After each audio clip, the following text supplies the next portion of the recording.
Hey guys, welcome back to the channel. This is part 1 of our story. If you like this what if story and want to see part 2, let me know in the comments below.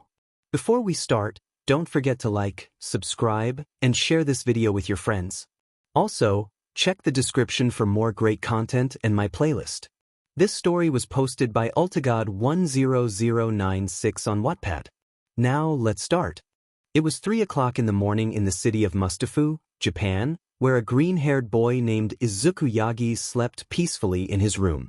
His life was wonderful. He had a loving family, good friends, and a powerful quirk. Actually, 3 quirks.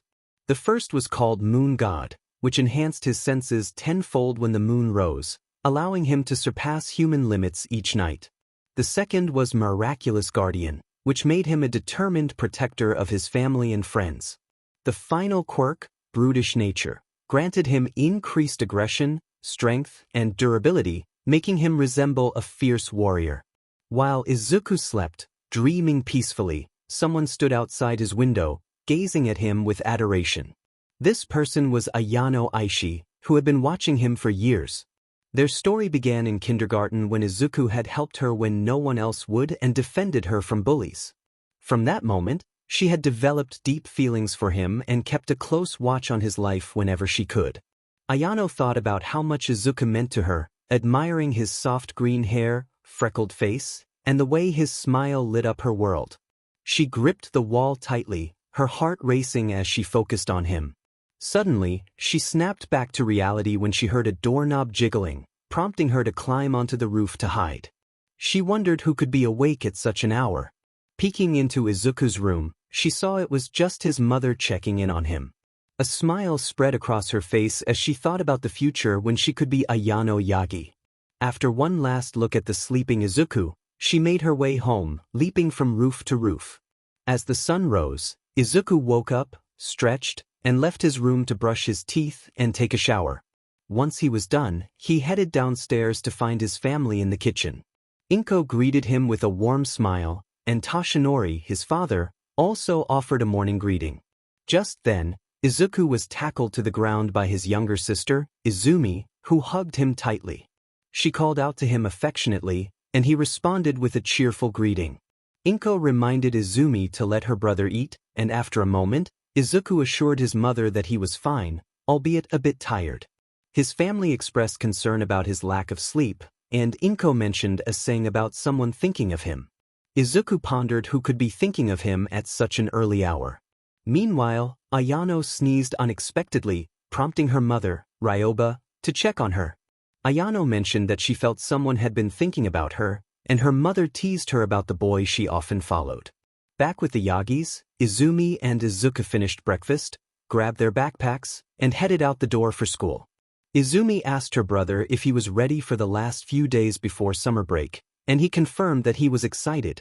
As they walked, Ayano rushed across the street to join them, hugging Izuku and making him blush slightly. She greeted both siblings warmly, and they all decided to walk to school together. However, Izumi and Ayano exchanged subtle glares, each protective of Izuku in their own way. The atmosphere was tense yet playful as they walked, with Izumi whispering a warning to Ayano to keep her distance from her brother. Ayano responded with a playful threat of her own, and they both continued their banter, masking their true feelings. Upon arriving at the school gates, Ayano announced their arrival, and the twins prepared to part ways. Ayano assured Izuku that she would see him after school, and after a final hug, she walked into the school, glancing back at him. Izuku and Izumi headed inside, where the school bell rang, signaling the start of the day. They rushed to their classroom, where they settled into their seats as their friends arrived.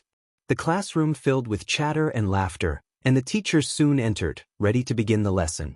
As the lesson progressed, Izuku focused intently, taking notes while Izumi occasionally glanced at him, admiring her brother's innocence and charm. Their friends shared similar thoughts about Izuku's adorableness, while others expressed their own distractions and plans for the day ahead. The classroom buzzed with energy as they all settled in for another day of learning, unaware of the complexities of their relationships and the feelings that intertwined among them. Izuku wondered if anyone was paying attention to the teacher. Tatsumi wished he could go home already. The teacher lectured the class for 30 minutes until the lunch bell rang, prompting the students to rush out of the classroom. The teacher sighed as they left. In the lunchroom, the Izuku squad gathered at a table, chatting amongst themselves. 𝐬𝐳 asked if anyone had plans after school, but the group replied that they did not. 𝐬𝐳 then suggested hitting the arcade, and Tatsumi eagerly agreed, followed by Makoto, who just needed to inform his parents. Bakugo questioned why Makoto always had to tell his parents where he was, to which Makoto explained that otherwise, his sister would come looking for him. Shoto teased Makoto about his sister's reputation, and Tatsumi shuddered at the thought, recalling her speed and strength. Shoka decided to change the subject, noting that with only 3 weeks left of school, she wanted to know who was planning to attend U. The group confirmed they all intended to go. Izumi then expressed her concern about Makoto's quirk, stating that truth bullets might not be effective against villains. Katsumi agreed with her point, but Tatsumi defended Makoto, suggesting that his quirk might have hidden abilities. 𝐬𝐳 added that everyone was still training their quirks, and Izuku, who was struggling the most, wondered why he was singled out. Bakugo reminded him that he possessed 3 quirks, and Katsumi remarked on how tiring it must be to train all of them. Izuku insisted it was manageable as long as he didn't overdo it, and Shoto affirmed his statement. Suddenly, Ayano shouted for someone to go away. The Izuku squad turned to see her being cornered by a guy they all recognized. Katsumi expressed her frustration, while Shoka noted that he just wouldn't quit. Izumi rolled her eyes at the scene. The guy, Mason, tried to charm Ayano, but she firmly told him to leave her alone. Mason, who was spoiled and arrogant, insisted he could give her whatever she wanted, but Ayano made it clear that she wanted him to back off. As Mason moved too close for comfort, Ayano pushed him away, calling him a pervert. Izuku and the boys decided to intervene, standing up to Mason. When Mason dismissed them, Bakugo contemplated taking action, while Shoto agreed that it wouldn't be wrong. Izuku asked Mason to leave Ayano alone, but Mason threatened him, claiming he would sue if Izuku laid a hand on him. Bakugo recalled that Mason had that power, which frustrated them all. Mason shoved Izuku back slightly, but Izuku stood his ground and stepped closer, demanding Mason back off. Mason arrogantly spat on Izuku's shoe before walking away, leaving Izuku shocked and the boys disgusted, while the girls seethed with anger. Ayano thought about how she would deal with Mason, while Izumi noted who her first target would be, and Shoka pondered how to hide a body.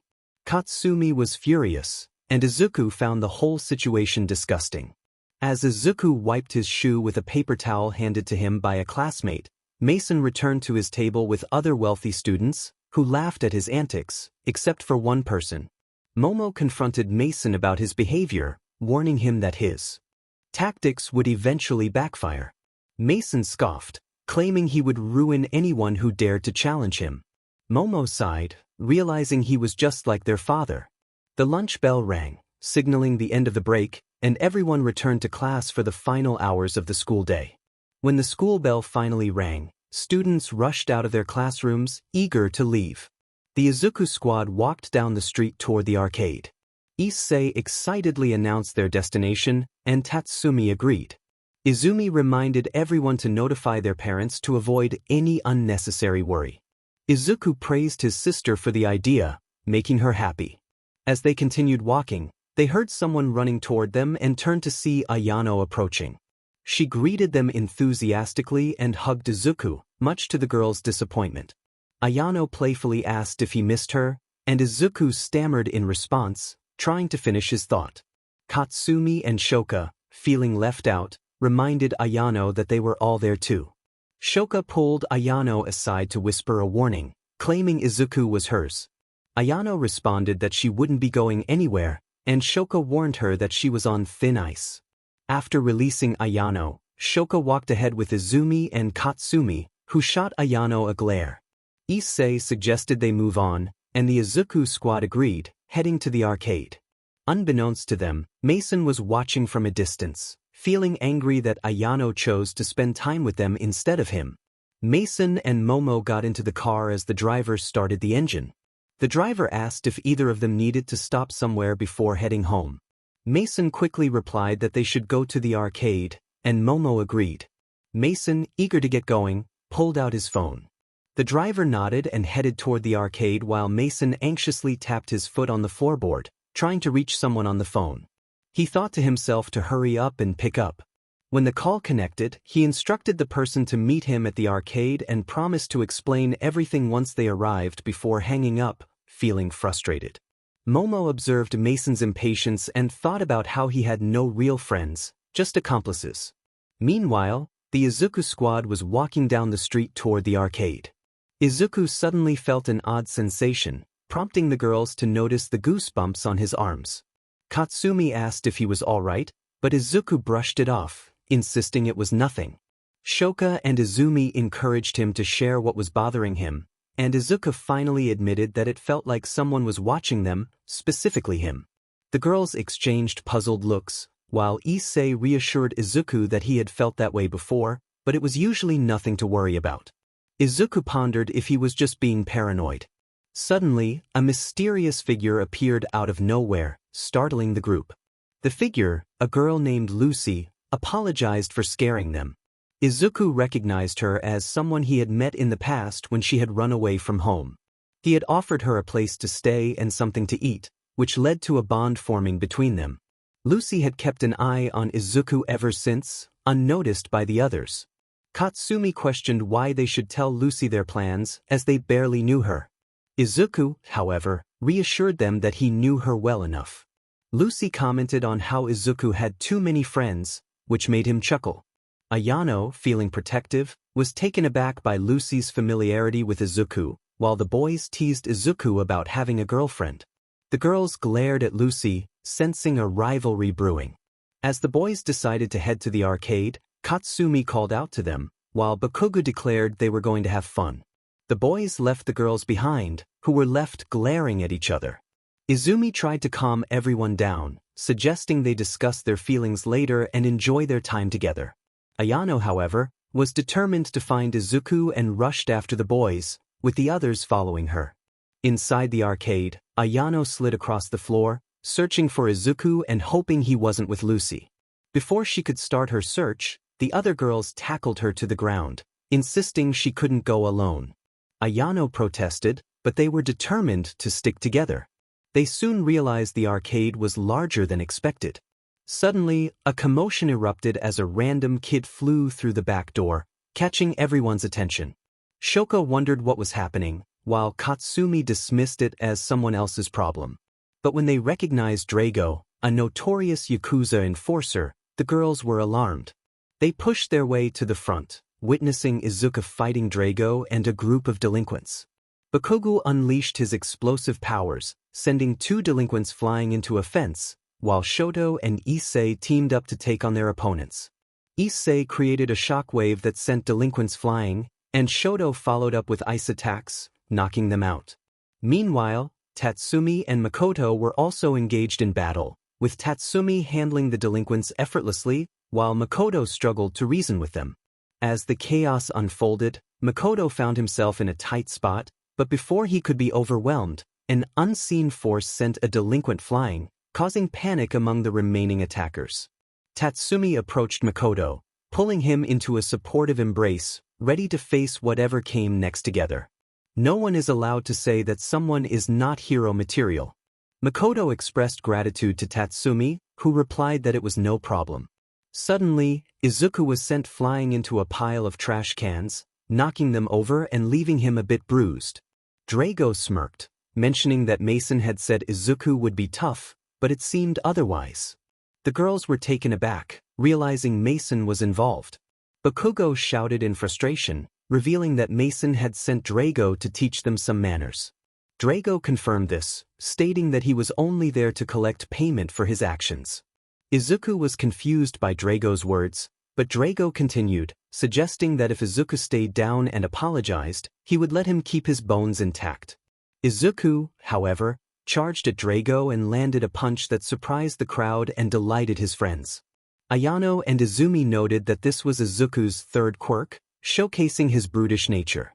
Drago, furious, threatened Izuku, but Izuku's speed caught him off guard as he swept Drago's legs. Drago managed to recover and attempted to kick Izuku, but Izuku blocked the attack, grabbed 𝗧𝗪𝗀𝗧's foot, and threw him aside. 𝗧𝗪𝗀 landed on his feet but was met with a knee to the face, breaking his nose.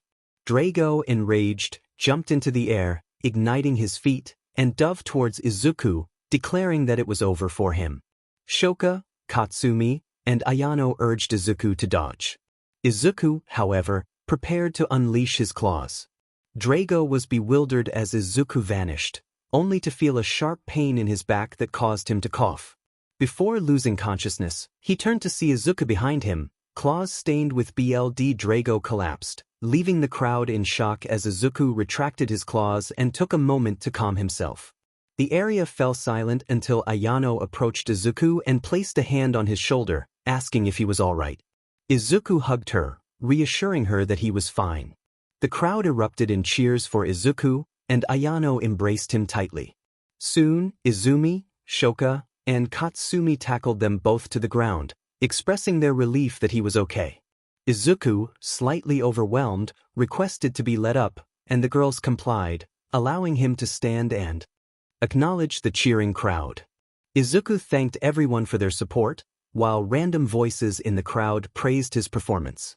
One girl boldly asked if he was single, leaving Izuku flustered. The boys laughed at his reaction, while the girls turned to see the girl who had spoken, a classmate with pink hair and golden earrings, giggling as she ran off. Ayano claimed the girl as her own, while Bakugo demanded the crowd clear a path for Izuku. Shoto added that their friend needed space, and Katsumi warned that anyone who didn't move would face consequences. As the crowd dispersed, Makoto remarked on the day's events, and Tatsumi agreed, noting the absurdity of it all. Bakugo expressed his anger towards Mason, while Izumi suggested they take action. Shoto pointed out that calling the police would be futile, but Izuku insisted they could at least try. Shoka reminded Izuku to consider who would be believed more, a group of kids or a wealthy, spoiled brat. Izuku fell silent, contemplating the situation. Katsumi encouraged Izuku to stay positive, assuring him they would find a way to confront their adversary. Issei added that when they finally caught him, it would be a sight to behold. Makoto chimed in, expressing excitement at the thought of seeing the look of despair on their enemy's face. The group was momentarily puzzled by Makoto's enthusiasm, prompting her to clarify that she had been influenced by a friend who often discussed despair. Izuku then inquired about Ayano's whereabouts, to which Shoto replied that she had something to attend to. With that, Izumi suggested they head home, and Izuku agreed. Meanwhile, a pink-haired girl was cheerfully skipping down the street, thinking about how cute Izuku was and how she might help him overcome his shyness with girls. Suddenly, she was pulled into an alleyway, where a shadowy figure attacked her. Her muffled cries for help went unheard as the struggle ended abruptly. Ayano, having dealt with her, discarded the girl's body into a dumpster and set it ablaze, vowing that no one would take Izuku away from her, not even his friends. She then decided to change her clothes and swiftly made her way home across the rooftops as the sun began to set. Back at the warehouse, 𝗧𝗪𝗀 was fuming over a recent setback that had tarnished his reputation. His gang suggested bringing in his brother to handle the situation, which 𝗧𝗪𝗀 reluctantly agreed to. Just then, Lucy appeared unexpectedly, inquiring about the green-haired boy they were discussing. 𝗧𝗪𝗀, feeling threatened, mentioned Izuku's name, claiming he would be buried deep by his brother. Lucy, unfazed, summoned a scythe from the ground, causing 𝗧𝗪𝗀 and his gang to recoil in fear. She warned them that they would not see the light of day again. 𝗧𝗪𝗀, terrified, pleaded for his life, promising not to harm Izuku. Lucy, momentarily relenting, allowed him to leave, but as he stumbled away, he realized he could no longer feel his legs. In a swift motion, Lucy ended 𝗧𝗪𝗀's life, her anger fueled by his earlier actions against Izuku. She left a message for anyone who might discover the scene, vowing to protect her, Prince of Light, at all costs. As she admired a photo of Izuku she had taken while he slept, Ayano appeared, covered in blood and furious. Ayano confronted Lucy, claiming Izuku as her husband, while Lucy insisted he was her prince. The tension escalated as both girls prepared for a confrontation, each determined to eliminate the other. They charged at one another, weapons drawn, and engaged in a fierce battle. Ayano ducked and attempted to strike, but Lucy countered with a kick that sent Ayano crashing against a wall. As Lucy swung her scythe, Ayano leaped onto the roof to evade her. Lucy, frustrated that her weapon was stuck, found herself vulnerable. Ayano seized the opportunity to attack, but Lucy quickly dodged and invoked a spell to summon a powerful ally from the past. The ground trembled, and both girls braced themselves for what was to come, but when the shaking ceased, nothing emerged, leaving Lucy in disbelief. Lucy sensed something was off and decided to try again. Suddenly, Ayano hurled a hatchet at her, but Lucy narrowly dodged it just in time. Ayano charged at her with another hatchet, declaring her intent to split Lucy in two. Lucy, unfazed, dodged and weaved through Ayano's relentless attacks. When she attempted to retrieve her scythe from the roof, she found herself still stuck. With a sigh, she expressed her frustration. Ayano, undeterred, shouted for Lucy to die. Lucy glanced over, only to be forcefully pushed off the roof. As she plummeted, she prepared for the impact, but instead of the expected sound, there was silence. Ayano, eager for the satisfying splat, leaned over the edge, confused by the absence of any sign of Lucy. Frustrated, Ayano jumped down into the alleyway, searching for any trace of Lucy. To her shock, Lucy stood unharmed and unscathed. Ayano questioned how this was possible, and Lucy revealed her identity as the Princess of Shadows, claiming that darkness was her only true friend. Ayano realized that with the moon now out, Lucy had a significant advantage. Lucy then explained that her spell had failed on the roof because they needed solid ground. Before Ayano could respond, she was struck hard, sending her crashing into a lamppost. As she struggled to regain her composure, she looked up to see a large, ominous figure looming over her. Lucy casually introduced the figure as her sister's ex-boyfriend, eliciting a remark from Ayano about the figure's appearance. With a snap of her fingers, Lucy commanded the dead man to charge at Ayano. As Ayano scrambled to escape, she recalled advice from her friend Izuku on how to deal with larger opponents. She resolved to face the challenge head-on, determined to prove herself. Lucy taunted Ayano, insisting that running would only delay the inevitable. Ayano, now resolute, turned to confront the dead man, dodging its powerful swing and striking it in the head. However, the creature remained unfazed, staring into Ayano's eyes. She was momentarily taken aback, but quickly regained her focus. Despite her efforts, Ayano found herself struggling against the relentless creature. Lucy, unimpressed, urged Ayano to give up, but Ayano defiantly refused. The two engaged in a fierce clash, each determined to outlast the other. As the dead man charged again, Ayano seized an opportunity, throwing her knife into its heart, causing it to collapse. Lucy sighed, noting a lesson learned about exposed hearts. Ayano declared that their battle would end there, while Lucy remarked that Ayano would make a fine puppet for her sister. Just then, the sound of police sirens echoed in the distance, prompting both girls to reconsider their fight. They agreed to postpone their confrontation and quickly made their escape. Ayano dashed across rooftops, finally reaching home. She slipped through the kitchen window, attempting to sneak to her room. However, the living room light flicked on, revealing her mother, 𝗬𝗓𝗏, waiting with a smile. 𝗬𝗓𝗏 inquired about Ayano's whereabouts, and Ayano hastily claimed she had been at a friend's house. 𝗬𝗏𝗏, amused, pointed out that Ayano had no friends, leading to a confession about a competition she had been involved in. 𝗬𝗏𝗏 encouraged her daughter, expressing confidence in her abilities. Ayano thanked her mother and rushed upstairs, eager to escape the conversation. Upon entering her room, she was met with an unexpected sight. Her sister, 𝗬𝗁𝗏, engrossed in a photo of Izuku. Ayano was taken aback, demanding to know what 𝗬𝗁𝗏 was doing. 𝗬𝗁𝗏, flustered, asked Ayano to leave her be, but Ayano's frustration boiled over. A knife flew past 𝗬𝗁𝗏, embedding itself in the wall, prompting a glare between the sisters. Ayano insisted 𝗬𝗁𝗏 leave her room, but 𝗬𝗁𝗏 retaliated, catching a knife thrown at her. The tension escalated as 𝗬𝗁𝗏 attempted to negotiate for a picture, but Ayano remained firm. Another knife was thrown, and 𝗬𝗁𝗏, now armed with a crossbow, shot at Ayano, narrowly missing her.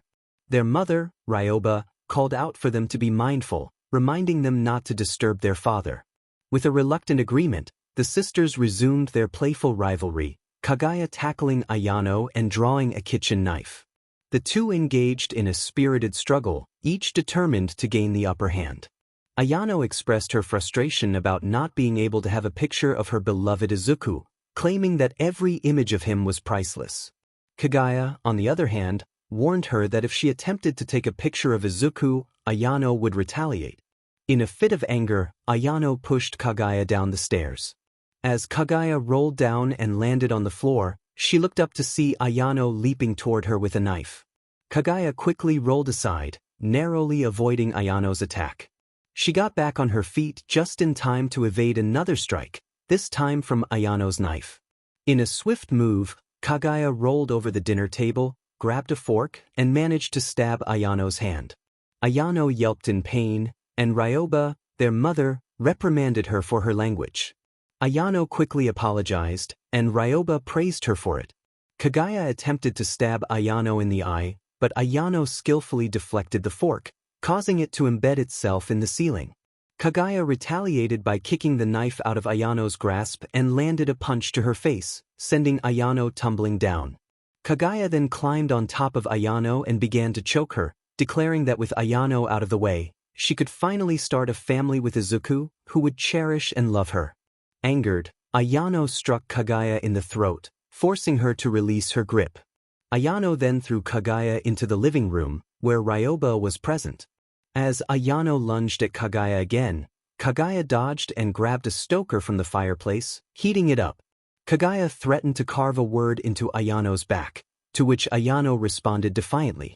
Kaguya charged at Ayano, moving the stoker toward her, but Ayano dodged and countered with an elbow to Kaguya's face, staggering her. Ayano then attempted to stab Kaguya with the stoker, but Kaguya rolled away and swept Ayano's legs, causing her to fall. The two began exchanging punches until Ryoba clapped her hands, announcing that it was midnight and time for bed. She instructed them to settle their differences the next day. The three girls headed upstairs to their respective rooms, each planning for the following day. As the sun began to rise, Ayano woke up early and climbed out of her window, making her way onto the roof. She was determined to reach Izuku. Meanwhile, Kaguya also emerged from her window, armed with a bow and arrow, and spotted Ayano heading toward Izuku's house. Kaguya vowed to stop her. Kaguya fired an arrow at Ayano, who caught it just inches from her head, smirking at Kaguya. Undeterred, Kaguya readied another arrow, but Ayano swiftly dodged it. Kaguya, realizing she had more arrows, fired again, but Ayano sliced through them with a katana, shocking Kaguya. Kaguya, frustrated, ignited the tips of 3 arrows and shot them at Ayano. Although Ayano dodged the flaming projectiles, they struck the rooftops, igniting small fires. Kaguya chased after Ayano, continuing to shoot arrows, but Ayano skillfully evaded or cut them down.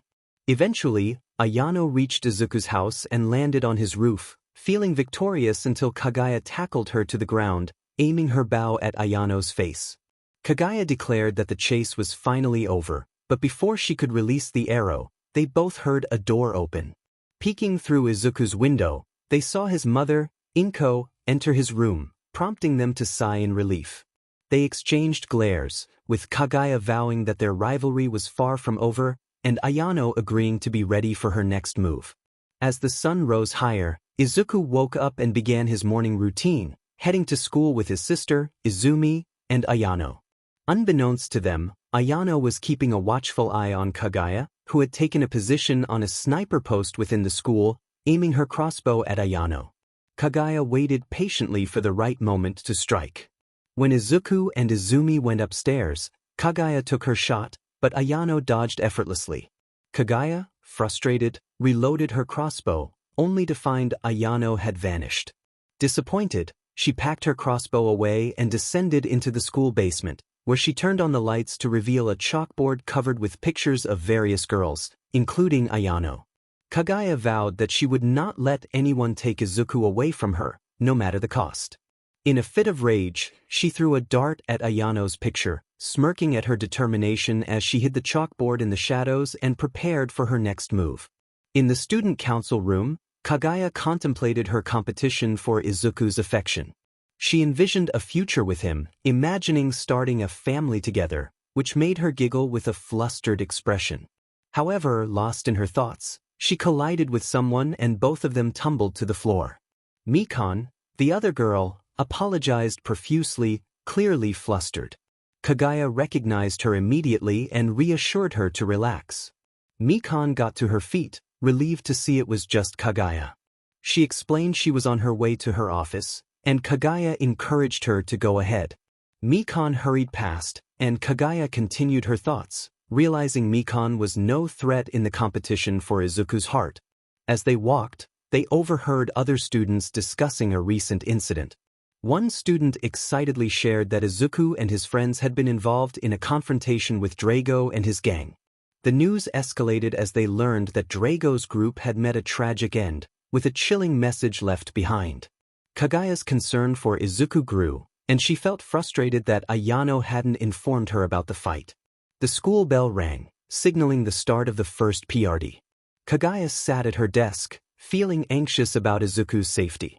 She opened her laptop to read about the incident, feeling a mix of relief and frustration that it was merely a murder, but still troubling that she hadn't been aware of it. Just then, her best friend Chika entered the room, greeting her cheerfully. 𝗂𝐽𝐽 returned the greeting, and Chika quickly brought up the news about 𝗕𝗂𝗁's demise. 𝗂𝐽𝐽 feigned surprise, but inside, she felt it was a fitting end for someone involved with the Yakuza.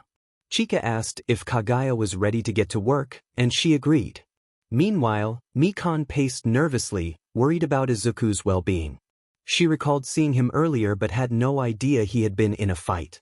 She wished she could confront 𝗕𝗂𝗁 herself if he were still alive. 𝗵𝗏's thoughts were interrupted by a knock at the door.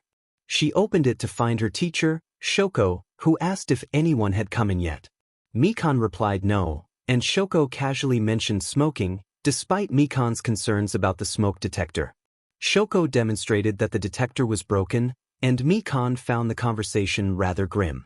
Shoko insisted they prepare for any injured students that might come. Soon, and 𝗵𝗏 agreed. The day progressed normally for everyone. Classes went by without incident for Izuku and his friends, while 𝗂𝐽𝐽 handled student requests, mostly declining them. 𝗵𝗏 tended to any injured students who visited the nurse's office. When the lunch bell rang, 𝗂𝐽𝐽 sat down with Chika to eat. Chika suddenly asked 𝗂𝐽𝐽 if there was someone she liked at school. 𝗂𝗑𝐽𝐽 was taken aback and stammered, trying to hide her feelings for Izuku. Chika teased her, and 𝗂𝐽𝐽 internally panicked at the thought of revealing her affection. Chika then confessed her own feelings for Izuku, which shocked 𝗂𝐽𝐽, causing her to spit out her drink. Chika rushed to help her, unaware of the turmoil this revelation caused 𝗂𝐽𝐽. 𝗂𝗑𝐽𝐽's mind raced as she realized the competition for Izuku's heart was intensifying. Before 𝗂𝗽𝐽𝐽 could respond, Ayano burst into the office with a smile. 𝗂𝗽𝐽 recognized the familiar tension and reached for her army knife, prepared for whatever Ayano had planned. Ayano greeted them cheerfully, and Chika, surprised to learn 𝗂𝗽𝐽𝐽 had a sister, was momentarily distracted. 𝗂𝗽𝐽𝐽 urged Chika to step outside, knowing that this conversation would be private and potentially contentious. As Ayano entered the room, she quickly turned toward the door, pulling out a silent pistol with the intention of taking aim at Chika. However, before she could pull the trigger, 𝗂𝗽𝐽𝐽 threw her army knife at Ayano, who swiftly caught it midair. Ayano acknowledged the new challenger in the pursuit of Aiza's affection with a fierce glare directed at 𝗂𝗽𝐽𝐽, who had leaped from her desk, brandishing a machete and charging at Ayano. Ayano fired at 𝗂𝗽𝗽, but to her astonishment, 𝗂𝗽𝗽 sliced through the bullets, causing Ayano to drop her gun in surprise. In response, Ayano drew a cleaver and charged at 𝗂𝗽𝗽. As the two closed the distance, they swung their weapons, the impact creating a shockwave that reverberated through the room. 𝗂𝗽𝗽 insisted that Ayano let her handle Chika, but Ayano expressed her distrust, reminding 𝗂𝗽𝗽 that Chika was her best friend and questioning her ability to go through with it. 𝗂𝗽𝗽 attempted to defend herself, but Ayano recalled a past incident at Academy High School where 𝗂𝗽𝗽 had failed a crucial task, nearly leading to their arrest. Both competitors stepped back momentarily before launching at each other once more, their weapons clashing with a resounding echo throughout the room. Meanwhile, outside, 𝗧𝗂𝘁 remained oblivious, lost in her music. 𝗧𝗂𝘁 was outside the room, enjoying her music, while Ayano and Kaguya were inside, surveying the chaos around them. The room was a complete disaster, with signs of a recent struggle evident in the bullet holes, damaged furniture, and scratched walls. Despite the turmoil, both Kaguya and Ayano appeared unscathed. Kaguya expressed her concern about the mess, urging Ayano to help clean up. Ayano reluctantly agreed but made it clear that there was an ultimatum: either Kaguya dealt with 𝗧𝗂𝘁, or Ayano would take matters into her own hands. Kaguya accepted the challenge and requested Ayano's assistance in tidying up the room. Once they finished cleaning, the sisters exchanged a tense glance before parting ways. Ayano reminded Kaguya of the deadline, and Kaguya acknowledged it. As Ayano left the room, she spotted 𝗧𝗂𝘁 dancing to her tunes, which made her giggle and caught 𝗧𝗂𝘁's attention. 𝗧𝗂𝘁 asked if Ayano was done talking, to which Ayano confirmed she was. 𝗧𝗂𝘁 then returned to Kaguya, inquiring about how things had gone. Kaguya replied that it went well, but the lunch bell rang, signaling it was time to return to work. Meanwhile, in the nurse's office, Mikan was exhausted and bewildered by the number of injured gym students. Shoko, her colleague, reassured her that boys often played rough. Mikan sighed, hoping that was the end of the day's cases. Just then, there was a knock at the door, and Mikan's bored expression shifted to one of shock and fear when she opened it to find Makoto, who was visibly injured. Makoto greeted Mikan, but she quickly assessed his condition, noticing the black eye, broken nose, and bruises. She wasted no time in helping him onto a nurse's bed. Mikan demanded to know what had happened, her concern for him evident. Makoto explained that he had been caught off guard in the bathroom, confirming that he had been jumped. Mikan pressed for names, determined to report the incident, but Makoto hesitated. Mikan insisted, explaining that it was crucial to hold the aggressors accountable. Eventually, he revealed the names of his attackers: Tanaka Hajime, Oga Masaru, and Takeshi Himemiya. Mikan vowed to inform the principal after school, while Shoko advised Makoto to stay still and not move too much. After Mikan stepped outside, she decided to call 𝗂𝗵𝗲, explaining the situation. 𝗂𝗵𝗲 immediately took charge, instructing Mikan not to act until she gave the signal. Meanwhile, 𝗂𝗵𝗲 contacted Toko, who sprang into action, transforming into her alter ego, genocider Sayo. Sayo prepared herself for the confrontation, gathering her weapons with excitement. Back at the high school, Izuku's group was growing increasingly concerned about Makoto, who had not returned to class after lunch. They expressed their worries, each one hoping for his safety. When the bell rang, they rushed to the nurse's office, where they found Makoto bandaged up, shocking them all. As they gathered around him, they demanded to know what had happened. Makoto revealed that Mason had been involved, along with his accomplices. Bakugo and the others were ready to confront them, but Makoto warned them against it, explaining that the attackers were part of Mason's friend group. This revelation frustrated Izuku, who stormed out of the nurse's office, angered by the situation. Makoto noted how he had never seen Izuku so furious, while the others acknowledged his loyalty to his friends. They all recognized the bond they shared, feeling reassured by their camaraderie as they prepared to face whatever challenges lay ahead. "How long do you think you'll be here?" Makoto mentioned that he would probably be there for a few more minutes. Issei decided to stay right by his side, and Tatsumi agreed as well. Makoto expressed his gratitude to his friends. Shoto suggested that they should head out, while Shoko wished Makoto a speedy recovery. Makoto clarified that he wasn't sick, just hurt. With that, Shoka, Shoto, Katsumi, and Bakugo left the room. Meanwhile, outside on the school stairs, Izuku sat in frustration until he felt a hand on his shoulder. He looked up to see Izumi, who tried to comfort him. She acknowledged that she was upset too.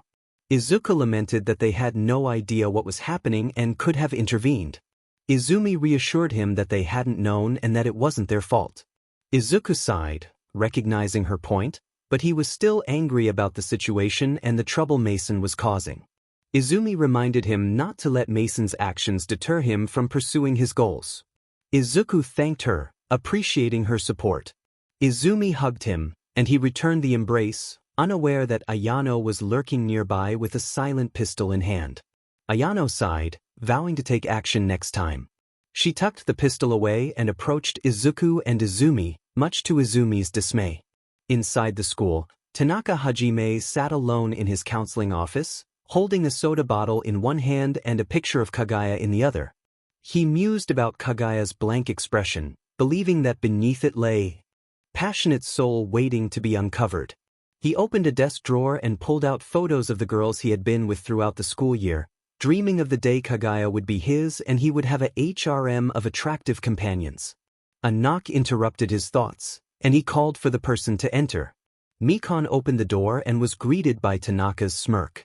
He welcomed her, curious about her visit. Mikan nervously offered him tea, knowing how hard he had been working.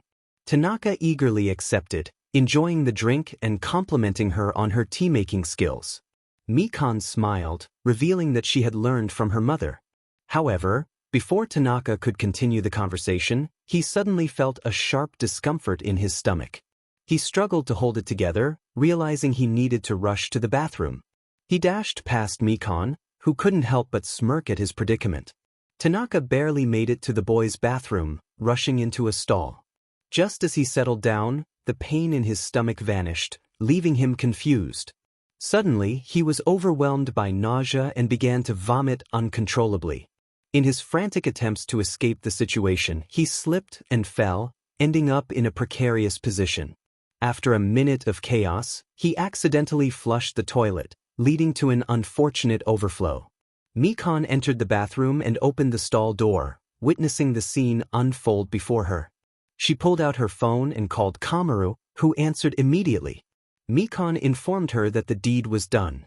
Kamaru, perched on a rooftop with a sniper rifle, acknowledged the news and prepared for her next target. Meanwhile, Takashi Himemiya walked home, feeling pleased with his day after receiving payment for bullying Makoto. He was oblivious to the danger lurking nearby. As he reached his house and knocked on the door, his sister, Mako, opened it with annoyance. She expressed her frustration with their relationship, stating that she couldn't face Yoshida while being involved with him. Takashi dismissed her concerns, but Mako firmly declared that their arrangement had to end. Suddenly, a loud bang interrupted their conversation, and Mako was splattered with a red substance. Horrified, she looked down to see Takashi on the floor, his fate sealed. Kamaru, satisfied with her work, called Sayo to inform her that the plan had been executed successfully. Sayo, already busy with another target, prepared for the final act of their scheme, ensuring that everything would come to a fiery conclusion. Oga wondered what that strange smell was, unable to identify it properly. Sayo, with a mischievous grin, approached him and revealed a lighter, her eyes glinting with excitement. She laughed maniacally, declaring that it was time for ashes to fall. As she tossed the lighter, the flame ignited the gas, and Oga was engulfed in flames, his cries of anguish echoing through the air while Sayo reveled in the chaos. With a sigh of satisfaction, Sayo expressed her enjoyment of eliminating people like him. She made her way toward the back door, but not before knocking over a barrel of oil. The barrel collided with another, causing a chain reaction that spilled oil across the floor, inching closer to the burning Oga. The flames quickly spread to the barrels, culminating in a massive explosion that lit up the warehouse, sending shockwaves through the area and prompting nearby individuals to flee in panic. Meanwhile, Sayo found herself in an alleyway, sneezing before returning her focus to Toko. Toko, startled by the commotion, was taken aback when she saw the warehouse ablaze. She quickly decided to leave the vicinity and head home, her mind racing with questions about what had transpired during her slumber. Sayo, in a playful tone, acknowledged her involvement, and Toko realized that it was indeed Sayo's chaotic nature at play. Sayo insisted that they should inform Dekamaru about the situation, and Toko complied, pulling out her phone to call Kamaru, who answered promptly. After a brief exchange, Toko confirmed that the task was complete, and Kamaru advised her to stay low as the authorities were on the lookout. Toko felt reassured that they would be safe, while Sayo playfully teased about her speed, claiming that no one could see her. Toko reminded her that Kamaru could always spot her, leading Sayo to acknowledge 𝗵𝗲's prowess with a hint of admiration. It was a new day, but there was one significant difference. 𝗓𝗪𝗫 was closed for the week and under investigation following the tragic deaths of 4 students, including Tanaka Hajime. The news shocked many staff and students alike. In the boys' bathroom, Detective 𝗕𝗄𝗎𝗍 and a police officer examined the unsettling scene where Tanaka lay lifeless. 𝗕𝗄𝗎𝗍 pondered what had transpired. The officer informed him that Tanaka was part of the student council. 𝗕𝗄𝗎𝗍 requested the names of the council members, and the officer complied, walking away to gather the information. 𝗕𝗄𝗎𝗍 found the situation revolting and inquired about the security cameras, only to learn that the footage was static. Frustrated, he learned from the officer that they had discovered something in Tanaka's office. The officer presented a bag filled with photographs of girls Tanaka had been associated with. 𝗕𝗄𝗎𝗍 asked if there were any signatures or names, but the officer confirmed there were none. 𝗕𝗄𝗎𝗍 insisted they needed the principal to help identify the students in the photos, hoping it would lead to a breakthrough in the investigation. He realized they needed to act quickly to prevent more tragedies. Meanwhile, Ayano and Kagaya watched the news report about the deceased students, surprised by the events. Kagaya remarked on the demise of a particularly annoying student, while Ayano teased her about someone else having taken care of it first. Ryoba observed their banter and reminded them of the lessons she had taught them, ensuring they understood the gravity of the situation. The girls were excited about having a week off, which Ayano saw as an opportunity to visit Izuku. As Ayano and Kagaya playfully competed, Ryoba giggled, reminiscing about her own youth. The scene shifted to Makoto's house, where he rested in bed, being cared for by his sister, 𝗵𝗲. She insisted on feeding him, despite his protests, claiming it was her duty as his sister. Makoto reluctantly complied, appreciating her care but noting that he could manage on his own. 𝗵𝗲 inquired about his injuries, and Makoto reassured her that the culprits were no longer a threat. After 𝗵𝗲 left, Makoto logged into a game chat titled Despair Gang, where he greeted his friends Junko, Mikuro, and Tsumugi. They were eager to play together, and Makoto's cheerful demeanor made them smile. Unbeknownst to him, 𝗵𝗲 was eavesdropping and felt protective, determined to keep her brother away from any unwanted influences. In another part of town, Issei trained with his friends Yudo, Kiba, Genshiro, and Valley in the forest. They engaged in friendly sparring, but Valley's question about the recent events at Issei's school shifted the mood. Issei expressed his confusion about the situation, wondering if it involved a rogue devil or a fallen angel. The boys agreed they needed to uncover the truth quickly. As they trained, Rias, Akino, Asia, Kaneko, and Zenobia observed from a distance, each admiring Issei's determination and strength.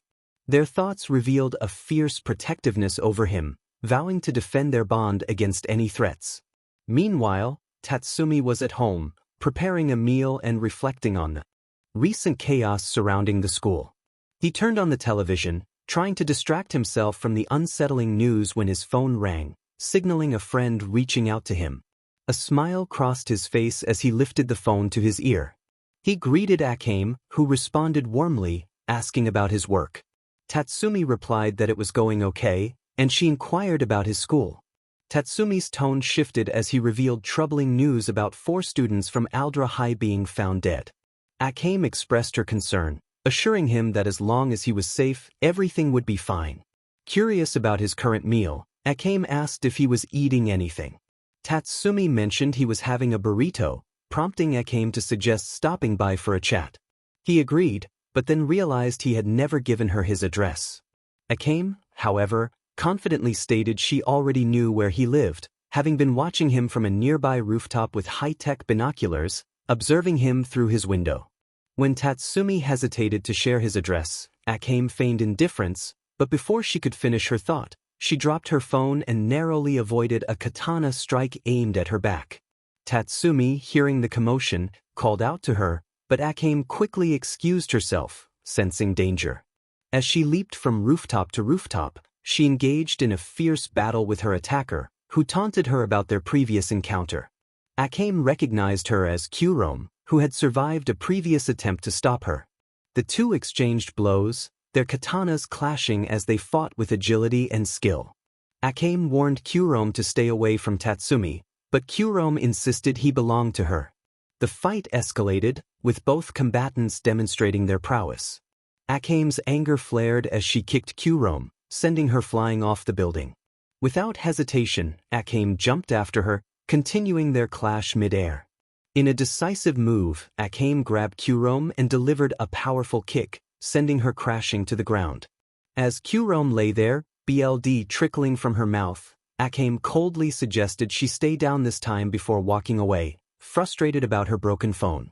Meanwhile, Ayano and Kagaya arrived at Izuku's house, ringing the doorbell in unison. Their banter was interrupted when Inko answered the door. She welcomed them and expressed surprise that Izuku had friends, as he often mentioned he didn't. When they inquired about his whereabouts, Inko informed them he was at a cafe down the street. The sisters rushed towards the cafe, their hearts racing with worry. They quickly realized it was a maid cafe, and upon entering, they spotted Izuku and Izumi seated together. Ayano declared her intent to approach them, with Kagaya following closely behind. As they approached, a maid greeted them and asked if they were there for a table. Ayano clarified that they were friends of Izuku. The maid, Rainer, recognized Izuku and allowed them to sit. Ayano and Kagaya exchanged glances, curious about Rainer's familiarity with Izuku. As they settled in, Izuku explained he had come to visit Rainer, who had become a good friend after they met at the park. Izumi chimed in, mentioning she was there for the ice cream, keeping a watchful eye on the situation. Rainer returned with 2 milkshakes, surprising Izuku, who had only ordered one. She explained that both were complimentary, emphasizing her role as a supportive friend. Izumi, Ayano, and Kagaya watched, intrigued by the unfolding dynamics at the table.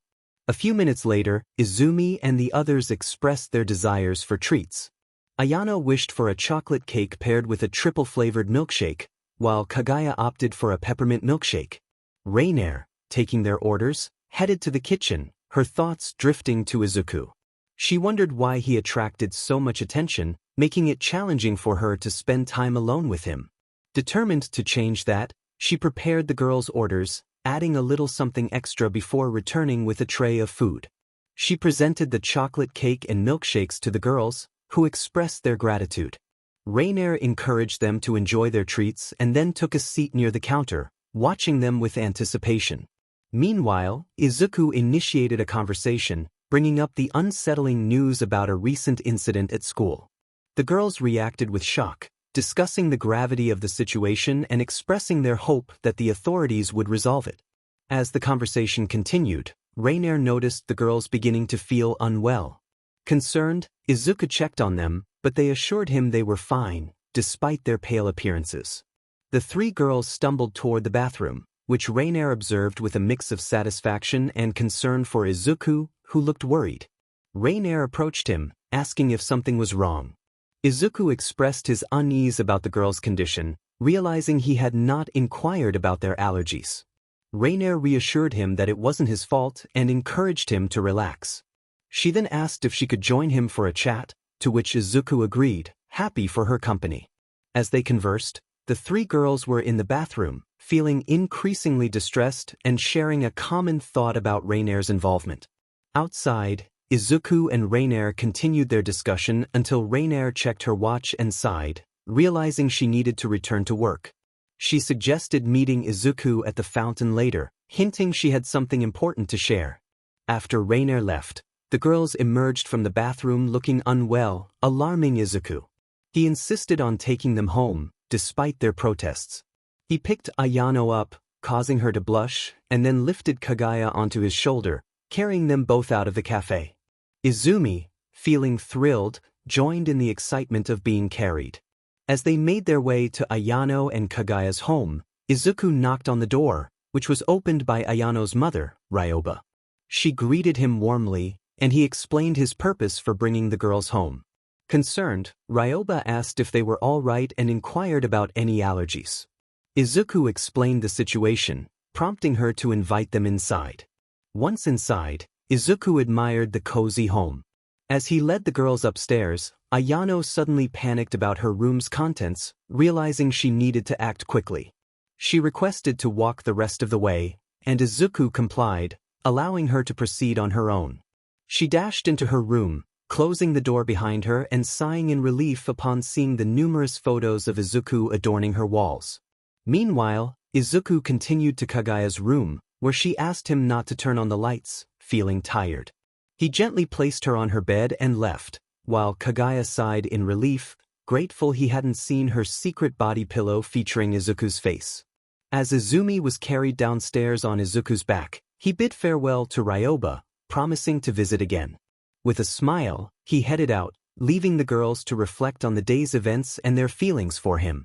Izumi felt a wave of excitement as she looked at her brother, Izuku. He reassured her that they were heading home.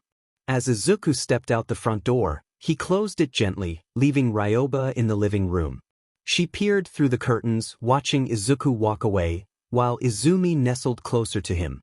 Ryoba thought about the situation, realizing it could pose a problem for Ayano and Kaguya. She decided it was time to rest and headed upstairs. Meanwhile, Izuku had dropped Izumi off at home, much to her disappointment, and was on his way to meet Rainer. He texted his mother to let her know he might be home late, receiving a quick reply urging him to be safe. After finishing his message, he looked up at the fountain in the plaza, noticing Rainer was still absent. He settled on the well, waiting for her arrival. As time passed, he began to feel a little anxious. After 20 minutes of waiting, he wondered if everything was all right. Just then, Rainer appeared, startling him so much that he fell backward into the fountain. She quickly rushed to help him out, apologizing for the scare. Izuku reassured her it was fine, complimenting her appearance. Rainer, feeling nervous, prepared to confess her feelings. She gathered her courage, expressing how her heart raced whenever she was near him and how much she admired his smile. Before she could finish, Lucy unexpectedly interrupted, causing Izuku to jump in surprise as Rainer caught him in her arms. Izuku was impressed by her strength, while Rainer felt annoyed by Lucy's presence. Lucy casually mentioned she was out for a midnight stroll, which Rainer found suspicious. Despite Rainer's insistence that Lucy leave, she refused, leading to a tense standoff between the two. As Izuku observed their back and forth, he noticed a figure in a jacket approaching. Feeling uneasy, he walked toward the stranger, asking if everything was all right. The response was chilling, and before he could react, a gunshot rang out.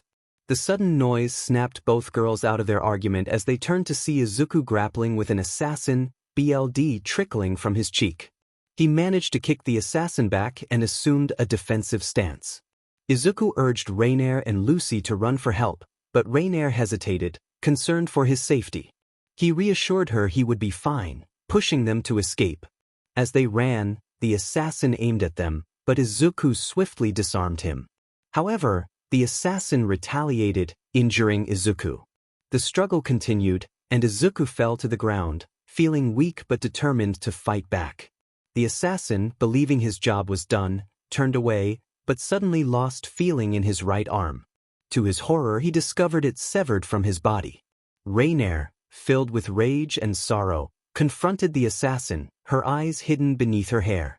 She unleashed her fury, revealing her wings and intent to protect Izuku. The assassin, terrified, attempted to flee, but Rainer was faster, creating a spear that struck him down. As the assassin writhed in pain, Rainer was about to finish him off when she heard Izuku coughing. She rushed to his side, hiding her wings and helping him up, desperate to keep him from seeing the aftermath of the fight. Izuku, weak and fading, called out her name before losing consciousness. Rainer, determined to save him, lifted him into her arms and took flight toward the nearest hospital. Meanwhile, the injured assassin tried to call for help, but Lucy appeared, swiftly incapacitating him. She dragged him into the shadows, ensuring he would not escape. As she vanished, Rainer anxiously paced in the hospital waiting area, overwhelmed with guilt and fear. She reflected on how everything had unfolded, wishing she could have prevented the attack on Izuku.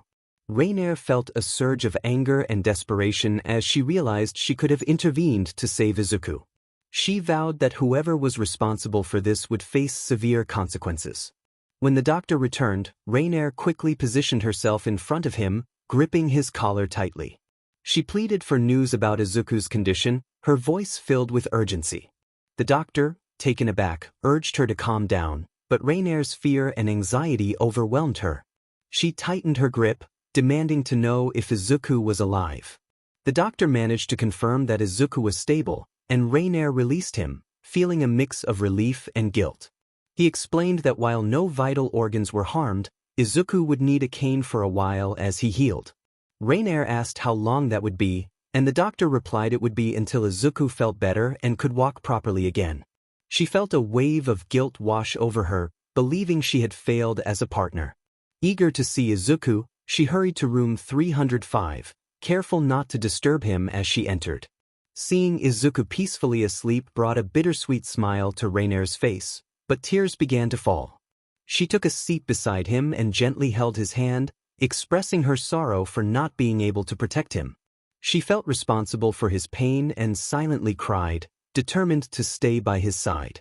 Meanwhile, Lucy sat in her room, tears streaming down her face in silence. It had been years since she had cried like this, but she promised herself that whoever orchestrated the attack on Izuku would face justice.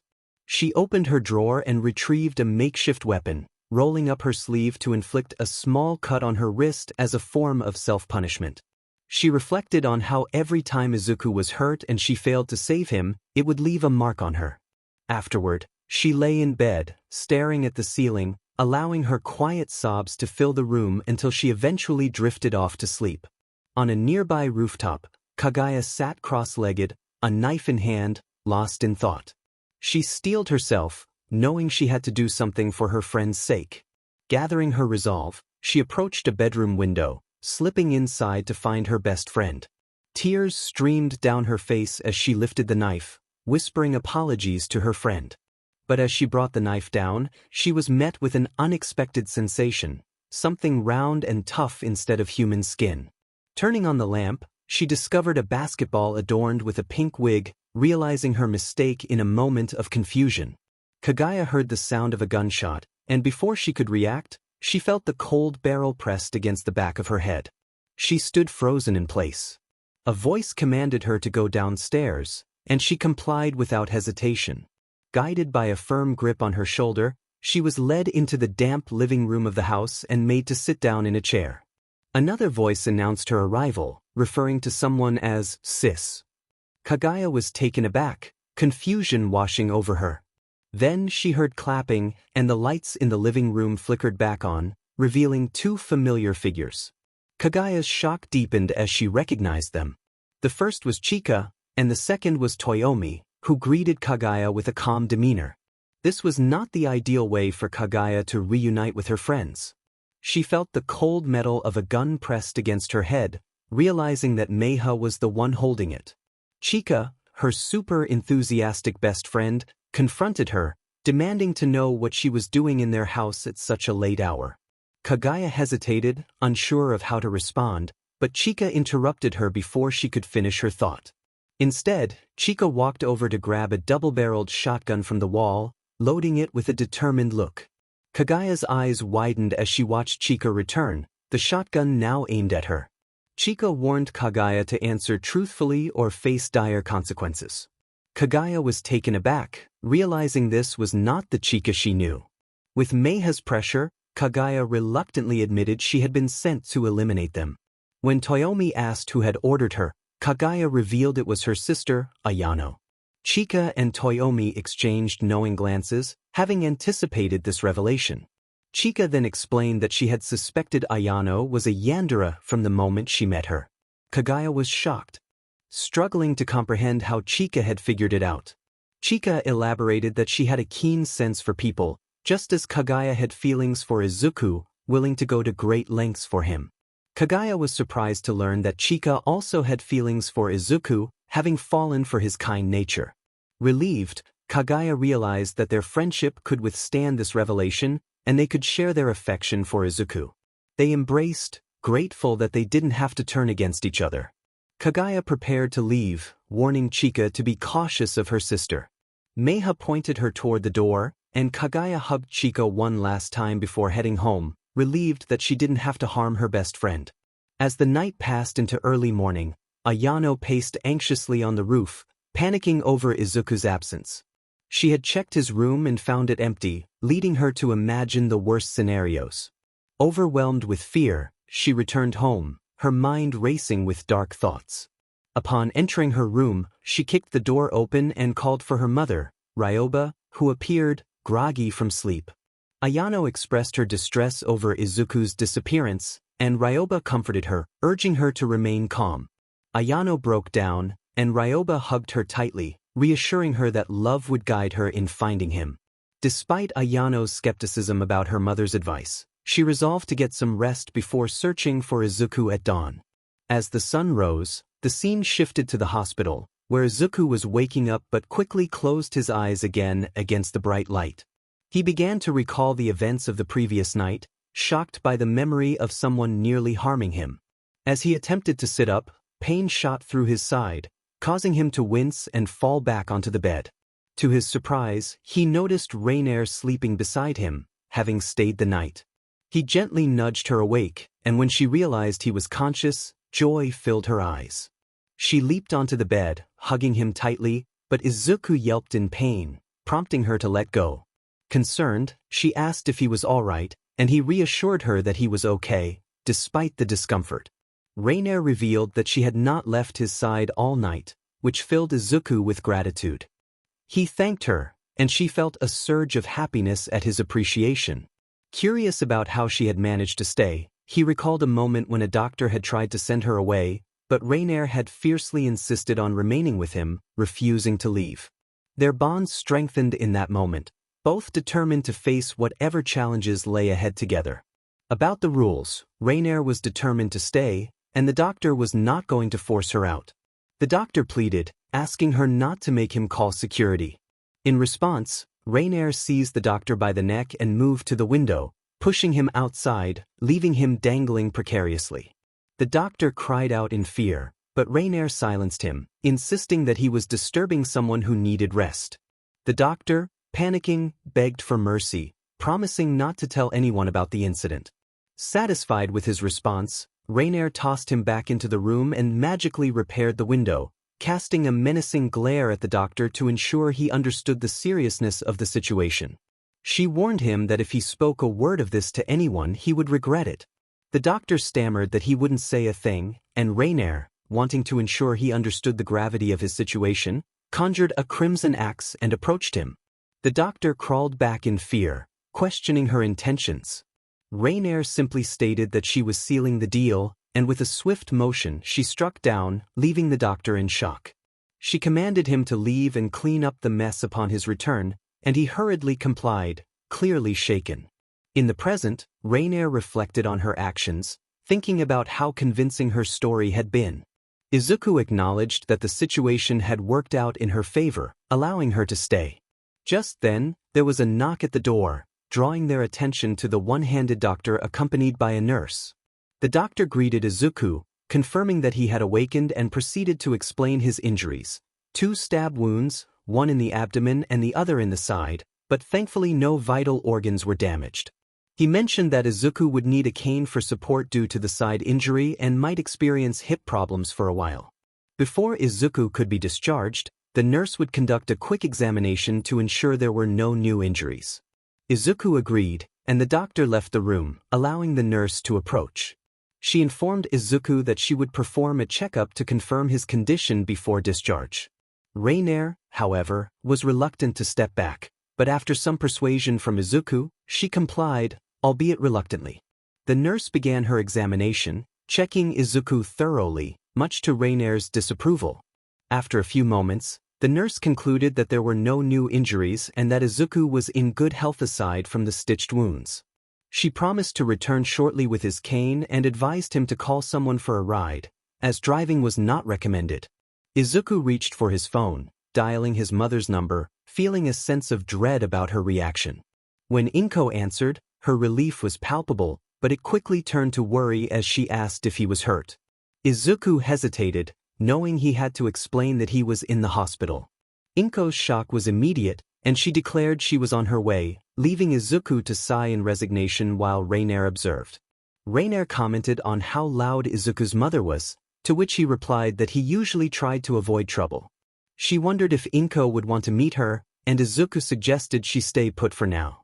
Soon, the nurse returned with the cane, and Izuku slowly got up, aided by 𝗕𝗫 as they made their way to the hospital lobby to wait for 𝗵𝗀. As they waited, the main doors burst open, and 𝗵𝗀 rushed in, creating a gust of wind that swept through the lobby. She spotted Izuku and ran to him, enveloping him in a tight embrace, which he found uncomfortable. 𝗵𝗀 was overjoyed that he was okay, but when she noticed the stitches on his body, her expression shifted to one of shock and concern. She demanded to know who had harmed him, but Izuku could only describe the assailant as cloaked and faceless. 𝗕𝗫, standing nearby, vowed to find the person responsible and make them pay. 𝗵𝗀 then turned her attention to 𝗕𝗫, thanking her for bringing Izuku to the hospital.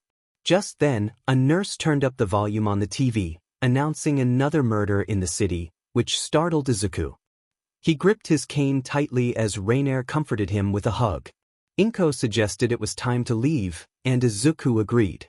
𝗕𝗫 offered her help, but he insisted he was fine and expressed gratitude for her support. As they left the hospital, Izuku and 𝗵𝗀 headed to the car, while 𝗕𝗫's smile faded. She contemplated her feelings for Izuku, wishing to be more than just friends. With a sigh, she departed the hospital and ventured into the forest, her demeanor shifting as she recalled the events of the previous day.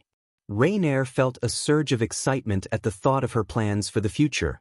She spread her black wings and took flight through the trees, determined to gather the pieces she needed for her next move. Mason was in a state of panic at the Yaoyorozu mansion after Lucy ominously told him to count his days. He had been looking over his shoulder ever since. Thoughts raced through his mind as he reflected on the recent chaos. First, Drago was dead, then those 3 incompetent assassins, and now one of his own had been found in a terrible state. He took deep breaths, trying to steady himself. He reminded himself that he was Mason Yaoyorozu, the future king, and he shouldn't be afraid of mere threats. Suddenly, a knock on the door startled him, causing him to jump back in fright. He approached the door cautiously and asked who it was. Momo responded, identifying herself and prompting him to answer a question about his birthday. Mason, feeling the tension, was relieved to see her when he opened the door fully. He expressed his gratitude that it was just her. Momo noticed his distant demeanor and inquired if something was wrong. Mason insisted he was fine and just needed some time alone. Momo, however, teased him about his choice of company, prompting Mason to push her out and shut the door, which made her laugh. She walked away, shaking her head, comparing him to their father. Mason flopped onto his bed, staring at the ceiling, contemplating his situation. He wondered if he should seek help from his father but quickly dismissed the idea, deciding it was his problem to solve. Just then, his phone rang, and he felt a surge of hope when he recognized the number. He answered the call, only to be met with an angry voice. The caller informed him that he had sent an assassin after someone who was off-limits, specifically a person named Izuku. Mason was confused and defensive, insisting he didn't understand what was happening.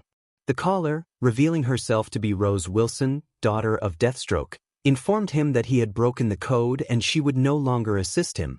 Mason pleaded with her, offering money and better weapons, but Rose dismissed his attempts, stating that nobody owned her. After hanging up, Mason was furious and threw his phone against the wall, gripping his hair in frustration. He screamed in anger, feeling betrayed. Just as he was about to calm down, his phone rang again. It was Rose once more, who reminded him to check on his other assassin friends before hanging up again. Confused, Mason received a video that made his heart drop. He watched in horror as Rose systematically eliminated every assassin in his contacts, employing brutal methods. After the video ended, he dropped his phone and curled up on the floor, realizing the gravity of his situation. Meanwhile, Rose was focused on her blade, reviewing drone footage of a car making its way home. She watched as 𝗵𝗀 helped Izuku out of the car, and her heart sank at the sight of him using a cane.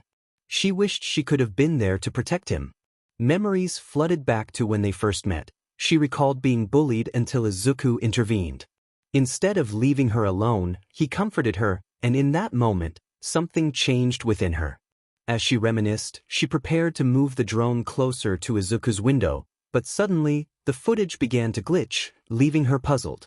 Rose frantically attempted to repair the drone, but her phone screen suddenly went dark, severing her connection. She cursed under her breath, realizing she needed to retrieve the drone before it fell into the wrong hands. Quickly, she changed into casual clothes and was about to leave when she heard giggling behind her. Turning around, she saw a familiar face on her phone screen. Monica greeted her with a smirk, asking if she was going somewhere. Rose, feeling a surge of anger, demanded that Monica leave her phone. Monica brushed off the request, claiming it was rude not to say hello. Rose's frustration grew as Monica revealed that she had turned off the drone, which was now on the Yagi's roof, and dismissed drones as tools for amateurs. Rose threatened Monica, but Monica simply stated that she wasn't after the drone. Instead, she was planning to take Izuku to the fair. Rose's anger intensified as Monica mentioned sending her pictures of their day together. With a final explosion of her phone, Rose rushed to get dressed and head to the Yagi house, determined to protect her connection with Izuku. Once properly dressed, Rose leaped out of the window of her warehouse, scaling the walls and jumping from rooftop to rooftop. Meanwhile, Monica stepped out of a car parked on the street, taking a deep breath as she approached the Yagi's front door, excited to spend the day with Izuku. However, Ayano appeared on the sidewalk, eyeing Monica suspiciously. When Monica asked if she needed help, Ayano bluntly questioned her identity. Monica introduced herself, explaining that she was friends with Izuku. Ayano found it strange that she had never seen Monica before, to which Monica replied that she had moved to another part of the city, leaving Izuku behind. Suddenly, a throwing knife flew toward Monica, who caught it effortlessly. Ayano demanded that Monica step away from the door, revealing her own confrontational nature. Monica, unfazed, digitalized the knife and conjured more, floating them around her. As Ayano prepared to charge, an arrow landed between them, halting their confrontation. Rose stood with her bow drawn, ready to defend her territory. Rose declared that Monica wouldn't take Izuku anywhere, while Monica noted that they both had competition. Ayano, confused, asked who Rose was, and Rose replied that she was Izuku's childhood friend. Ayano claimed the same, leading to a tense standoff. Rose pulled out 2 pistols, aiming them at both girls, while Monica created a pistol of her own. Just as the situation escalated, the doorknob jiggled, prompting them to hide their weapons. Izuku appeared, leaning on a cane, surprised to see the 3 girls. Monica rushed to hug him gently, careful of his injuries, and he reciprocated. Rose joined in, much to Monica's dismay, but she was simply happy to see Izuku again. Ayano watched, her jealousy simmering beneath the surface, but when Izuku hugged her too, her anger dissipated, replaced by concern for his well-being. Izuku winced in pain, prompting Ayano to apologize immediately. He reassured them that he was okay, though he had been stabbed the previous night. The revelation shocked both Monica and Ayano, igniting their protective instincts. Rose, feeling a mix of anger and sadness, thought about the person responsible for Izuku's injuries. Izuku then asked why they were all at his house. Monica seized the moment to ask if he wanted to go to the carnival with her, but Rose quickly interjected that she had the same idea. Ayano chimed in, revealing her intentions as well. Izuku, however, informed them that he couldn't go anywhere due to his parents' orders after his injury. Disappointment washed over the girls as they processed his words. Izumi appeared behind Izuku, asserting her authority in the household and denying them entry. She explained that she was in charge while their parents were away, and Izuku's injury meant he needed to rest. The girls reluctantly accepted the situation, knowing that Izuku's health came first. As the day unfolded, Monica reassured her friends that she would see them later, hoping for Rose's recovery. Rose echoed the sentiment, encouraging everyone to stay strong. Ayano wished for Izumi to get well soon. Izumi, with a determined spirit, led her brother Izuku back inside, closing the door behind them. The girls exchanged wary glances, each silently plotting against the others. Rose warned them to watch their backs, while Monica declared her watchful gaze over them. Ayano, with a fierce attitude, cautioned them not to interfere if they valued their well-being. The three girls parted ways, each scheming to win Izuku's affection. Meanwhile, the scene shifted to an abandoned church deep within the forest. Echoes of a distant scream pierced the air, drawing attention to a hidden dungeon. Inside, Rainier wore a sinister smile as she confronted the assassin from the previous night. She relished in his torment, urging him to scream louder with every lash of her crimson 𝗕𝗵𝗄. The assassin, overwhelmed by pain, wished for an end to his suffering. Rainier, undeterred, demanded to know who had sent him. The assassin, trembling, revealed the name Mason Yaoyorozu, the one who had ordered the hit on her companion. Despite his fear, he confessed that he had no further information. Rainier, irritated by his tears, scolded him for being weak and reminded him of the promise of payment for his services. With a wicked grin, she prepared for her final act of torment, declaring it would be a death by countless cuts. As she approached him, the assassin's pleas fell on deaf ears. Rainier expertly targeted every vulnerable spot on his body, ensuring he remained conscious throughout the ordeal. After what felt like an eternity, she looked into his defeated eyes, savoring her victory. With a swift motion, she ended his life, taking his head as a trophy to display among others in her collection. Emerging from the dungeon, she encountered 3 other fallen angels. They awaited her orders, and she instructed them to find Mason Yaoyorozu, emphasizing the need for chaos throughout the city. She also warned them to avoid a boy with green hair, her future husband. As the angels prepared to take flight, a moment of tension arose between them, leading to a brief scuffle. Rainier intervened, reminding them to focus on their mission. With a shared understanding, they took to the skies, leaving Rainier to follow suit, her thoughts consumed with finding Mason and protecting Izuku. The next day dawned with Izuku peacefully sleeping on the couch, resting his head on Izumi's lap. She smiled down at him, cherishing the moment. Just then her phone rang, breaking the tranquility. It was her mother, Inko, reminding her that school would resume the following day, despite the recent unsettling events. Izumi expressed her concerns about the ongoing investigations into the murders, but Inko reassured her that it would be an early release day. After hanging up, Izumi continued to slide Izuku's hair, unaware that Kaguya and Chika were observing her from a nearby rooftop. Chika noted Izumi's significance to Izuku, while Kaguya revealed her disdain for her, labeling her a threat. Chika, initially skeptical, soon recognized the potential danger. Kaguya devised a plan to separate the siblings, but Chika proposed an alternative approach. As they discussed their strategy, the focus shifted back to Izumi, who remained blissfully unaware of the brewing conflict around her. Izumi gazed down at her sleeping brother, her heart fluttering as she admired his peaceful expression. She felt warmth spread through her cheeks, and her breathing quickened as she thought about the bond they shared. Just as she leaned in closer, ready to express her affection, a knock at the door interrupted her, causing her to lean back with a groan. She wondered who could be at the door.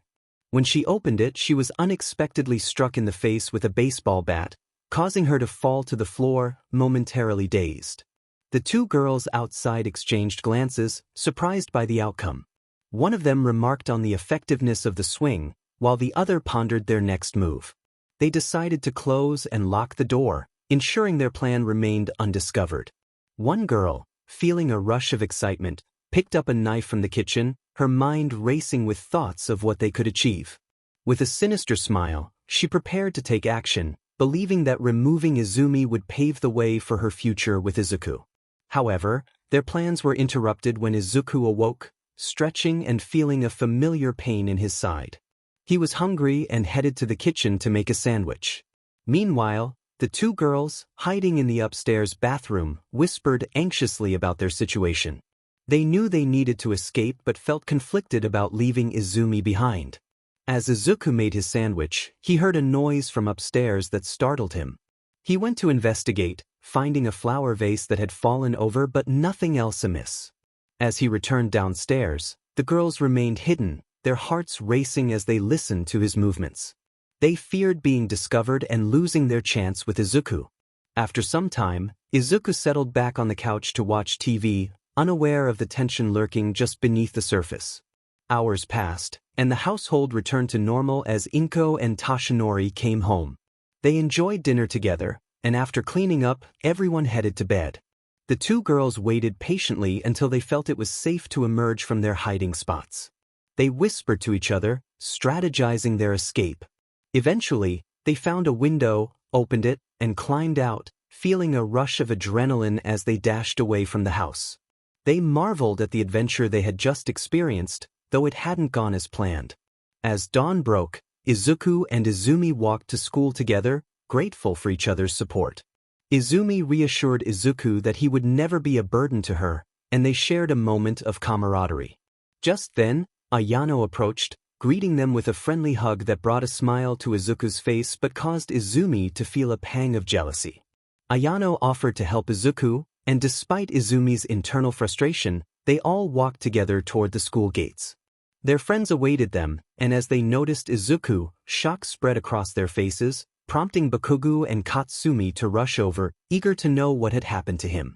Izuku reassured Katsumi that there was nothing to worry about, but she was not convinced. She pressed him, concerned that he might have been hurt. After a moment of hesitation, Izumi revealed that someone had stabbed Izuku. Katsumi and Bakugo reacted with shock, demanding to know who was responsible. Izuku explained that the assailant was no longer a threat, having met his end. The two friends felt a sense of relief upon hearing this. Izuku chuckled, noting how unique they were, to which Bakugo acknowledged with a smirk. Katsumi, however, expressed her frustration that she hadn't been the one to deal with the attacker herself. The group pondered how their classmates would react to the news of Izuku's injury. Izuku suggested they find out together. As they approached their classmates, Izuku was met with a barrage of questions about what had happened. The group was taken aback, especially Shoka, who silently wished she could have confronted the attacker herself. When asked if it hurt, Izuku replied that it was manageable, though he couldn't stretch too much or be hugged too tightly.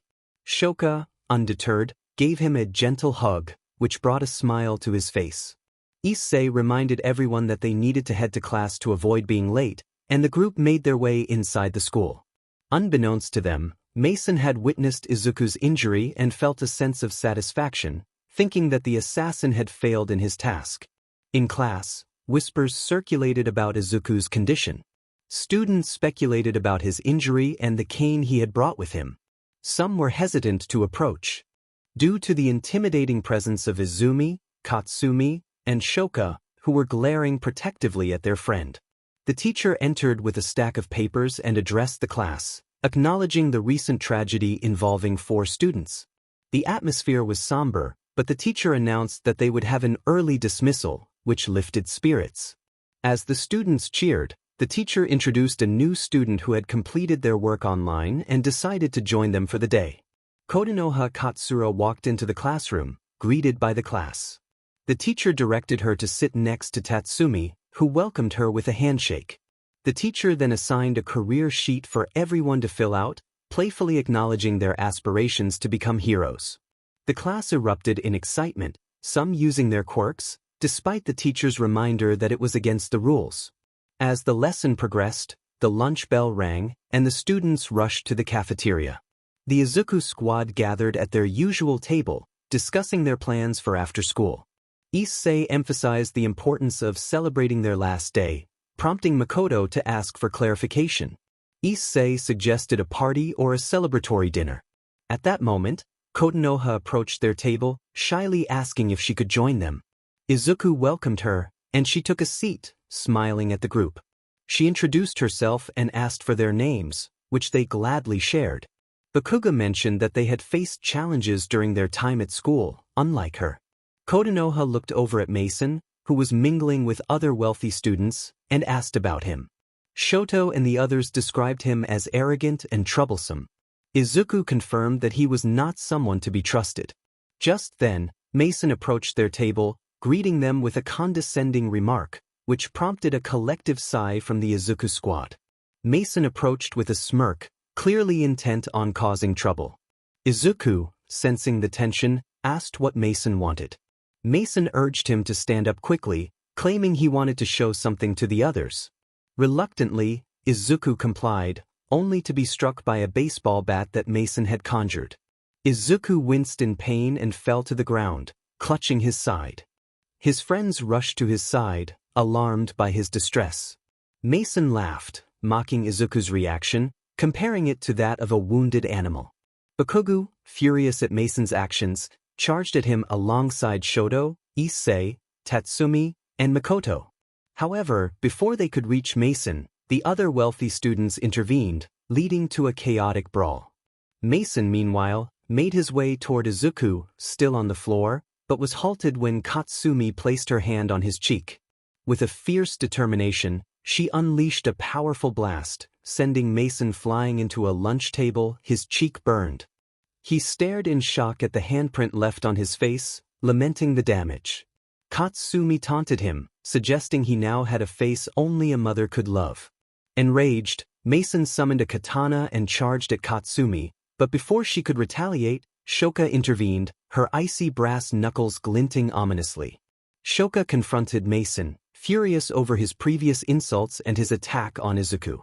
As Mason swung his katana, Shoka ducked and delivered a swift uppercut, catching him off guard. The impact caused him to cry out in agony, collapsing to the ground. The boys around them winced in sympathy, feeling his pain. Mason lay there, tears streaming down his face as he looked up at Shoka, who coldly declared that he would never have children. Katsumi congratulated Shoka for her decisive action, while Shoka jokingly asked if she would receive a reward. Mason, realizing the tide of the battle was turning against him, attempted to crawl away, but Izumi blocked his escape, stomping on his fingers. He screamed in pain, threatening to ruin their futures and careers, but his bravado was cut short when Kotonoha unexpectedly intervened, using a handsaw to incapacitate him. Kotonoha then approached Izuku, who was struggling to breathe. With determination, she lifted him and headed toward the nurse's office, ignoring Izumi's protests. Izuku, despite his discomfort, was reassured by Kotonoha's insistence that he needed help. As they left, Katsumi and Shoka were left with Mason, who continued to sulk and insult them. Katsumi whispered a plan to Shoka, who grinned in agreement. Meanwhile, in the nurse's office, Kotonoha watched as Shoko examined Izuku's injuries. Concerned, she asked if he would be all right. Shoko confirmed that he would be but noted the poor quality of the stitches, indicating they needed to be redone. Kotonoha listened intently, anxious about Izuku's well-being. Shoko assured them it would take about 26 minutes to fix the stitches. Izuku expressed his gratitude, and Kotonoha introduced herself as she prepared to leave. Shoko, now focused on her task, donned gloves and gathered the necessary equipment to tend to Izuku's wounds. Shoko was focused on her task, assuring Izuku that it was no trouble at all. She mentioned that she was simply doing her job as a nurse. Izuku expressed concern about the quality of his stitches, and Shoko agreed, noting that whoever had done them needed to reconsider their profession. She acknowledged that it might hurt a little since she didn't have the proper equipment to put him to sleep, but Izuku was ready to proceed. As Shoko began to carefully redo Izuku's stitches, the sound of sirens filled the air, signaling the arrival of the police at the school. Detective 𝗂𝗍𝗄 stepped out, observing Mason on a stretcher and Kotonoha in 𝗕𝗏𝗍𝗓. 𝗂𝗍𝗄 approached a group of students who were nearby. One student explained that Mason and a few others had confronted a group and struck one of the boys. 𝗂𝗍𝗄 noted that while the details were somewhat exaggerated, there had indeed been a fight. The student continued, saying that Mason had been thrown into a table, and although they hadn't witnessed everything, they had heard bones breaking. 𝗂𝗍𝗄 took in the information, aware that some of it was misleading. After questioning the students, 𝗂𝗍𝗄 turned his attention to Kotonoha, who was humming softly to herself. He informed her that he would be asking some questions and expected her to answer truthfully. Kotonoha agreed, and he began with whether she had participated in the fight. She denied it, which 𝗂𝗍𝗄 noted was true. He then asked if she had seen who had been involved, to which she pointed to the unconscious students on the floor. When asked who they had been fighting, she claimed ignorance, stating she had hidden under a table. 𝗂𝗍𝗄 pressed further, asking if she knew who had harmed the boy on the stretcher. Kotonoha replied no, which 𝗂𝗍𝗄 recognized as untrue. He informed her that she wouldn't be going to jail but would need to accompany him to the police station for further questioning. 𝗏𝗏 followed him outside, where 𝗕𝗏𝗄𝐴 retrieved his keys. Suddenly, 𝗏𝗏 kicked 𝗕𝗏𝗄𝐴 in the back of the knee and attempted to use the HNDCFFS to restrain him. 𝗕𝗏𝗄𝐴 reacted quickly, elbowing her to break free, and reached for his taser. 𝗏𝗏 dodged and fled, prompting 𝗕𝗏𝗄𝐴 to call for backup over his radio. Before he could finish his message, a brick struck him in the face, sending him to the ground. 𝗏𝗏, armed with another brick, approached him, but he managed to throw her off. As he got back to his feet, he wiped the BLD from his face, bewildered by her aggression. 𝗏𝗏 then lunged at him with a pocket knife, and, although he barely avoided the strike, he fell again. Hearing the approach of other officers, 𝗕𝗏𝗄𝐴 realized he needed to act quickly. 𝗏𝗏, however, was determined not to be taken into custody. In a surprising turn, she began to cut her clothing and made small cuts on her arms and legs, creating a scene that would draw attention. She then let out a piercing scream that echoed through the area, prompting the nearby officers to rush over. They found 𝗏𝗏 curled up, appearing distressed, while 𝗕𝗏𝗄𝐴 struggled to regain his composure. 𝗏𝗏 ran to the officers, clinging to one of them and crying for help, claiming that 𝗕𝗏𝗄𝐴 had been trying to harm her. The officers, alarmed by her accusation, turned their attention to 𝗕𝗏𝗄𝐴, demanding to know what was happening. 𝗕𝗏𝗄𝐴 tried to explain himself, insisting he was innocent, but the police were having none of it. They ordered him to the ground, and despite his protests, 3 officers tackled him, restraining him as he shouted that he hadn't done anything wrong. 𝗏𝗏 watched with a smirk, thinking about who the authorities would believe more, a defenseless girl or a grown man. The police took 𝗕𝗏𝗄𝐴 away, placing him in the back of a patrol car and driving off from the school. Meanwhile, 𝗏𝗏 was taken home, and a few minutes later, school let out. Students left with smiles, excited that summer had finally arrived. Izuku had his stitches redone and received Shoko's number in case he ever needed help or wanted to chat. He smiled and hugged Shoko, making her smile in return, and left her feeling a mix of emotions. Izuku rejoined his friends, and they all headed out to celebrate multiple reasons. School was out for summer, and they had managed to stand up to Mason and his crew. Time passed, and everyone returned home after their enjoyable meal together. As night fell, Mason lay in a hospital room, bandaged and surrounded by get well soon gifts, seething with anger. He thought about how he had been humiliated and how those he considered beneath him had dared to lay hands on him. He vowed that he would ruin their lives, especially Izuku's, ensuring he would be left in the dirt. Suddenly, there was a knock at the door. Mason called for the visitor to enter and was surprised to see Ayano. He greeted her with a mix of excitement and confusion, wondering why she was there so late. Ayano revealed she had brought him a gift, pulling out a syringe filled with a mysterious substance. Mason, feeling uneasy, tried to back away, but Ayano assured him it would be over quickly. As Mason attempted to call for a nurse, Ayano moved the bell out of reach and grabbed him by the neck, aiming the syringe at him. Just then, Lucy emerged from the shadows, brandishing a scythe and telling Ayano to back off. Ayano insisted she had every right to take Mason's life for his past actions. Mason, realizing the gravity of the situation, tried to defend himself, but Ayano silenced him. Lucy revealed that Mason had sent an assassin after Izuku, which had caused his injuries. Ayano, furious, stabbed Mason multiple times, but Lucy intervened, wanting him alive. The tension escalated as Rainier entered the room, declaring Mason was hers to kill. The 3 girls argued over who had the right to take Mason's life, each revealing their motivations. Mason, confused and terrified, questioned what they saw in Izuku, dismissing him as a nobody. The girls responded passionately, each highlighting Izuku's qualities, his kindness, strength, and the potential for a great future. 𝗏𝗏 joined them, holding a handsaw and confronting Mason about his actions. She revealed that he had hurt Izuku, and the girls agreed that his fate would not be a quick one. As they discussed their feelings for Izuku, 𝗏𝗏 opened up about her past, revealing her hurt from a previous relationship. The other girls reassured her that Izuku was different, and they all shared a moment of solidarity, united by their admiration for him. The atmosphere shifted as they realized their shared feelings, and they prepared to confront Mason together, determined to protect the one they cared for. As they all gripped their weapons, preparing to confront one another, Mason began to laugh, blood trickling from his mouth.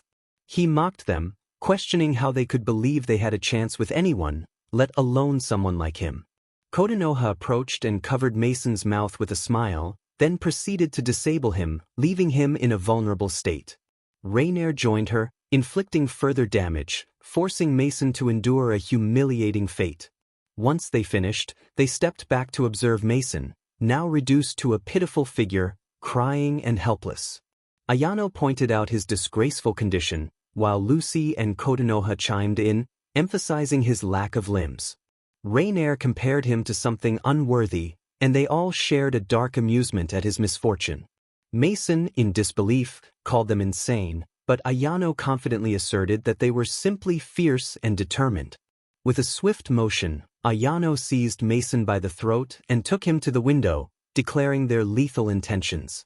She threw him out, and as he fell, the girls looked down at the aftermath with satisfaction, knowing he could no longer threaten Izuku.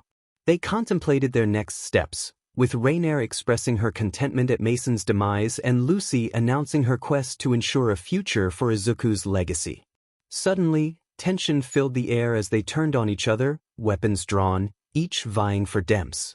Ayano declared that only one would leave alive, and Rainier confidently claimed that it would be her. Insults flew, and the atmosphere crackled with hostility. The girls engaged in a fierce battle, each showcasing their skills, but the fight was interrupted by the sound of a doorknob jiggling. In a panic, they leaped out the window and scattered just as the doctor entered, horrified by the scene before him. He rushed to alert others, but it was too late for Mason. News spread quickly, reaching Izuku, who was abruptly awakened by a flurry of messages on his phone. Shocked by the images of Mason's demise, he struggled with his emotions as his sister Izumi entered, equally stunned by the news. While they processed the tragedy, the scene shifted to the Yaoyorozu household. Natalia was distraught over Mason's death, while Liam, consumed by grief, struggled to cope. Momo tried to comfort her mother, but the atmosphere turned tense as Liam lashed out, expressing his anger and disappointment. Momo, shocked and hurt, realized the depth of her father's despair, and the family dynamic began to unravel under the weight of their loss. As the night wore on, each character grappled with the consequences of the events that had unfolded, setting the stage for the turmoil yet to come. Natalia expressed that Momo could handle the situation, but before she could finish, Liam struck her in the stomach, forcing her to her knees. He grabbed her by the hair and began dragging her upstairs. Momo quickly sprang to her feet and attempted to pull Liam away from Natalia, only to be knocked to the floor with a swift motion. Liam warned Momo to stay down if she valued her well-being. In a moment of desperation, Momo produced a switchblade and cut the back of Liam's ankle, causing him to stumble and release Natalia. Momo then helped her mother to her feet, urging her to leave. Natalia agreed, but just as they were about to escape, Liam regained his footing and seized both Momo and Natalia by their hair, pulling them back down. He demanded to know where they thought they were going.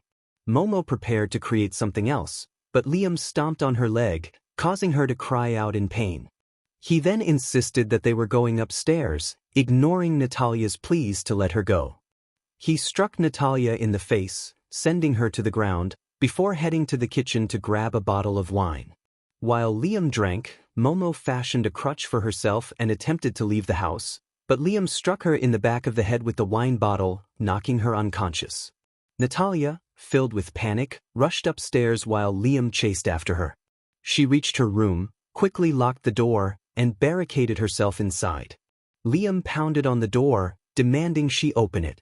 Natalia, in a moment of desperation, decided to call the police, dialing 911 and anxiously waiting for a response. As she waited, she heard the operator pick up, and relief washed over her. She explained her situation, but just then, Liam crashed through the window, prompting her to unlock the door and flee downstairs. Liam pursued her, shouting for her to come back.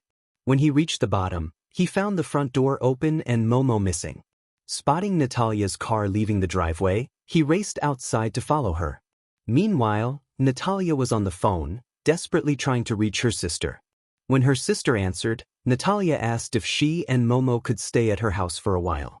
Her sister readily agreed, but Natalia's relief was short-lived as Liam rammed into her car from behind, causing her to drop her phone. She quickly swerved into another street, trying to escape his relentless pursuit. Liam continued to ram into her car, demanding to know why she was making it so difficult for him. As he struck her vehicle again, Natalia managed to maintain control, but she was growing increasingly frustrated. Momo, who had regained consciousness, asked where they were. Natalia reassured her that they were on their way to her aunt's house, but they were taking a detour. Momo then decided to take action. She instructed Natalia to keep driving while she prepared to deal with Liam. With determination, Momo created a grenade launcher and aimed it at Liam, who was shocked by her sudden appearance. She fired a grenade, which rolled under Liam's car and exploded, sending it tumbling into the air and landing on its roof, engulfed in flames. Momo celebrated their success, and Natalia urged her to focus on getting to her sister's house. As they drove away, Liam crawled from the wreckage, furious that Natalia had escaped. He fell to his knees, screaming in frustration, and then began to cry, hitting the ground in despair.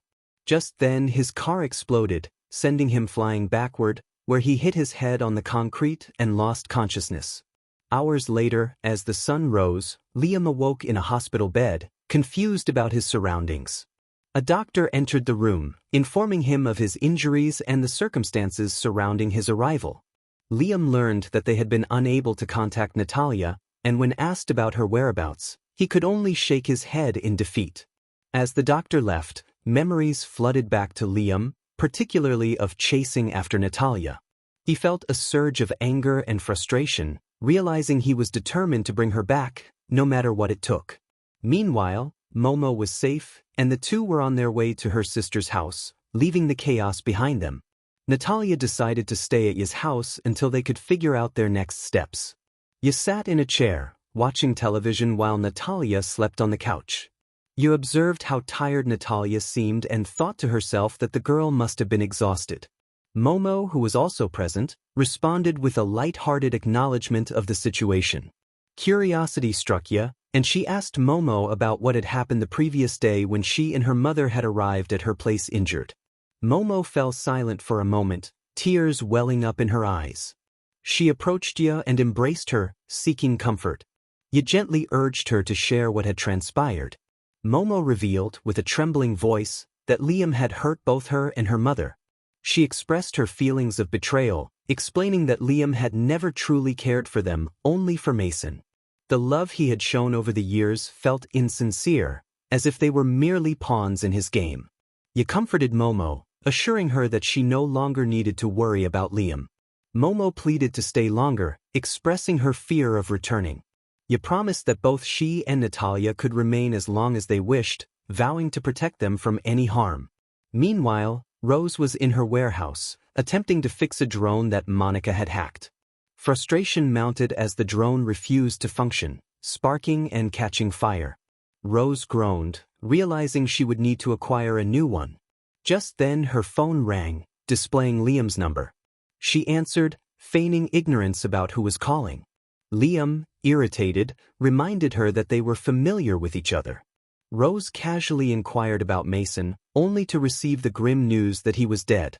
She had anticipated this outcome. As the conversation continued, Rose informed Liam that she had quit and would not assist him any longer. However, Liam had a surprise for her. He mentioned that he had someone else on the line, someone she knew very well. A voice interrupted, greeting Rose and teasing her about her silence. It was 𝗧𝗍, an old acquaintance. He wasted no time and demanded that Rose assist Liam, leaving her with no choice but to confront the unexpected alliance. Yayarozu understood what she needed to do. Rose felt defiant, questioning what would happen if she refused. 𝗧𝗍 pressed on, asking about the boy she had once liked, Izuku. Rose slammed her fist onto her desk, catching both Liam and 𝗧𝗍's attention. 𝗧𝗍 felt a sense of satisfaction at her reaction. Rose warned 𝗧𝗍 to stay away from Izuku, vowing that if he approached him, there would be consequences. Slade acknowledged her fierce spirit, recalling how he had raised her. Rose retorted that it was more about the hardships she endured. Slade insisted that everything had worked out in the end. Liam then informed Rose that she had a week to find Natalia and bring her back. Rose reluctantly agreed to the task, and Slade reminded her that Izuku's life was at stake. After hanging up, Rose clenched her fist in frustration and punched a hole through her desk. Monica, who had been watching, commented on Rose's anger. Rose glanced at her phone, seeing Monica's smiling face, and asked how much of the conversation she had overheard. Monica replied that she had heard everything and jokingly asked if Rose would mind if she took action against her father. Rose firmly stated that he was hers to deal with. Monica then asked if she could track down Liam's wife, to which Rose sighed and asked politely. Monica agreed and disappeared from the screen, leaving Rose to prepare for her mission by grabbing her katana and dual pistols, checking that they were fully loaded. Rose was determined to protect Izuku, even if it meant confronting Natalia. Monica soon returned, revealing Natalia's location on Bungo Street. Rose thanked her and set off, determined to bring Natalia back to Liam. Meanwhile, Momo was at the park, reflecting on her past as she watched parents bond with their children. She felt a pang of sadness, realizing that her father had favored Mason, while Natalia had loved both her and Mason equally. Momo questioned why her father never seemed to care about her. As she walked back to her aunt's house, a group of guys blocked her path. They offered to walk her home, but Momo declined, insisting she was fine. After some back and forth, the guys stepped aside, allowing her to pass. However, one of them grabbed her from behind and pulled her into an alley, covering her mouth. They revealed they knew Mason and that he owed them something, implying that Momo would now have to pay the price. Momo was terrified as they threatened her, and one of the men began to approach her with ill intentions. Suddenly, a rock struck one of the men in the head, and they turned to see Izuku rushing in. Momo was shocked to see him. Izuku confronted the men, swiftly taking them down one by one with impressive skill. He knocked one to his knees and punched another, incapacitating them. As the last man attempted to escape, Izuku swept his legs and delivered a final blow, leaving the group defeated. Once the danger had passed, Izuku turned to Momo, who was still in shock. He extended his hand to help her up, asking if she was all right. Momo accepted his hand, grateful for his timely arrival. Izuku explained that he had heard her scream and rushed over. Momo was surprised to learn he had been nearby, out grocery shopping. She appreciated his offer to walk her home, and as they walked together, Momo smiled, feeling comforted by Izuku's warm hand in hers. She found solace in the moment, trying to push aside her troubling thoughts about Mason. Izuku remained steadfast in his belief. He acknowledged that, despite his brother's flaws, there was someone special looking out for him, doing her utmost to protect him. Momo was taken aback by the mention of an angel. Izuku reassured Momo that she had done everything she could for their friend, emphasizing that his death was not her fault. Momo expressed her gratitude, feeling a warmth in her cheeks as she looked away, causing Izuku to feel a bit confused. He checked in on her, but she insisted she was fine and that there was nothing to worry about. As they continued their walk to her aunt's house, unbeknownst to them, Chika was perched on a rooftop with her sisters, observing them through a sniper scope. Toyomi noted that it seemed someone was smitten, while Meiha agreed. Chika contemplated taking a shot at Momo but realized she was out of bullets.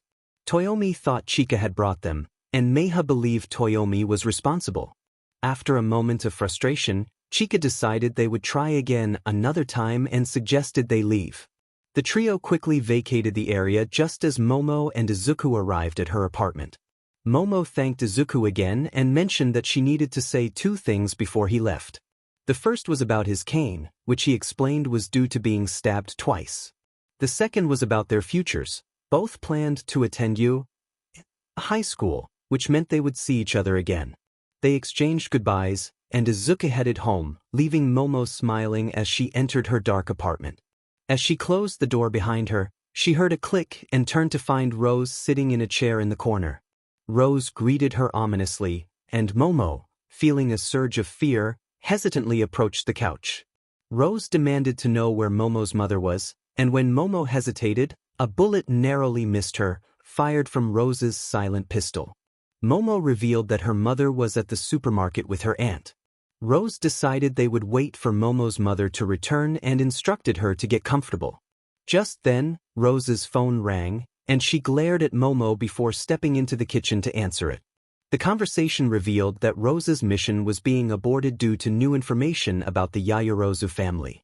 Suddenly, a crash interrupted them, and Rose was struck by 3 throwing knives, causing her to drop to her knees. As she attempted to retaliate, another knife disarmed her gun, and before she could react, she was sent flying into the next room. Momo watched in shock as a new figure emerged, introducing herself as 𝐬, the friendly neighborhood thorn princess. Rose removed the 3 knives from her body and leaped out the window, sprinting away. She glanced back to see 𝐬 pursuing her, getting closer with each passing moment. In a moment of desperation, Rose jumped onto another rooftop, but 𝐬 was relentless in her chase. For nearly an hour, Rose darted through the city, trying to evade her pursuer until 𝐬 finally decided to change tactics. 𝐬 halted her pursuit, pulling out a hook and chain. She swung the hook and threw it at Rose, aiming to ensnare her legs. Instead, the hook struck Rose's knee, causing her to cry out in pain. 𝐬 seized the opportunity, pulling Rose toward her and knocking her down onto the roof tiles with a swift motion. With a sigh, 𝐬 inquired about who had sent Rose. Rose revealed that it was Liam Yaoyorozu. 𝐬 acknowledged the information, surprised by how easily Rose divulged it. Rose explained that if you intended to kill Liam, he was likely still at the hospital or at the Yaoyorozu mansion, but she insisted that 𝐬 not reveal her source. 𝐬 agreed, but only if Rose promised to leave her family alone afterward. Rose confirmed that she would, revealing that she had been dragged back into this chaos despite wanting to quit. With that, 𝐬 dashed away, leaving Rose to catch her breath and slowly rise to her feet. She made her way back to the warehouse. Meanwhile, Ayano was in her room, slow dancing with a teddy bear adorned with a picture of Izuku. She lamented her lack of courage to ask him to prom, reflecting on the regrets life often brings. Suddenly, Kotonoha appeared at her window, startling Ayano. Kotonoha requested to come inside, but Ayano refused, wanting her to leave. Kotonoha insisted on talking without violence, and after a moment of hesitation, Ayano opened the window.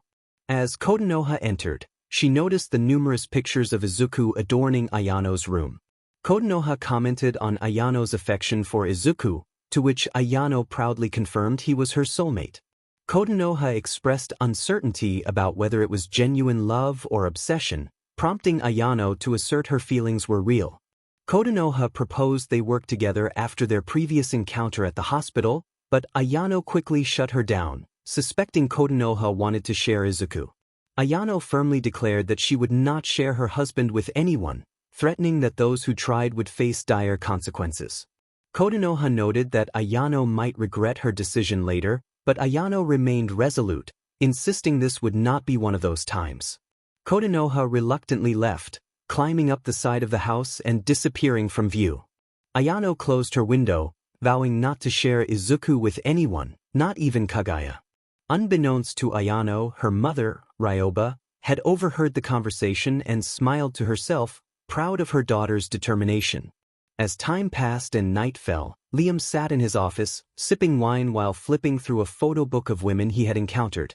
He expressed frustration over not finding a suitable replacement for Natalia, feeling that none could bear him another prodigy. In a fit of rage, Liam overturned his desk, breathing heavily until a knock at the door interrupted him. Annoyed, he opened the door to find no one there, which only fueled his anger. He stepped into the hallway, calling out for security, but found the area deserted. Confused, he descended the stairs, searching for anyone but finding the living room empty. Liam discovered a note on the bar counter, which read that Karma had come to collect its debt. Before he could react, one of his golden blades pierced through his throat, causing him to gasp for air as he fell to the floor. Struggling to rise, he attempted to reach the stairs, but another blade struck his leg, sending him crashing down again. In his mind, he realized someone was trying to kill him and desperately needed to call for help. 𝐕 approached him, revealing herself as the sister of the girl he had harmed. She warned him that by the time he reached the stairs, it would be too late. He felt a surge of determination as she faced Liam. With swift precision, she drew her golden blades and struck, leaving him incapacitated. As he slumped over, Ye took a moment to collect herself, acknowledging the weight of her actions. It was a personal matter for her, one that she wished had not come to this. Afterward, Ye made her way to the bathroom, where she meticulously cleaned her weapons, the remnants of the encounter washing away. She sighed, gazing at her reflection in the mirror, contemplating the path she had chosen. It was a reality she had hoped to avoid, but now it seemed inescapable. She wished for this to be a solitary event, yet she steeled herself for whatever lay ahead. Once she finished, Ye ascended the stairs and leaped from a window, disappearing into the night like a shadow.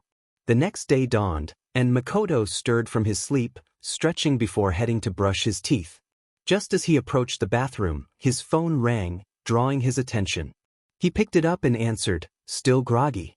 "Good morning, Niji," came a cheerful voice on the other end.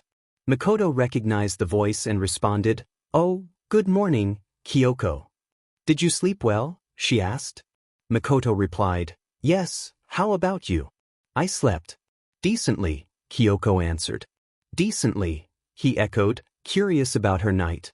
Kyoko expressed her concern about the recent murders, noting that it was troubling to see someone causing such chaos in the city. Makoto agreed, sharing his worries but also his faith that the heroes would eventually uncover the truth behind the crimes. As they spoke, Kyoko suggested they have breakfast together, but before she could finish her thought, her phone began to malfunction, causing her frustration. She called out to Makoto, but he struggled to hear her through the breaking connection. Both were left confused when the call abruptly ended. Meanwhile, in Kamuro's room, she wore a smug grin, having intentionally disrupted Kyoko's call. She thought to herself that Kyoko would have to try harder next time. Makoto, unaware of the interference, went to brush his teeth and shower.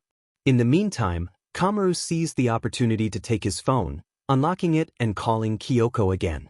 When she answered, Kamuru introduced herself, much to Kyoko's annoyance. Kyoko demanded to speak with Makoto, but Kamuru informed her that he was busy. Kamuru warned Kyoko to stay away from her brother, claiming him as her own. Kyoko, amused, teased Kamuru about her feelings for Makoto, leading to a tense exchange.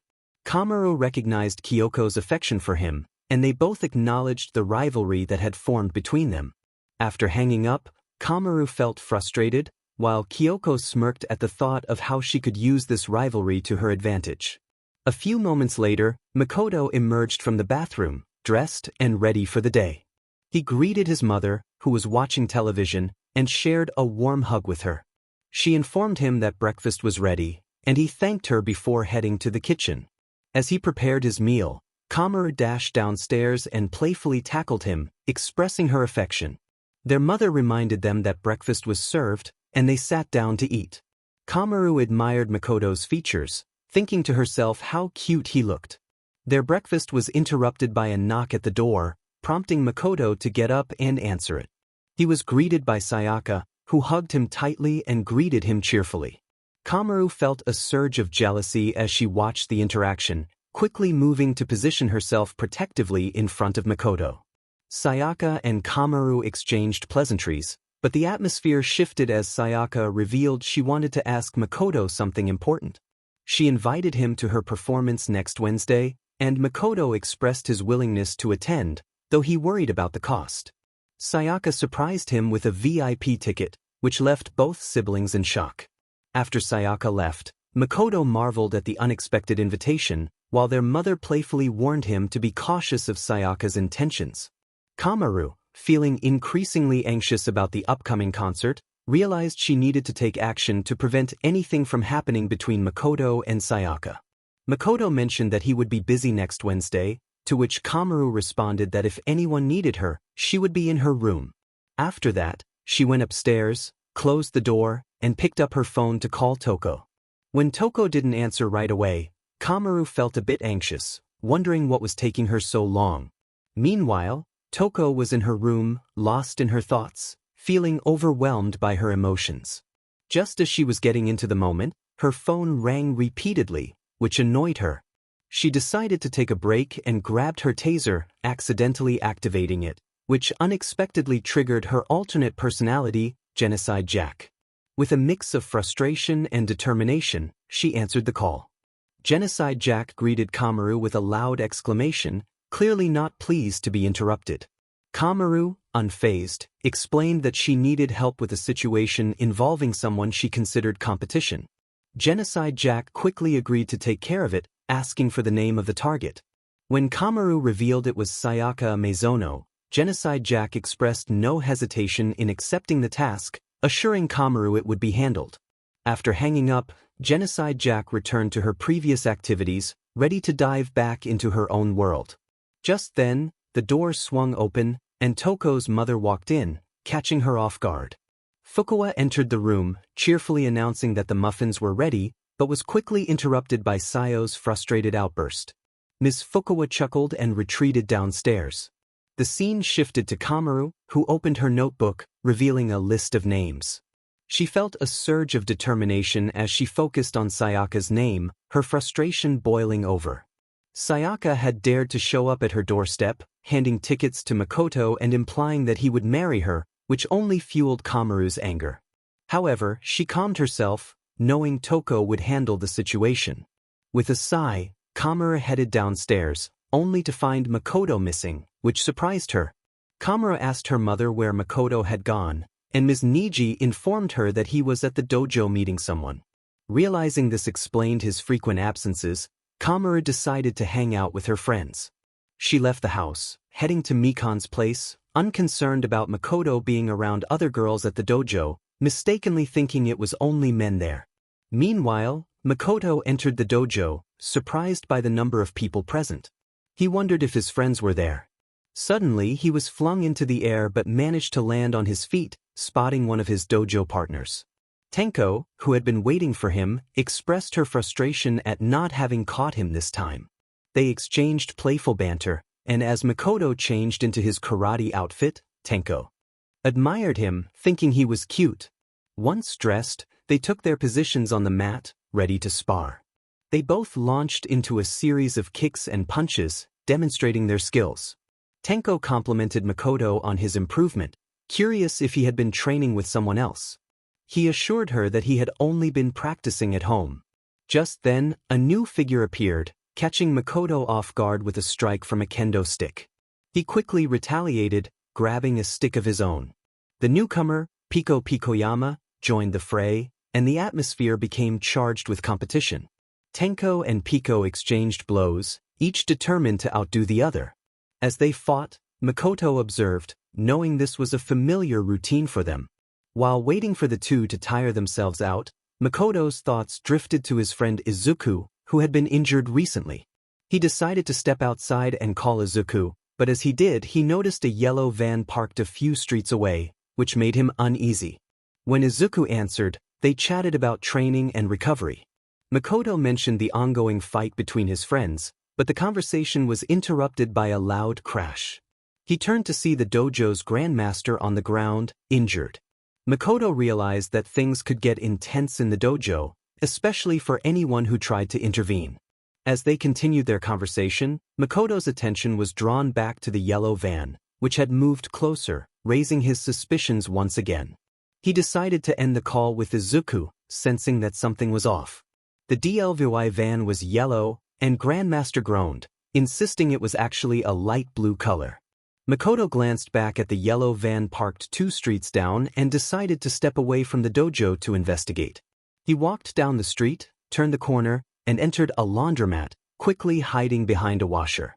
He peeked out to see the same yellow van cruising by, and his heart raced as he caught a glimpse of the driver's hand, adorned with a tiger tattoo.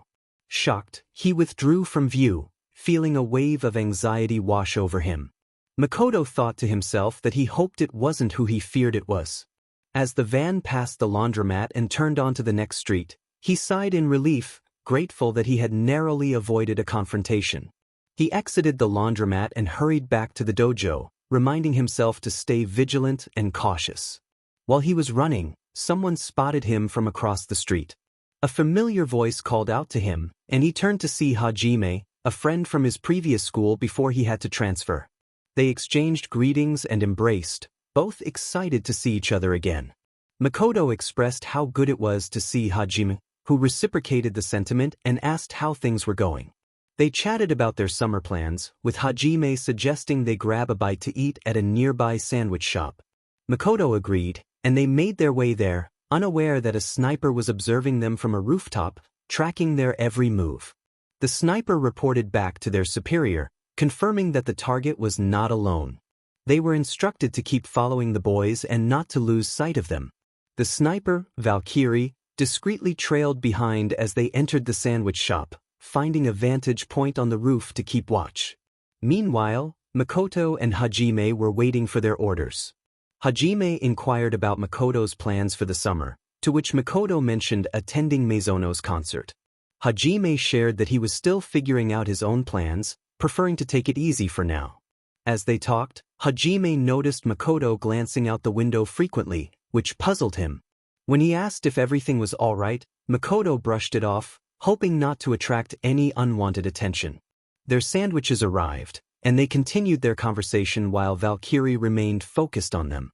Suddenly, she spotted the yellow van approaching again. Through her sniper scope, she recognized the tiger tattoo on the driver's hand. Reporting back, she confirmed the van's presence and received orders to stop them. As tensions rose, the driver of the van expressed frustration at their inability to locate Makoto. Just then, a sudden shot rang out, and the driver slumped over, leaving the others in shock. They quickly moved the driver out of the seat and sped away, while 𝗲𝗁𝗲 was ordered to eliminate any remaining threats. In the meantime, Makoto returned from the bathroom and resumed his conversation with 𝗳𝗵𝗲, who mentioned that their friends had been feeling down since Makoto's move. 𝗳𝗵𝗲 then asked about 𝗵𝗃, who had been missing for weeks. Makoto was surprised, having seen her just last week, and offered to call her. When 𝗵𝗃 answered, she seemed cheerful but unaware of the concerns surrounding her absence. 𝗳𝗵𝗲 took the phone to speak with her, expressing their worry about her sudden disappearance. 𝗵𝗃 reassured them that she was fine and asked to speak with Makoto again. As they wrapped up their conversation, Tenko unexpectedly joined the call, causing confusion for both boys. Makoto chuckled at the situation, while 𝗳𝗵𝗲 and 𝗵𝗃 exchanged curious glances, eager to understand the new voice on the line. Tenko introduced 𝗵𝗃, her friend from school, to Makoto, who trained at the dojo. 𝗵𝗃 expressed surprise at Makoto's involvement in a dojo, and Tenko questioned how 𝗵𝗃 knew him. 𝗵𝗃 defended her long-standing friendship with Makoto, while Makoto attempted to ease the tension. Tenko, concerned for Makoto, urged him to return to the dojo, expressing how much she missed him. 𝗵𝗃 felt a pang of jealousy but kept her composure. As Makoto walked down the street, he remained vigilant for a yellow van that had been troubling him. After a few moments of not seeing it, he began to relax. Suddenly, he bumped into a stranger, who had a tattoo that caught Makoto's attention. Recognizing it as a triad symbol, he felt a rush of anxiety. The stranger seemed to recognize Makoto as well, mentioning an older brother who owed money to the boss. In a moment of panic, Makoto reacted quickly, delivering a swift kick to the stranger and fleeing. As he ran, he noticed 3 other men emerging from an alley, chasing after him. Makoto ducked and weaved through the streets, narrowly avoiding their grasp. He spotted a bottle on the ground, picked it up, and threw it at one of his pursuers, hitting him and causing a distraction. Makoto continued to sprint towards a skating park, where he maneuvered around skaters, apologizing as he went. In the chaos, one of the skaters collided with a pursuer, causing a pile-up that allowed Makoto to gain some distance. However, one determined pursuer remained on his tail. Frustrated, the man pulled out a pistol and aimed at Makoto. Just as Makoto turned, he witnessed the man collapse, a bullet wound evident. Shocked and frightened, Makoto hurried away from the scene, leaving the chaos behind. Meanwhile, 𝗲𝗁𝗲, positioned on a rooftop, reported to her superior about the incident. They discussed the implications of the triad's interest in Makoto, recognizing the potential danger he faced. 𝗲𝗁𝗲 was instructed to return to the manor. Sitting on a bench, Makoto struggled to catch his breath, grappling with the reality of what had just happened. He was approached by Yuriko, a familiar face from his neighborhood, who noticed his distress. Despite Makoto's initial reluctance to share, he eventually confided in her about the troubles stemming from his brother's debts and the constant fear he lived with. Yuriko listened intently, offering her support and assuring him that he could rely on her. She handed him a juice box, which he accepted gratefully, finding comfort in its sweetness amidst the turmoil. Makoto looked surprised when Yuriko reassured him that the drink would help him relax and calm his nerves. She encouraged him to take it, insisting he needed it more than she did. After a few minutes of conversation on the bench, Makoto began to feel a wave of relaxation wash over him, and dizziness set in. Yuriko noticed his condition and asked if he was all right. He responded that everyone seemed dizzy. Yuriko chuckled to herself, realizing he was already feeling the effects of the drink, and decided it was time to take him home. She insisted that Tenko could manage on her own and urged Makoto to get up. He hesitated, wanting to linger on the bench a bit longer, but Yuriko gently nudged him to move. As they walked, Makoto unexpectedly fell asleep, prompting Yuriko to pick him up and carry him home. She marveled at how light he was and felt a pang of sympathy for his struggles. After a short while, she arrived at his house and was about to knock on the door when Komaru appeared, glaring at her. Yuriko greeted Komaru, but the tension escalated quickly. Komaru demanded to know what Yuriko had done to her brother. Yuriko explained that she had only given him something to help him relax, but Komaru was not convinced.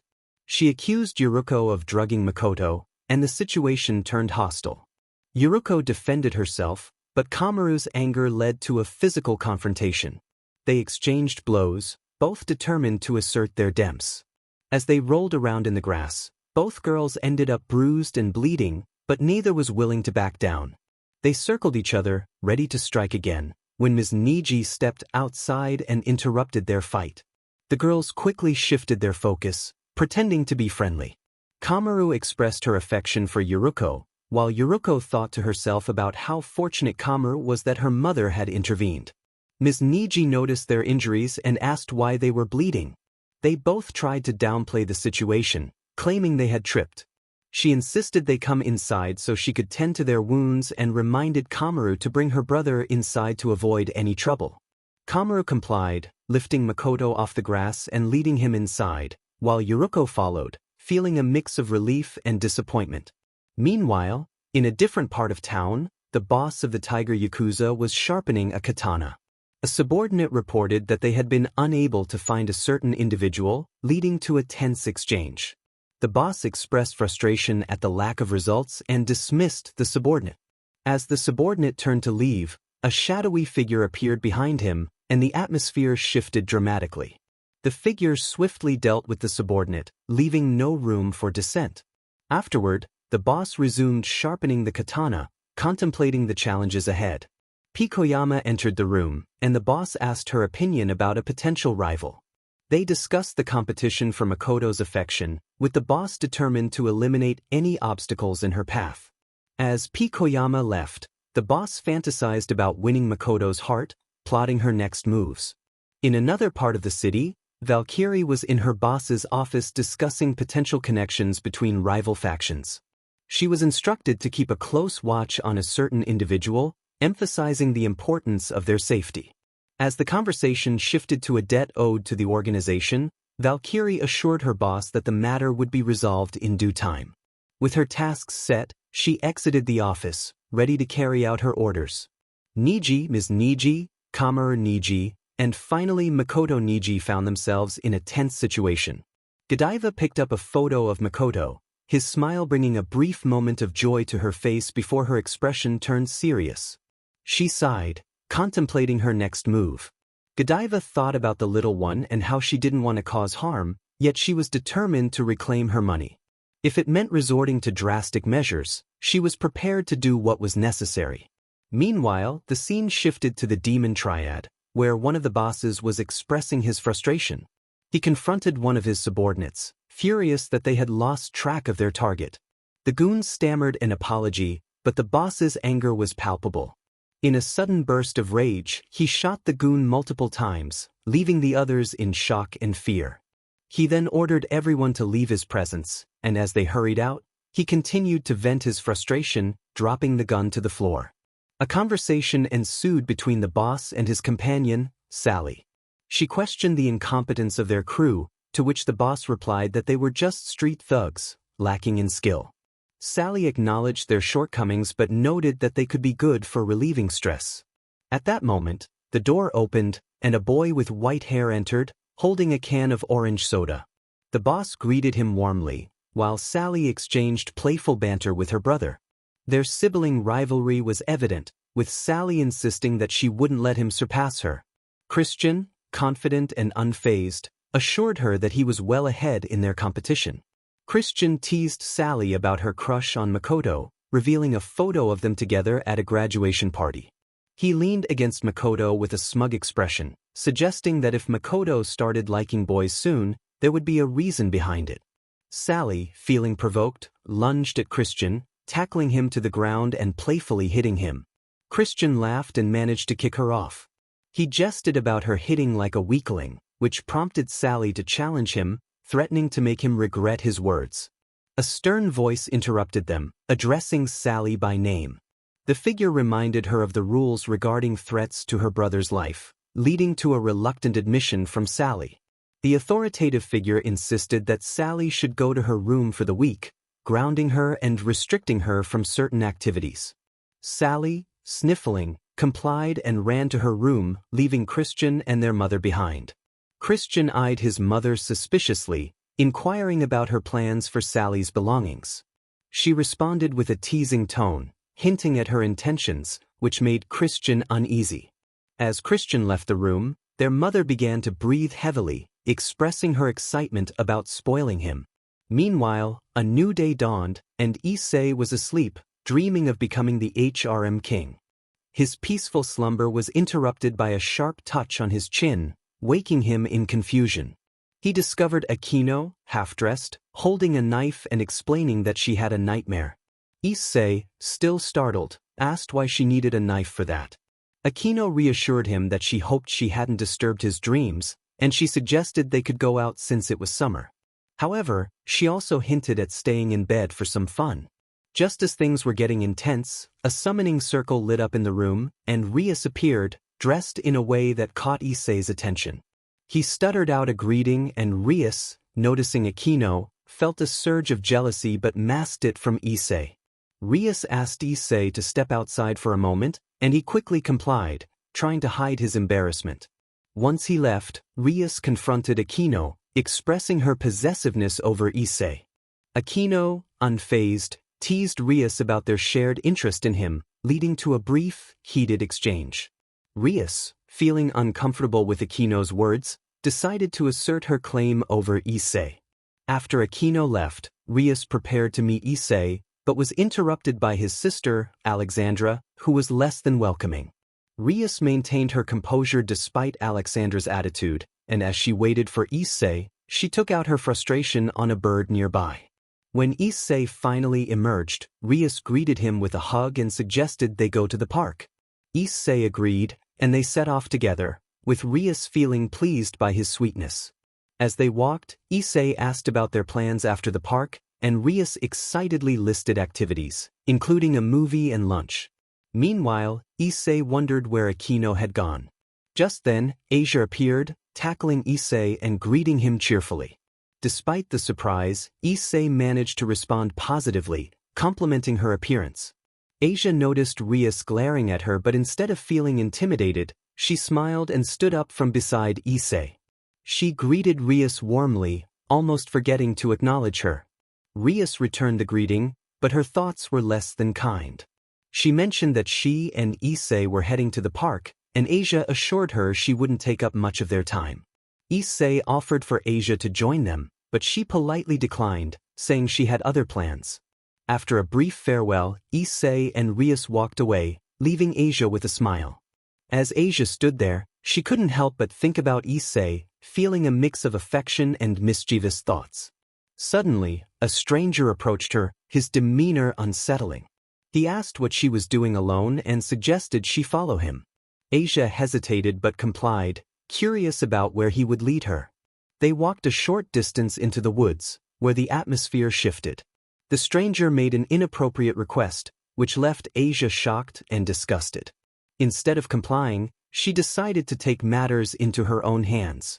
With a swift motion, she conjured a light blade and incapacitated him, ensuring he could no longer threaten her. She expressed her disdain for his actions, making it clear that he was no match for her. As he tried to crawl away in fear, she continued to assert her 𝗵𝗃, dragging him deeper into the woods while humming a cheerful tune. Meanwhile, 𝐸𝐳 and 𝗬𝐼𝐴 were enjoying a pleasant day at the park, sharing light conversation and laughter. 𝐸𝐳 commented on the appealing weather, and 𝗬𝐼𝐴 playfully suggested they move away from the park. She took his hand, leading him to a more secluded area, where their playful banter continued. However, their moment was interrupted when 𝗬𝐼𝐴 found herself trapped in a hidden domain. She attempted to use her powers to escape, but the barrier held firm. Turning around, she encountered a small girl with a fierce aura, who challenged her. 𝗬𝐼𝐴 recognized the girl as Kaneko and prepared for a confrontation. Kaneko wasted no time, launching a surprise attack that sent 𝗬𝐴 crashing against the barrier. 𝗬𝐴, undeterred by the pain, retaliated with fireballs, but Kaneko skillfully dodged them. The fight escalated, with both combatants exchanging blows. 𝗬𝐴, determined to prove herself, created a crimson sword and charged at Kaneko, but the younger girl countered with impressive speed and strength. As the battle raged on, 𝗬𝐴 found herself struggling against Kaneko's relentless attacks. Despite her best efforts, she was unable to gain the upper hand. Kaneko's confidence grew as she taunted 𝗬𝐴, reminding her of her place. The fight reached 𝗬𝗓𝗍𝒻𝐴, with 𝗬𝐴 realizing that she was outmatched. Kaneko turned off the domain and walked out of the alleyway, leaving 𝗬𝗏 unconscious on the ground. As she listened for 𝗎𝗍's location, she thought about spending the day with him. Kaneko entered the park and searched around until she spotted him sitting on a bench with 2 ice creams in his hands, one of which was melting. Seizing the opportunity, she approached him. 𝗎𝐳 was surprised to see Kaneko there and wondered why she wasn't at the gym training. Kaneko informed him that she was taking the day off and asked for the melting ice cream. 𝗎𝗍 hesitated, noting that it was melting, but Kaneko insisted. With a sigh and a smile, he handed her the cone, which she devoured in seconds. Noticing the sticky mess on his hand, Kaneko remarked on it, and before 𝗎𝗍 could react, she gripped his hand and began liking it clean. 𝗎𝗍 panicked, glancing around to ensure no one was watching. Kaneko assured him it was just a harmless act, though she secretly wished for someone to interrupt. 𝗎𝗍, flustered and blushing, felt a strange mix of emotions as Kaneko continued her task, enjoying the sensation. Suddenly, a camera flash caught their attention. They turned to see a stranger hiding under the slide, who quickly ran off into the forest, laughing. 𝗎𝗍 shouted after him, but Kaneko was already in pursuit, her speed astonishing him. He wondered where 𝗬𝗏 was, hoping nothing had gone wrong. Meanwhile, the stranger reveled in the photo he had taken, excited to show it to his friends. Kaneko caught up to him and demanded to see the picture. As he fumbled to retrieve it, she swiftly knocked the air out of him with a punch, leaving him gasping on the ground. She took the photo, examined it, and nodded in approval. However, before he could plead for mercy, she delivered a decisive blow, leaving him incapacitated. Satisfied, Kaneko returned to the park, contemplating what to do next with 𝗎𝗍. She considered going to the movies or grabbing a bite to eat. Upon her return, she found 𝗎𝗍 missing, which puzzled her. As she approached the bench, she noticed a strand of shiny blonde hair, igniting her anger as she realized an angel had been nearby. Meanwhile, 𝗎𝗍 was being pulled away by 2 girls he knew, one a friend and the other eager to spend time with him. They were headed to a karaoke place, and although 𝗎𝗍 felt uncertain about the situation, he went along with it. Once inside, they ordered a VIP karaoke room and began singing, with 𝗎𝗍 becoming increasingly intoxicated. As 𝗎𝗍 sang, Irina and Zenobia watched, amused. Irina commented on the spectacle of a drunk dragon emperor, while Zenobia revealed she had come prepared with supplies for later. Irina insisted that 𝗎𝗍 needed to remember every moment, but as he fell asleep on the floor, they were left wondering what to do next. Frustrated by the situation, they decided to make the most of their time by singing and enjoying each other's company. Just then, Aquino entered the room and found the two girls in a compromising position. She smirked, having orchestrated the events leading to their inebriation. As she picked up the sleeping Issei to take him out, a staff member at the front desk attempted to stop her. Aquino, recalling her promise for a reward, manipulated the security system to deliver a shocking surprise to the man, ensuring her escape without further incident. With Issei in tow, she left the building, leaving the chaos behind. Aquino walked back to Issei's house, a smile brightening her face. She had checked earlier and confirmed that no one was home. Soon, it would just be her and her beloved Issei. Aquino quickened her pace, glancing over her shoulder to ensure that the other girls wouldn't appear and disrupt her plans. After a brisk 20-minute walk, Aquino arrived at the house. She opened the front door and made her way upstairs, gently placing Issei on his bed. With stars in her eyes, she gazed down at him, feeling a rush of affection. Finally, it was just the two of them. Aquino leaned down and placed a soft kiss on Issei's cheek and neck, her heart racing. Just then, the doorbell rang, but Aquino chose to ignore it, lost in her moment. The ringing continued, growing more insistent, which began to irritate her. Despite her annoyance, she tried to focus on Issei until the doorbell rang repeatedly, pushing her patience to the limit. Frustrated, Aquino quickly dressed and marched downstairs, determined to confront whoever was interrupting her plans. As she reached the door, she took a deep breath, reminding herself to stay calm and just answer their questions so she could return to Issei. When she opened the door, she was surprised to see Tatsumi standing on her doorstep. He greeted her with a friendly wave, and Aquino returned the gesture, curious about his unexpected visit.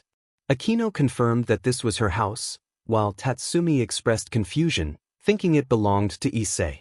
Aquino acknowledged her connection to Issei, and Tatsumi, identifying himself as a friend, inquired about Issei's whereabouts. Aquino, however, had no information to offer and began to close the door. Tatsumi quickly wedged his foot in the doorway, prompting a slight widening of Aquino's smile as a mischievous aura enveloped her. She questioned if something was wrong, and Tatsumi pointed out a family photo behind her, demanding to know who she was and where his friend was. Aquino remained silent, and Tatsumi pressed for a response. Suddenly, Aquino snapped her fingers, sending a jolt of electricity through Tatsumi, rendering him unconscious as he collapsed to the ground. With a satisfied smile, Aquino closed the door and headed back upstairs, reflecting on her mercy towards Issei's friend. Just as she reached the stairs, the doorbell rang, startling her.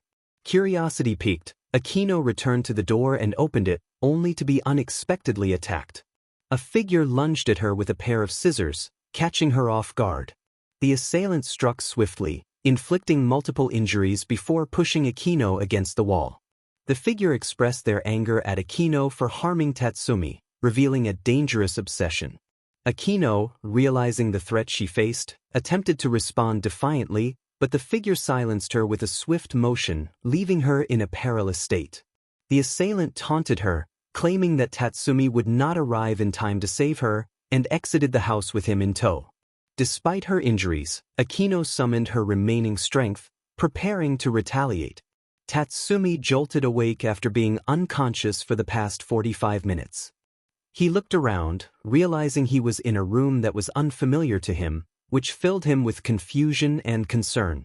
His mind raced with questions about where he was, whose house it was, and where his phone had gone.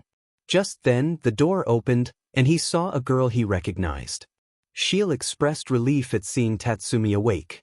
He confirmed her identity, and she acknowledged that it was indeed her room, admitting it was rather plain. Tatsumi asked how he ended up there, and 𝗓𝗓 explained that she had found him lying unconscious and decided to bring him in. Grateful, Tatsumi thanked her, and 𝗓𝗓 handed him his phone, which surprised him. She explained that she had kept it safe. Tatsumi checked the time and was shocked to see it was 9 p.m. He got out of bed and moved the curtains aside, noticing it was dark outside. He exclaimed that it was nighttime, and 𝗓𝗓 confirmed that he had been sleeping for quite a while. Tatsumi felt a sense of urgency to return home, fearing his parents would be upset. 𝗓𝗓 suggested he call his parents to ask if he could stay the night. 𝗧𝗵𝗵𝗲 paused, looking at her with admiration, and then hugged her tightly, causing her to shiver. He called her a genius and expressed his intention to call his mom. 𝗓𝗓𝗓, wishing for another hug, encouraged him to go ahead. 𝗧𝗵𝗵𝗲 moved to a corner of the room to make the call. When his mother answered, she immediately sounded worried. 𝗧𝗵𝗵𝗲 reassured her that he was fine and at a friend's house, asking if he could stay the night. When he mentioned it was a girl, his mother reacted with surprise. 𝗧𝗵𝗵𝗲 tried to clarify, but his father got on the line, expressing his anger about 𝗧𝗵𝗵𝗲 being late. 𝗧𝗵𝗵𝗲 endured several minutes of his father's reprimands until he finally calmed down and agreed to let 𝗧𝗵𝗵𝗲 stay at 𝐎𝐻's house. After saying his goodbyes, 𝗧𝗵𝗵𝗲 hung up.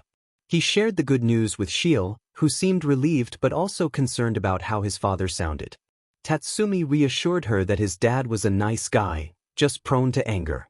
𝐎𝐻 accepted this but remained skeptical. Curious about what to do next, 𝗧𝗵𝗵𝗲 asked 𝐎𝐻 if she had any movies to watch. She led him downstairs to the living room, where she began searching for a film while 𝗧𝗵𝗵𝗲 admired her home. He complimented her on how nice it was and asked if her parents were okay with him staying over. A flashback revealed a younger 𝐎𝐻 being scolded by her parents for associating with 𝗧𝗵𝗵𝗲.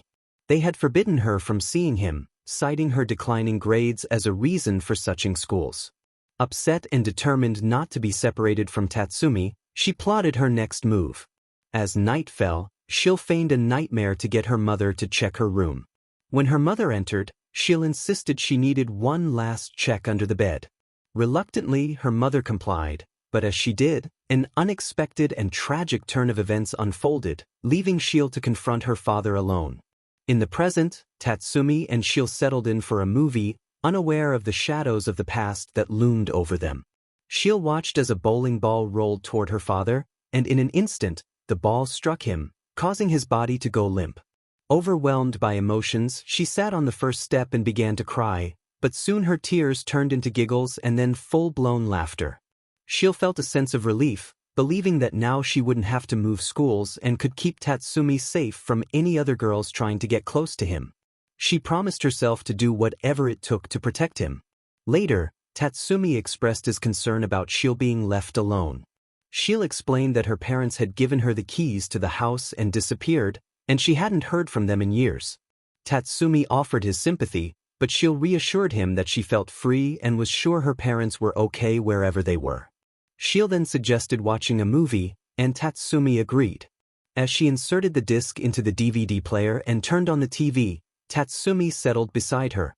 Leaning against his shoulder, 𝗎𝐻 smiled as they enjoyed the film in silence. Eventually, 𝗎𝐻 broke the quiet, commenting on how nice the moment was. 𝗧𝗵𝗵𝗲, feeling nervous, tried to stay calm.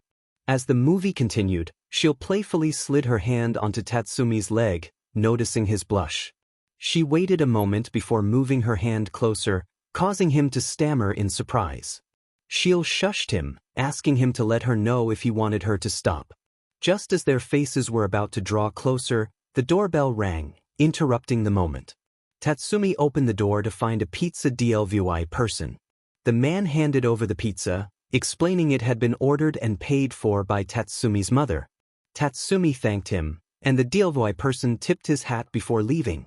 Returning to 𝗎𝐻, 𝗧𝗵𝗵𝗲 shared the news about the pizza, and she smiled, pleased by the gesture. As 𝗧𝗵𝗵𝗲 opened the pizza box and took a bite, 𝗎𝐻 decided to put on another movie. However, a sudden thud startled her, and she turned to see 𝗧𝗵𝗵𝗲 slumped on the floor. Alarmed, she rushed over, clearing the coffee table out of the way.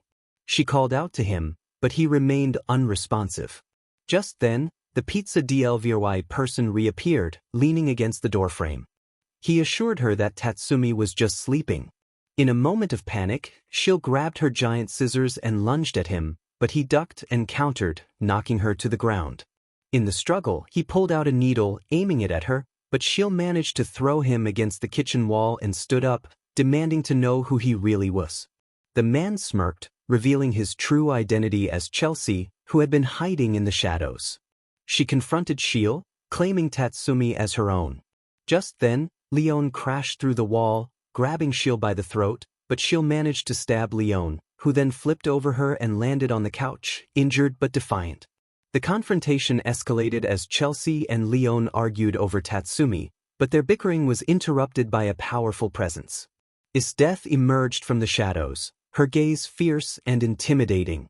The three girls exchanged glances, realizing they were in the presence of a formidable opponent. 𝗧𝗏 declared that none of them would leave the house alive. Just then, 𝗬𝗪𝗓 began to mumble in his sleep, wishing for a girlfriend. Seizing the moment, Chelsea suggested they work together to ensure 𝗬𝗪𝗓's safety. 𝗧𝗏 agreed to carry him upstairs and placed him gently in 𝗕𝐁's parents' bed, giving him a tender kiss on the forehead before returning downstairs. As 𝗧𝗏 faced the three girls, she smirked and snapped her fingers, causing an icy explosion that sent them sprawling. They quickly recovered, realizing they needed to unite against this powerful foe. Leon suggested a truce, and the girls agreed, determined to take down 𝗧𝗏. With their resolve strengthened, they prepared for battle. Leon cracked her knuckles, while 𝗕𝐁 readied her scissors and Chelsea armed herself with a shotgun.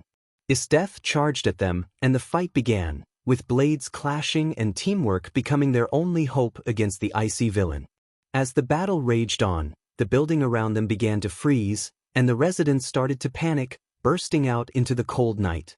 The fight was far from over, and the stakes had never been higher. 𝗧𝗏 stood atop a frozen building, observing the icy husk as it battled the three girls, scattering them apart. Leon and 𝗕𝐁 managed to handle the situation without much trouble, but Chelsea struggled to maintain her distance. The ice husk closed in on her in mere seconds. 𝗧𝗏 thought to herself that no matter how strong or fast they would all eventually meet their end. Losing interest in the fight, she decided to leave and headed back to 𝗬𝗪𝗓's house, leaving the three girls to confront the ice husk. Leon noticed 𝗧𝗏's departure and quickly pursued her. She called out to 𝗧𝗏, demanding to know where she thought she was going. As Leon reached 𝗧𝗏, she threw a punch, but 𝗧𝗏 effortlessly blocked it with her blade, pushing Leon back. After landing, Leon examined her knuckles, noticing the cuts from striking the blade. Frustrated, she clicked her tongue. 𝗧𝗏, unimpressed, stated that she had no intention of wasting her time on someone she deemed weak. Leon, determined to prove her strength, charged at 𝗧𝗏. 𝗧𝗏 remained expressionless as she delivered a powerful kick to Leon's gut, sending her crashing into a building. She then stabbed her blade into the ground, causing ice to spread across the road, leading to cars sliding and colliding with one another. From the ice, a massive ice golem emerged, responding to 𝗧𝗏's command to eliminate Leon. As 𝗧𝗏 returned to 𝗬𝗪𝗓's house with a small smile, she sensed a disturbance and deflected a pair of scissors thrown by 𝗕𝐁. 𝗧𝗏 blocked and deflected all the scissors before leaping towards 𝗕𝐁, swinging her blade. 𝗕𝐁 managed to block the attack and declared that as long as there were those like 𝗧𝗏 who sought to take what was hers, she would not succumb to death. 𝗧𝗏 acknowledged this but swiftly punched 𝗕𝐁 in the face, sending her flying into a nearby building. Continuing her journey to 𝗬𝗪𝗓's house, 𝗧𝗏 thought about her beloved, eager to have some time alone with him.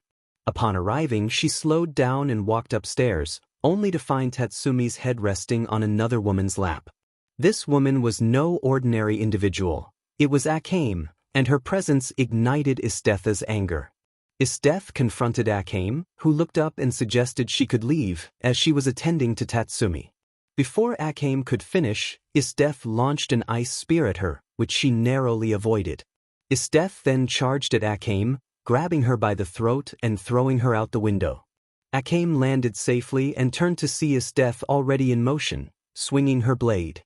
𝗂𝐽𝐻 ducked just in time, causing the trees behind her to be sliced apart.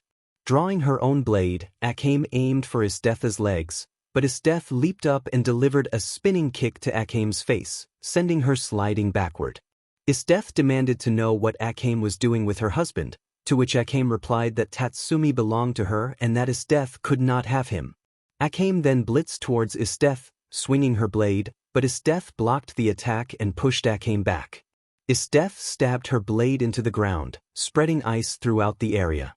𝗂𝐽𝐻 leaped over the ice and threw her blade at 𝗧𝗏, who dodged. 𝗧𝗏 thought to herself that 𝗂𝐽𝐻 was now unarmed. However, 𝗂𝐽𝐻 surprised her by delivering a punch that sent 𝗧𝗏 sliding back. Touching her cheek, 𝗧𝗏 glared at 𝐒𝐻𝗵, furious. 𝗧𝗏 declared that 𝐒𝐻𝗵 would pay for her actions and stabbed her blade into the ground, expecting another ice spread. Instead, she blitzed towards 𝗂𝐻𝗵 and threw a punch, hitting her in the gut and sending her rolling across the ground. 𝗂𝐻𝗵 quickly got back up, only to find 𝗧𝗏 right in front of her, fist ped back. 𝗧𝗏 threw a devastating punch, but 𝗂𝐻𝗵 dodged just in time and countered with a spin kick, which 𝗧𝗏 absorbed before grabbing 𝗂𝐻𝗵 by her leg and slamming her into the ground repeatedly. 𝗧𝗏 taunted 𝗂𝐻𝗵, calling her pathetic as she slammed her into the ground, sending her bouncing into the air. 𝗧𝗏 prepared to grab her blade when 𝗂𝐻𝗵 dashed past her and snatched it, shocking 𝗧𝗏. 𝗂𝐻𝗵 spun around and charged at 𝗧𝗏, who dodged and grabbed 𝗂𝐻𝗵's blade. The two engaged in a fierce exchange, their blades colliding and sending shockwaves through the forest, uprooting trees and unleashing a sudden chill in the air. Both girls slid back and rushed at each other again, swinging their blades and dodging attacks, each evenly matched. 𝗧𝗏 declared that 𝗂𝐻𝗵 would die, while 𝗂𝐻𝗵 vowed to take 𝗧𝗏 down before she could lay a hand on 𝗬𝗵. 𝗧𝗏 shot an ice spike at 𝗂𝐻𝗵, who ducked and charged at her, aiming for her legs. 𝗧𝗏 blocked the attack and attempted a spin kick, but 𝗂𝐻𝗵 jumped back. The two glared at each other, realizing they were using each other's blades instead of their own. 𝗂𝐻𝗵 complimented 𝗧𝗏's blade, and 𝗧𝗏 returned the sentiment about 𝗂𝐻𝗵's weapon. They agreed to trade their swords, throwing them back to one another. Just as they rushed at each other again, a figure crashed between them, sending them sliding back. As the smoke cleared, both girls were shocked to see 𝗔𝗂𝗧 standing before them. She greeted them with a casual tone, acknowledging their intense fight. 𝗂𝐻𝗵 asked why 𝗔𝗂𝗧 was there, while 𝗧𝗏 voiced her suspicion that 𝗔𝗂𝗧 might be after 𝗕𝗬𝗵. 𝗔𝗂𝗧 assured them that she was not there for 𝗕𝗬𝗵 but rather to help them avoid trouble with the authorities. She expressed her disappointment in 𝗂𝐻𝗵 and the others, understanding the struggle of keeping loved ones safe from danger. 𝗔𝗂𝗧 urged them to escape before the area was swarmed with law enforcement, having already helped the others get away. 𝗔𝗂𝗧 urged the others to settle their differences later, suggesting they could do so deep in the forest if they were so eager to confront each other. As she walked away, the sound of police sirens grew louder in the distance. 𝗔𝗂𝗧 glanced back at the two with a serious expression, warning them not to let this happen again.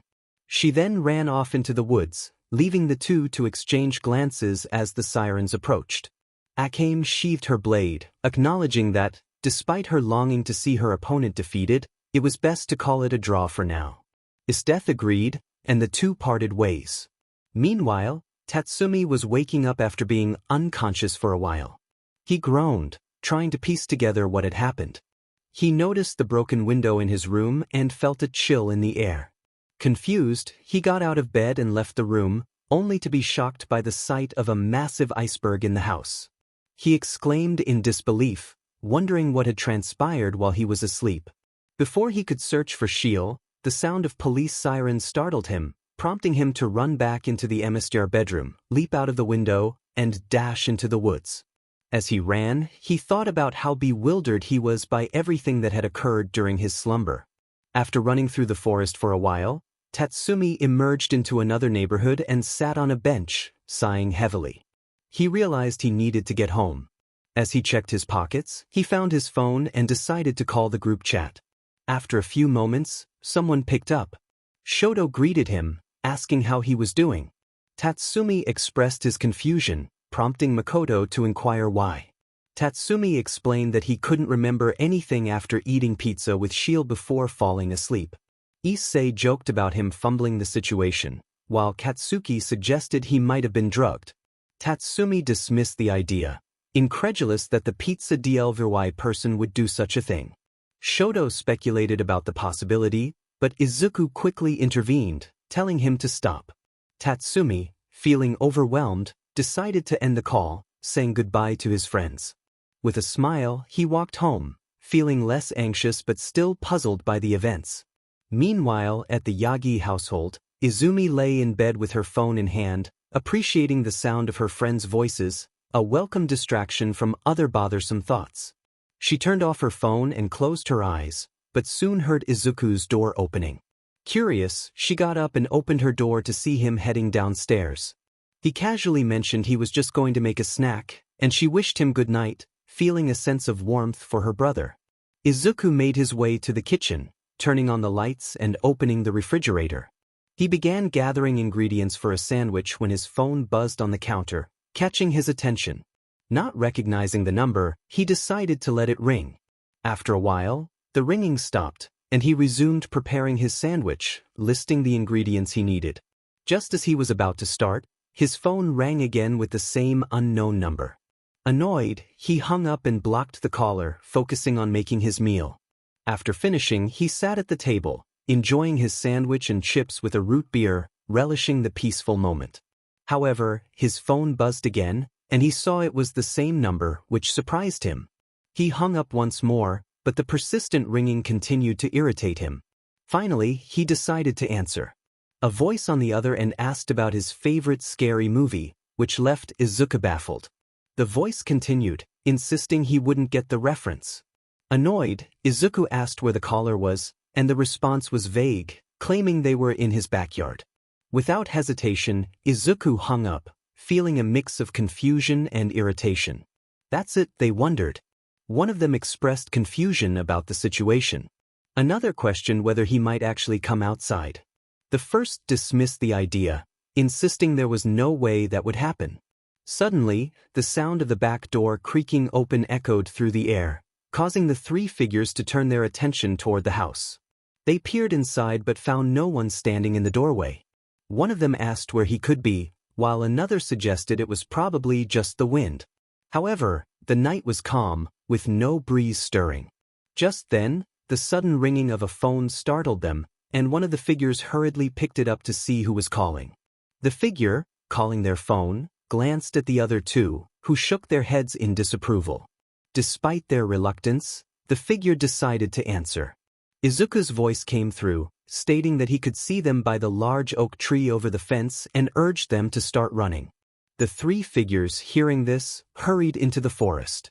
Meanwhile, Izuku, who was in his room, stretched, got into a running stance, dashed down the stairs, and leaped over the fence, chasing after them. As his moon god and brutish nature quirks merged, Izuku transformed, growing hair and fangs. He leaped onto the side of a tree, jumping from branch to branch until he spotted the three figures. With determination, he lunged at one of them, tackling them to the ground. The figure, shocked by Izuku's transformation, stammered his name. Izuku demanded to know how they knew him, but before he could get an answer, he heard a command to capture him. Reacting quickly, he jumped off the figure, dodging another who attempted to grab him. As he landed, he noticed the figures were all dressed in black robes and wearing identical masks. Izuku confronted them, asking who they were and what they wanted. One of the figures insisted they just wanted to talk, while another tried to calm him down. Ignoring their words, Izuku lunged at one figure, aiming for a slash, but they dodged and stumbled back. As he approached the cowering figure, another one caught him in a headlock. Izuku quickly elbowed the figure and threw them to the ground. The last figure pulled out a knife, glancing between it and Izuku before rushing him. Izuku, noticing their movement, swung his fist, knocking the knife from their hand. He seized the figure by the neck, lifting them into the air. The figure pleaded for him to wait, revealing themselves as someone familiar. As they removed their mask, Izuku was taken aback, dropping the figure, who gasped for air. Gabi, the revealed figure, greeted him, and Izuku expressed disbelief, recalling that she had been in a mental hospital. Gabi explained that she had gotten better. Just as Izuku began to ask what was happening, he was interrupted when he swung his arm, knocking another figure down. He discovered a syringe they had used on him, leading to his sudden unconsciousness. Gabi caught him and gently placed his head in her lap, caressing him and assuring him that they would help him. One of the figures commented on the situation being a disaster, while Gabi noted it could have been worse. Another figure expressed disappointment in their failure to capture him. They acknowledged that they were usually the hunters, not the hunted. Gabi picked up Izuku and, along with the others, fled into the woods, seeking a safe place for all of them. As a new day dawned, Izuku slowly awoke, groggy and disoriented, greeted by a strange smell. He opened his eyes to find himself in a dusty old basement, realizing he was chained and shackled to the wall. Panic set in as he called for help, desperate for an escape. Just then, the basement door opened, and relief washed over him, thinking he would be rescued. However, one of the figures from the previous day entered, carrying a plate of food in one hand and a knife in the other, shocking Izuku. The figure approached him, warning him not to move, or he would spill his breakfast. Izuku complied, and the figure placed the tray on his lap, setting the knife aside. They spoon-fed him eggs, gently guiding him to eat. After a few bites, the figure offered him orange juice, encouraging him to drink.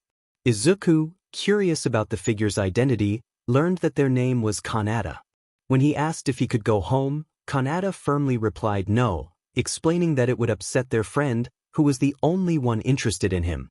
Izuku pleaded, but Kanata insisted that as long as he didn't try to escape, he wouldn't be hurt. The conversation ended, and Kanata continued to feed him while Izuku's mind raced, trying to comprehend how he ended up in this situation. Meanwhile, his parents, along with the police and heroes, were searching for him. Friends and acquaintances, including Ayano, Lucy, Kaguya, Rainier, Chika, Rose, Monica, and Konoha, were also on the lookout, each fearing the worst for Izuku. They were determined to find him, with emotions running high and a sense of urgency driving their search. Back in the basement, Izuku received gentle head pats from Kanata as he finished his meal, his thoughts swirling with confusion and concern for his safety.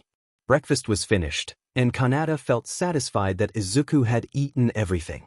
She announced her intention to leave, but Izuku, feeling desperate, urged her to wait. He explained that he didn't belong in that place and wanted to go home. He pleaded with her to speak to her friend and help him escape. However, Kanata simply shook her head, dismissing his request. She walked out of the basement, leaving Izuku alone. Determined to find a way out, he began searching the area and noticed a kitchen knife left behind. He reached out for it, but the chains binding him prevented him from getting close enough. Frustrated, he thought to himself that it was just out of reach. He even tried to use his foot to grab the knife, but just then he heard footsteps approaching. Quickly, he stopped his attempts and acted as if he were calm. Kanata returned, carrying a record player and a collection of discs. She set up the record player and started playing a song, filling the basement with music.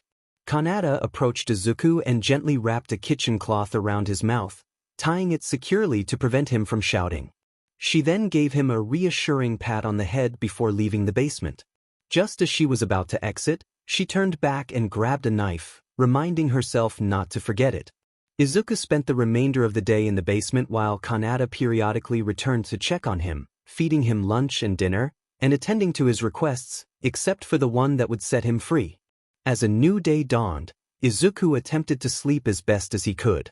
The basement door creaked open, and another figure descended the stairs, crouching down to grasp Izuku by the chin, inspecting him closely.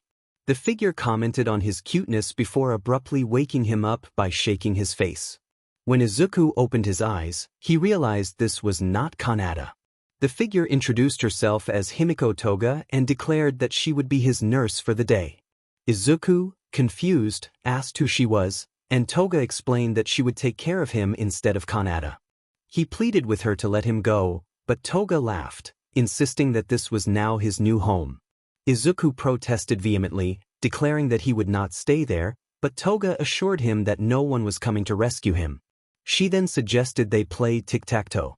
Izuku, frustrated, insisted on leaving, but Toga silenced him with a sharp slap, warning him to keep quiet or things would escalate. He reluctantly agreed to play the game, hoping for some semblance of normalcy. As they played, Izuku won the first match and all subsequent rematches, leaving Toga bewildered by his skill.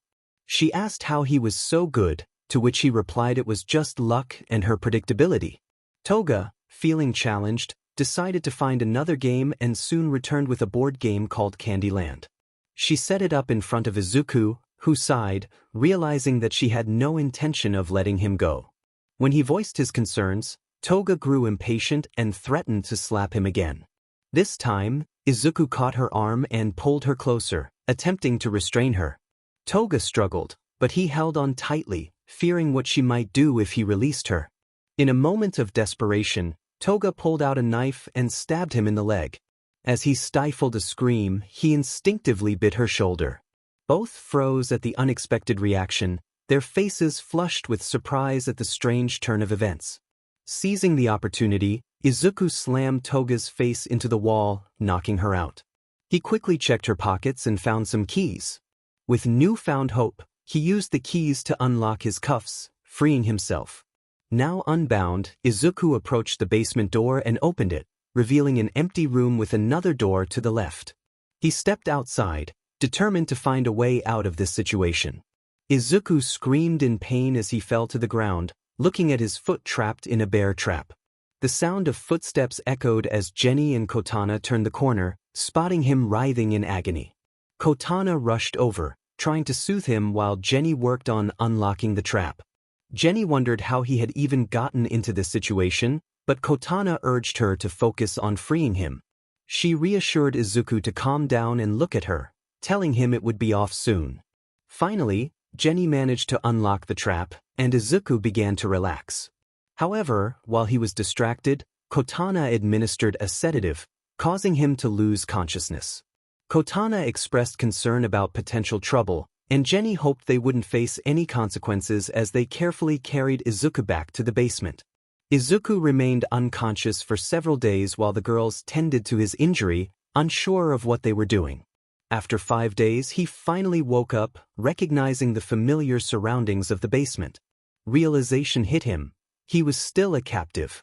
The basement door opened, and he looked up to see Gabi entering with a bowl in hand. She gasped in surprise upon seeing him and immediately set the bowl down to embrace him, tears of joy and sorrow streaming down her face.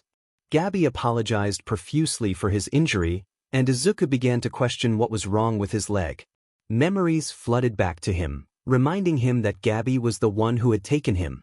Gabi tried to explain herself, but Izuku demanded to know why. She had done it. She insisted there was a logical reason, revealing her feelings for him.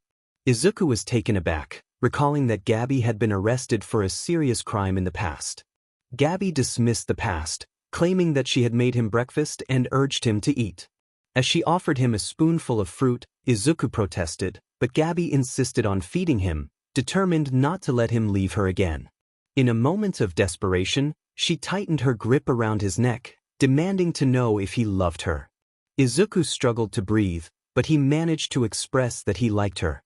Gabi was momentarily surprised, but her reaction quickly escalated into a fit of rage when she felt he didn't reciprocate her feelings fully. While Gabi vented her frustration by throwing things around the basement, Izuku noticed a phone on the floor. He reached for it, managing to grab it and hide it just as Gabi finished her outburst. She announced she was going to get something to eat and left the basement. Once the door closed, Izuku turned on the phone, seeing it had only 10% battery left.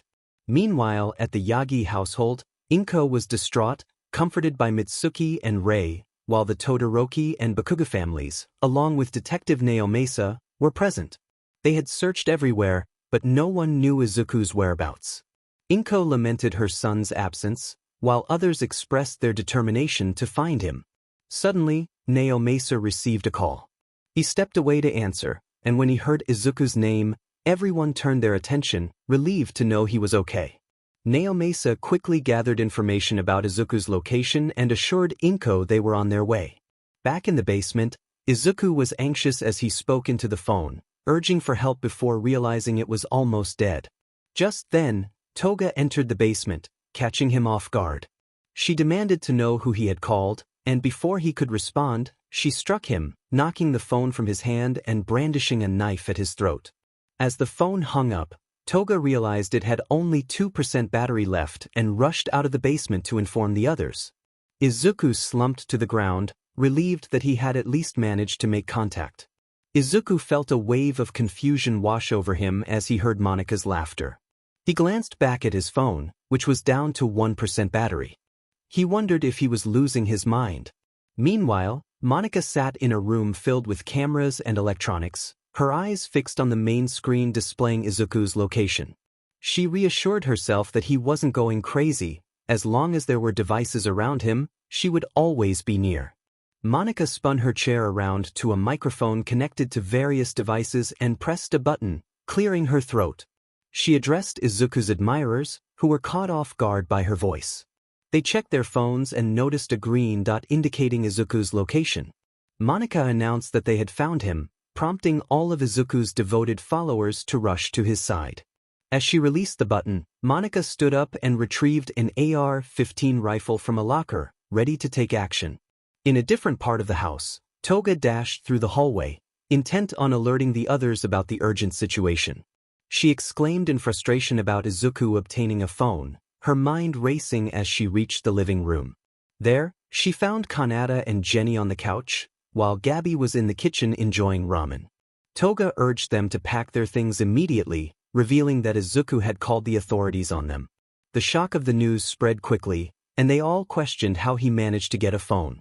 Gabby, who had been the last one downstairs, was urged to check her pockets. When she realized her phone was missing, panic set in. Toga and Jenny quickly decided to leave, while Gabby had other plans. She intended to find Izuku and relocate him. As she hurried to the empty room where he was kept, she discovered the window open and feared he had escaped. Desperate, she called out for him, wishing he would understand her feelings. Suddenly, Izuku emerged from the shadows, catching Gabby off guard. He swiftly restrained her, covering her mouth to silence her protests. After a brief struggle, Gabby lost consciousness, and Izuku gently laid her on the ground. He felt a pang of regret, knowing she needed help. He made his way upstairs, relieved to find the path clear of traps. As he reached the front door, he discovered it was locked. Just then, Jenny appeared, attempting to stop him. In a moment of panic, Izuku pushed her aside, sending her crashing into the kitchen. He turned back to the door, only to find himself ensnared by chains. Kanata had caught up to him, holding him back as Toga charged at him. Izuku dodged Toga's attack and retaliated, sending her crashing into the counter. With determination, he pulled Kanata closer, overpowering her and slamming her down. Just as he was about to break through the door, it exploded from the force of his strike, sending him tumbling down the hallway.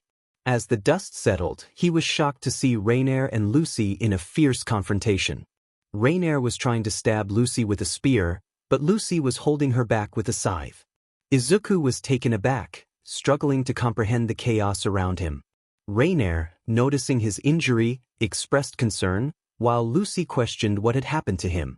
Before they could discuss it further, Rose appeared, demanding to know where Izuku was being kept.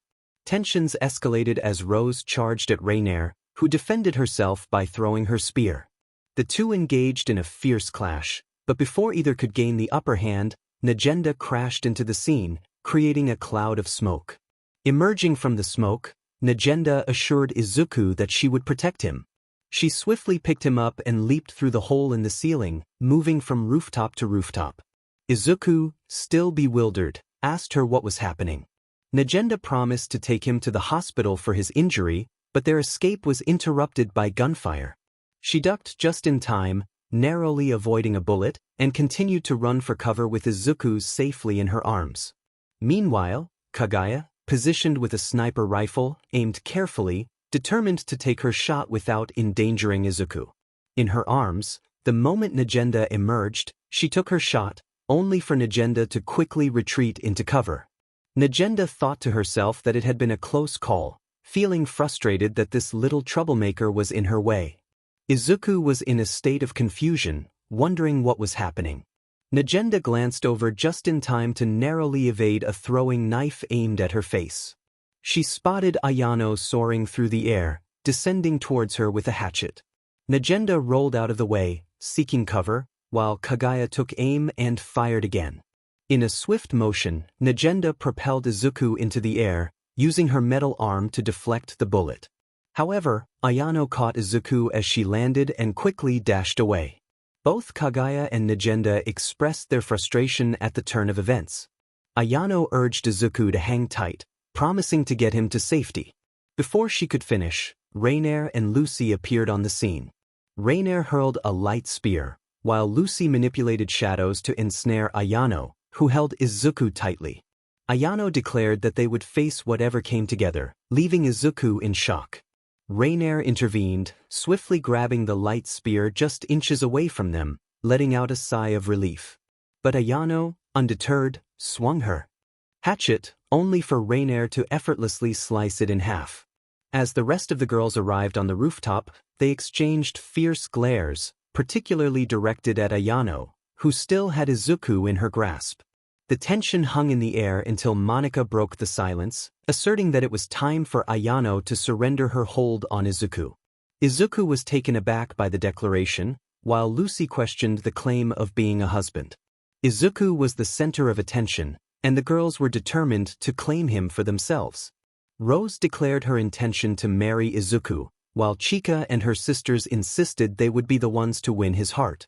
Kaguya joined in, and Nagenda dismissed their claims, suggesting Izuku wouldn't want any of them. Kotonoha taunted Nagenda, and Ayano asserted her position as the first to love Izuku, vowing to have a bright future with him while the others would fade away.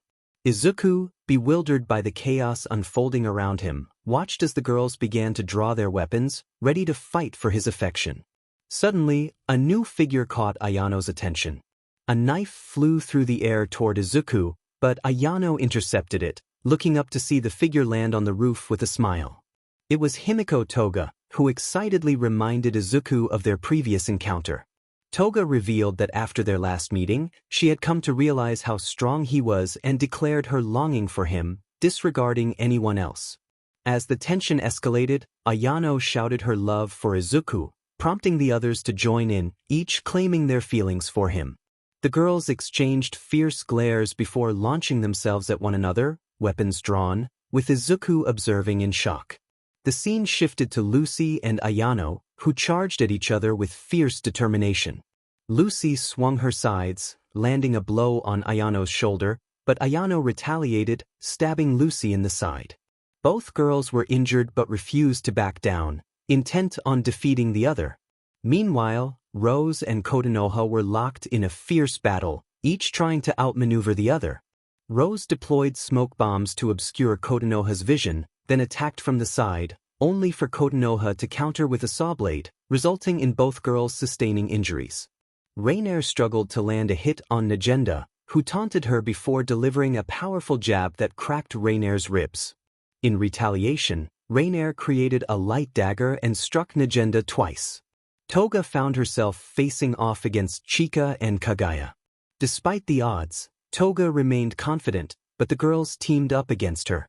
Just as Toga was about to be overwhelmed, she spun around, delivering a swift attack that left the girls wounded but still standing. As the chaos continued, Toga manipulated the blood spilled on the rooftop, creating additional arms to aid her in the fight. She charged at Chika and Kaguya, overpowering them momentarily. Mayha attempted to attack Toga but was swiftly countered, while Toyomi was sent flying after an encounter with Toga.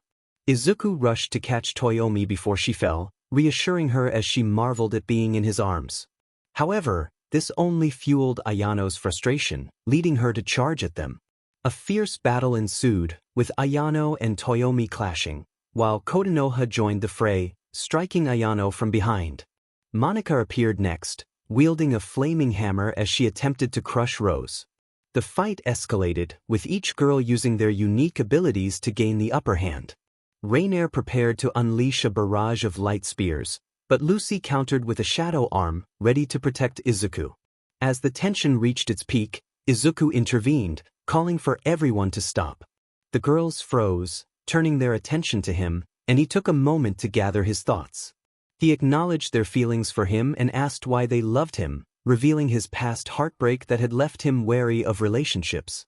The girls listened intently, their expressions softening as Izuku shared his story. They began to realize the depth of their feelings and the reasons behind their fierce competition for his affection. The blame was placed on him, with accusations of abuse that nearly led to his incarceration. Fortunately, his sister and friends came forward, presenting evidence that cleared him of any wrongdoing.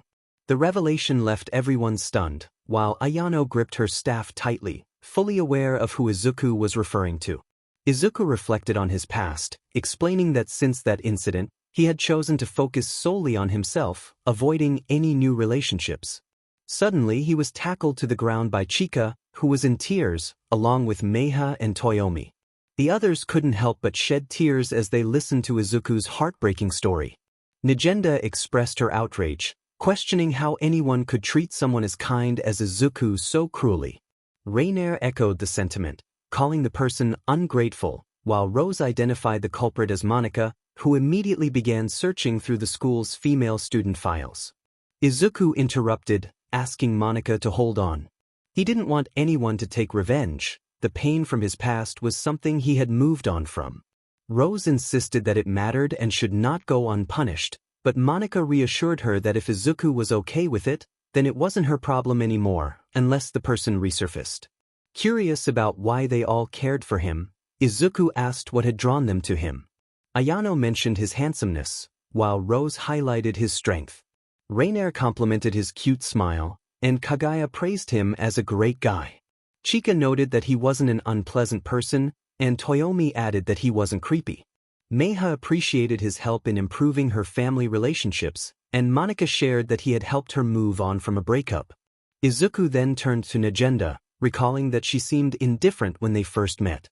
Nagenda revealed that he had made her feel more secure about her appearance, which had previously made her feel insecure. Izuku reassured her that she was appealing regardless of what others said, which made her fall for him even more. As they shared their feelings, Aoyano asked what he thought about her, leading to a playful exchange about whether he would consider dating all of them. Izuku was taken aback, but the girls expressed their willingness to share him. After some hesitation, he agreed, realizing that just being around him was a blessing for them. In an overwhelming moment, he was suddenly embraced by all of his newfound girlfriends, who hugged him tightly, some smiling while others cried tears of joy, finally having their wishes fulfilled. The yanderes declared that their dreams had come true, while Konoha reminded him of his earlier reluctance to share. Rainier suggested sealing their bond, leaving Izuku bewildered yet happy. Rainier snapped her fingers, and in an instant, she and the others were teleported from the roof into a random hotel room. Izuku looked around, surprised, along with some of the other girls.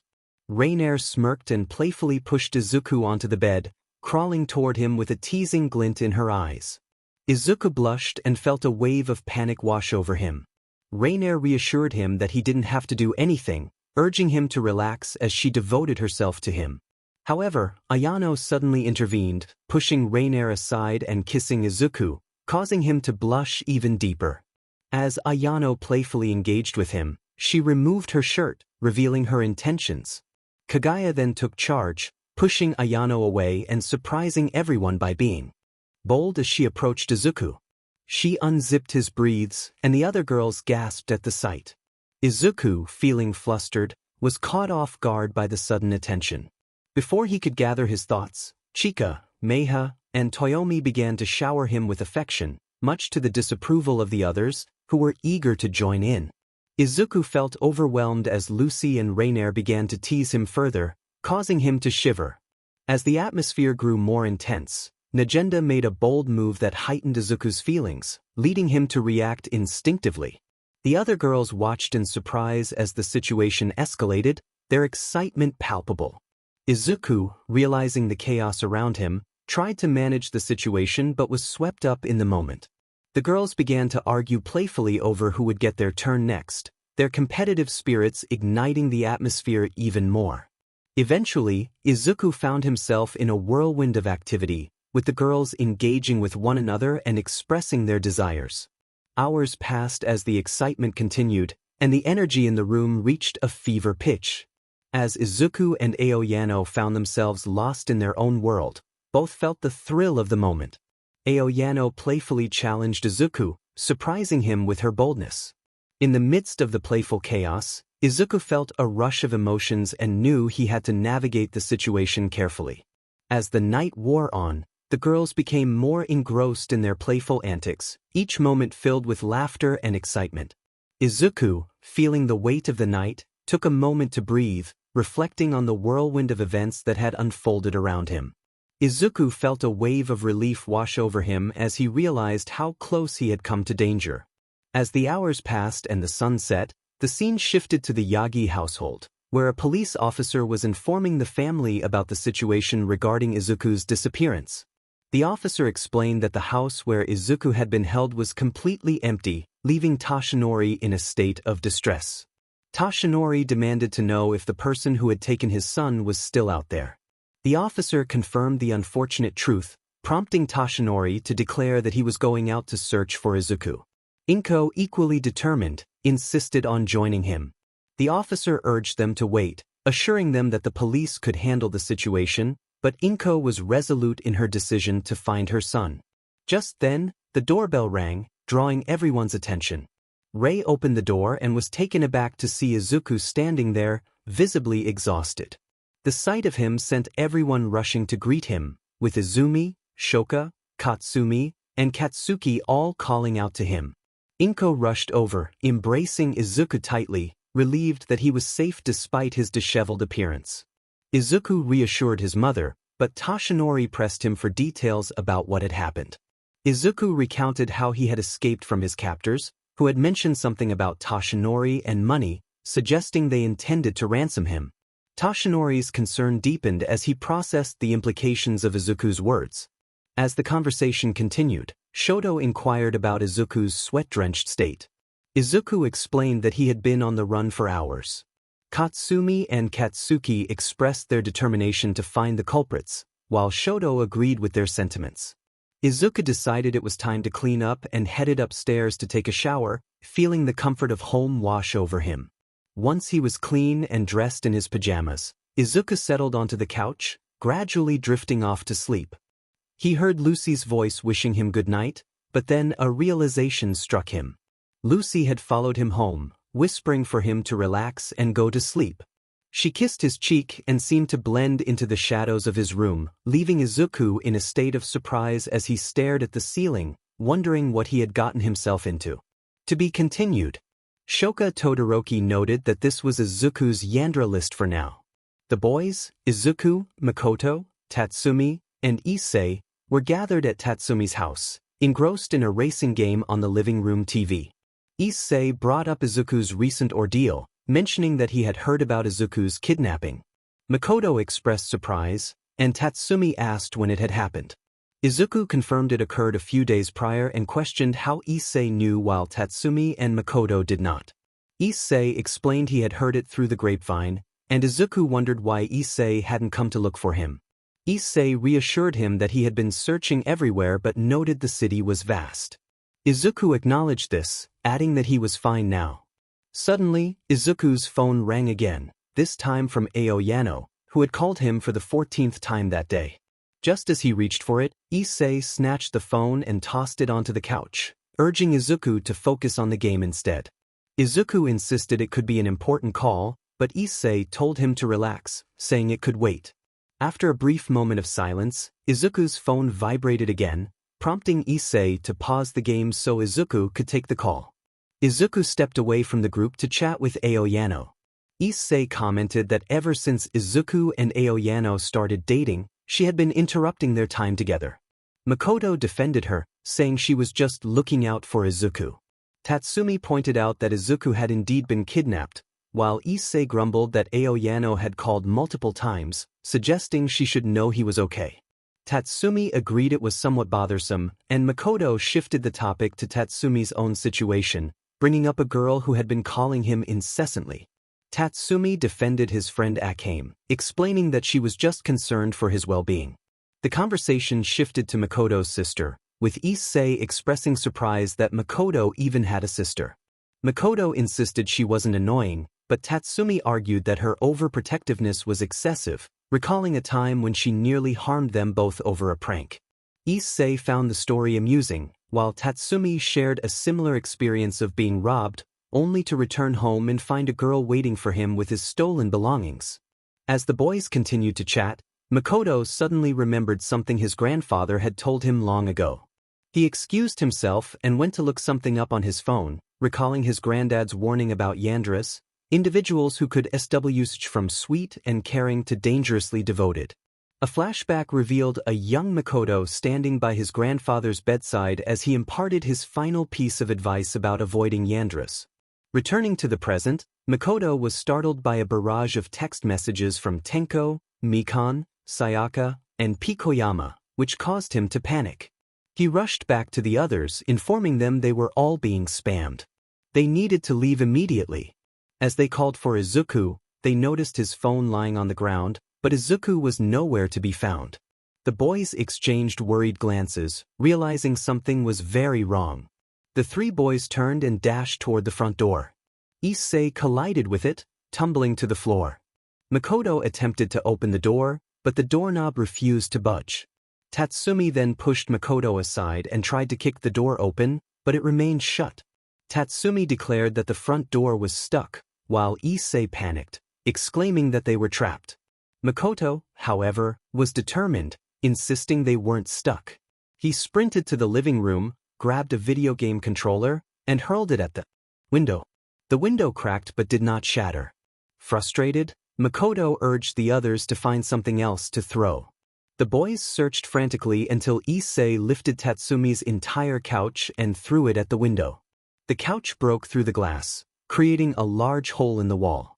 Without hesitation, the trio bolted out of Tatsumi's house. They found themselves running through the streets late at night, fear gripping them as they sensed someone might be pursuing them. Tatsumi questioned what they should do, and 𝐕 admitted he didn't know, suggesting they split up. Makoto firmly disagreed, insisting they needed to stick together and hide, recalling that splitting up never ended well. 𝐕 conceded and asked who would lead the way. Tatsumi took off in a different direction, with the other two following closely behind. They sprinted down the sidewalk for 12 minutes until 𝐕, exhausted, came to a halt. Makoto urged him to keep moving, but 𝐕, breathing heavily, suggested they leave him behind. Reluctantly, Makoto ran off, but 𝐕 shouted after him, jokingly demanding he come back. 𝐕 then chased after Makoto, who was still following Tatsumi. However, when Makoto turned a corner, Tatsumi had vanished from sight. Panicking, Makoto called for 𝐕 to go back. Makoto dashed back toward 𝐕, who was surprised to see him running in the opposite direction. As Makoto rushed past the tired 𝐕, he called out for him to wait. With a groan, Makoto helped 𝐕 keep pace, and together they ran until they burst into a convenience store. 𝐕 shouted for help, claiming they were being hunted down. Makoto urged him to calm down, but a random customer in the store was bewildered by the commotion. Makoto explained their predicament, asking if they could stay until dawn. The customer scoffed, refusing their request. Makoto pointed out that the sign said they were open 24/7, but the customer challenged them to take his place if they wanted to stay. Both boys quickly declined. The customer then shouted for them to leave, and Makoto protested, saying there was no need to yell. 𝐕 pleaded for help, explaining that two of their friends were missing. The customer shrugged, indifferent to their plight. In frustration, the man behind the register grabbed a broom and playfully swatted both Makoto and 𝐕 on the heads, causing them to scurry around the store before they finally bolted outside. The customer called after them, warning them not to return. He then retreated to the break room, only to be startled when he heard the store doors open again. Stepping outside, he was taken aback by the sight of Zenobia. He thought to himself that she was quite attractive. Zenobia greeted him with a simple, "Hi." Zenobia swiftly eliminated the threat, her movements precise and decisive. Afterward, she made her way behind the register and into the break room, where she located the computer containing all the camera footage. With determination, she destroyed it completely, ensuring no trace remained. She then set off to find 𝐕. Meanwhile, two boys were hiding under a parked car on the side of the street. 𝐕 questioned the choice of their hiding spot, while Makoto pointed out that he hadn't suggested anything better. 𝐕 asked what they were running from, and Makoto explained the concept of a yandere, a girl who appeared sweet but was dangerously obsessive. 𝐕 realized the gravity of their situation, wondering if that was what had happened to their friends, Izuku and Tatsumi. Makoto proposed they take refuge at his house, which was nearby, while 𝐕 confirmed that his was 6 blocks away. They decided to bunker down at Makoto's place. They quickly played rock, paper, scissors to determine who would check for danger outside. Issei won, so Makoto cautiously peeked out, and seeing nothing, they both scrambled out from under the car and ran to safety. After a solid 10-minute sprint, they reached Makoto's house, barging inside and locking the door behind them, both boys breathing heavily. They felt a moment of relief, but it was short-lived when 𝗵𝗲 greeted them. Makoto introduced Issei as a friend from school, and 𝗵𝗲 agreed he could stay for the night as long as he didn't cause trouble. Issei assured her he was the least of their problems, leaving 𝗵𝗲 puzzled. Once in Makoto's room, he collapsed onto his bed while Issei settled into a bean bag in the corner. They pondered if they were the last two alive, and Makoto considered calling their friends to check on them. He dialed Izuku's number, but there was no answer. He tried Tatsumi's number next, but again, no response. The realization struck them hard: something was terribly wrong. Before Makoto could share his thoughts, a knock at the door interrupted them. He opened it to find Rias standing there, and Issei was taken aback. Rias had come looking for him, claiming he had told her where he was. Issei protested, insisting he hadn't sent any message. Suddenly, Makoto realized something and rushed to the window, lifting it to escape. In a panic, he shouted that Rias was a yandere. The door burst open, and Rias entered, startling both boys. Makoto urged Issei to escape while he jumped out of the window, landing in the bushes below. Issei attempted to follow but was caught by Rias, who covered his mouth with a cloth, rendering him unconscious. Rias then looked out the broken window, spotting Makoto being carried away by 𝗵𝗲. With a satisfied smile, she picked up Issei and flew off with him. Hours later, Issei regained consciousness, only to find himself tied to a chair in a dimly lit warehouse. He was not alone.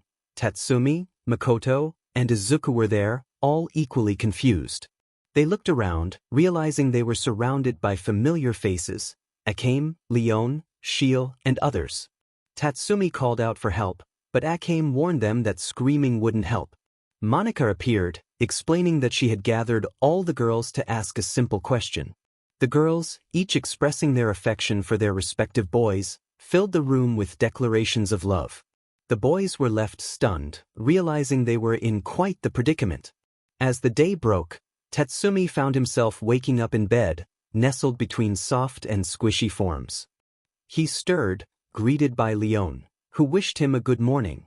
Surprised, Tatsumi rubbed his eyes and blushed as he realized who was beside him. Leon teased him, and Tatsumi questioned how she had gotten into his house. She reminded him of the previous day, but Tatsumi was confused, unsure of what had happened. Leon clarified that they hadn't gone that far, but Tatsumi was bewildered by the sogginess he felt. Just then, 𝗂𝐭𝐲, mine, 𝗧𝗏, 𝗓𝗏, and Chelsea began to wake up, all smiling at Tatsumi, who was left speechless by the unexpected morning surprise. What a surprising situation it was for Tatsumi as he found himself surrounded by his friends. They had all gathered together, and he was trying to make sense of everything that had happened the previous night. Tatsumi felt overwhelmed, especially when he realized that his friends had feelings for him, even if they sometimes clashed with one another.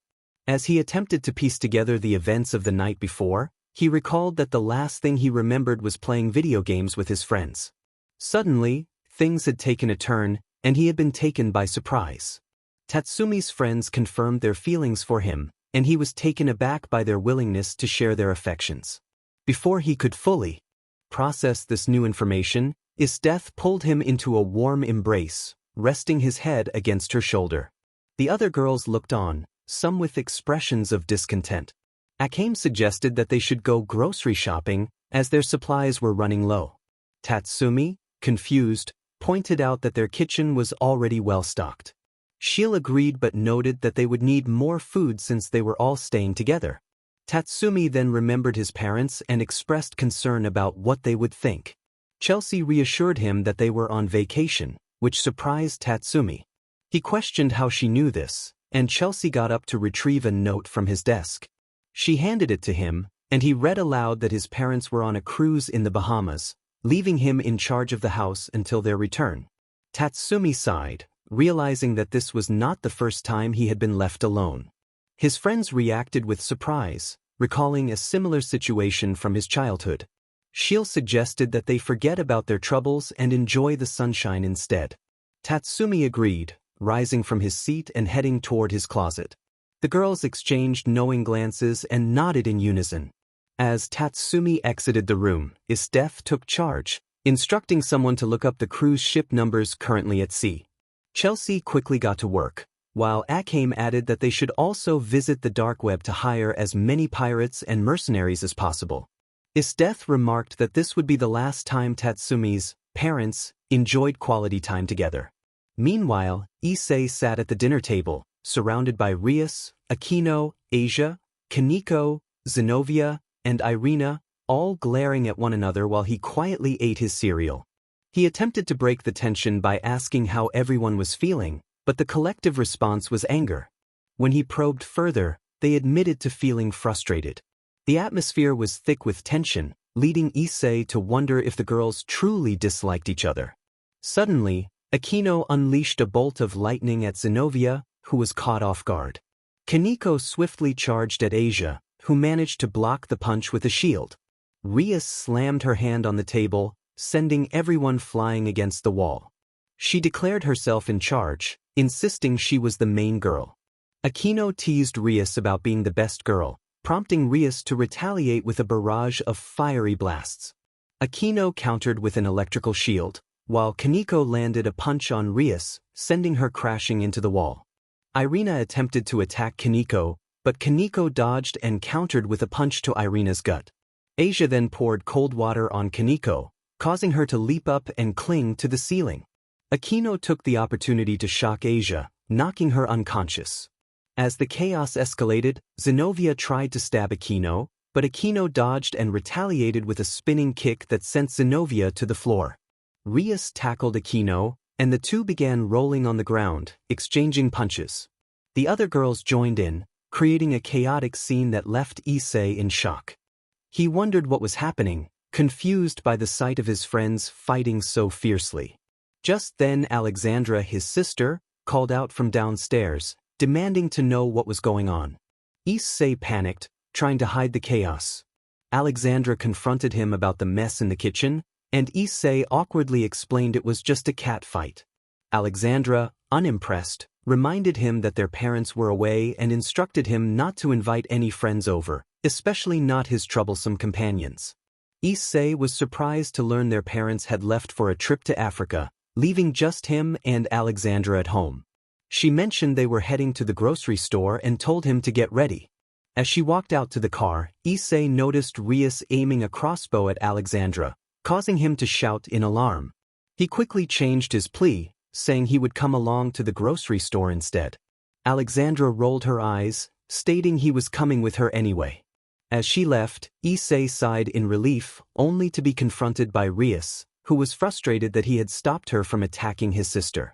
𝗬𝐳 explained that he only had one sister and didn't want to lose her, even if she could be difficult at times. Rias reluctantly agreed not to harm Alexandra, but secretly plotted to put her in the hospital.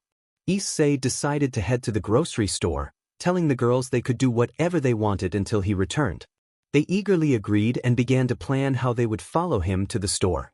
Meanwhile, Makoto was hiding behind the family couch, watching as his own group of admirers fought over who would hold his hand first. Mukuro attempted to stab Junko, who narrowly dodged, only to be knocked into the wall by a spinning kick from Mukuro. Pico rushed in with her katana, trying to slash at Mukuro, but the two girls glared at each other, ready for a showdown. Sayo charged in, only to be met with simultaneous punches from both Mukuro and Pico. In another corner, Kamaru was trying to set Sayaka on fire with a lighter and spray can, while Sayaka desperately dodged the flames. Mikan intervened, throwing a book at Kamaru and knocking the lighter from her hands. Sayaka seized the opportunity to attack, but Kamaru blocked her knife with the spray can and countered with a headbutt. Meanwhile, Mikan struggled to pin down Yuruko, but after a fierce struggle, she managed to knee Yuruko in the stomach, causing her to fall. Mikan then began to punch her. Kyoko was evading punches from Tenko, who was determined to land a hit. Tenko attempted a downward kick, but Kyoko caught her leg and threw her aside. Tenko quickly regained her footing and kicked Kyoko in the chin, but Kyoko remained standing.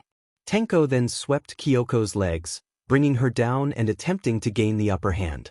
Amidst the chaos, Makoto called out for everyone to stop, expressing his confusion and fear about their fighting.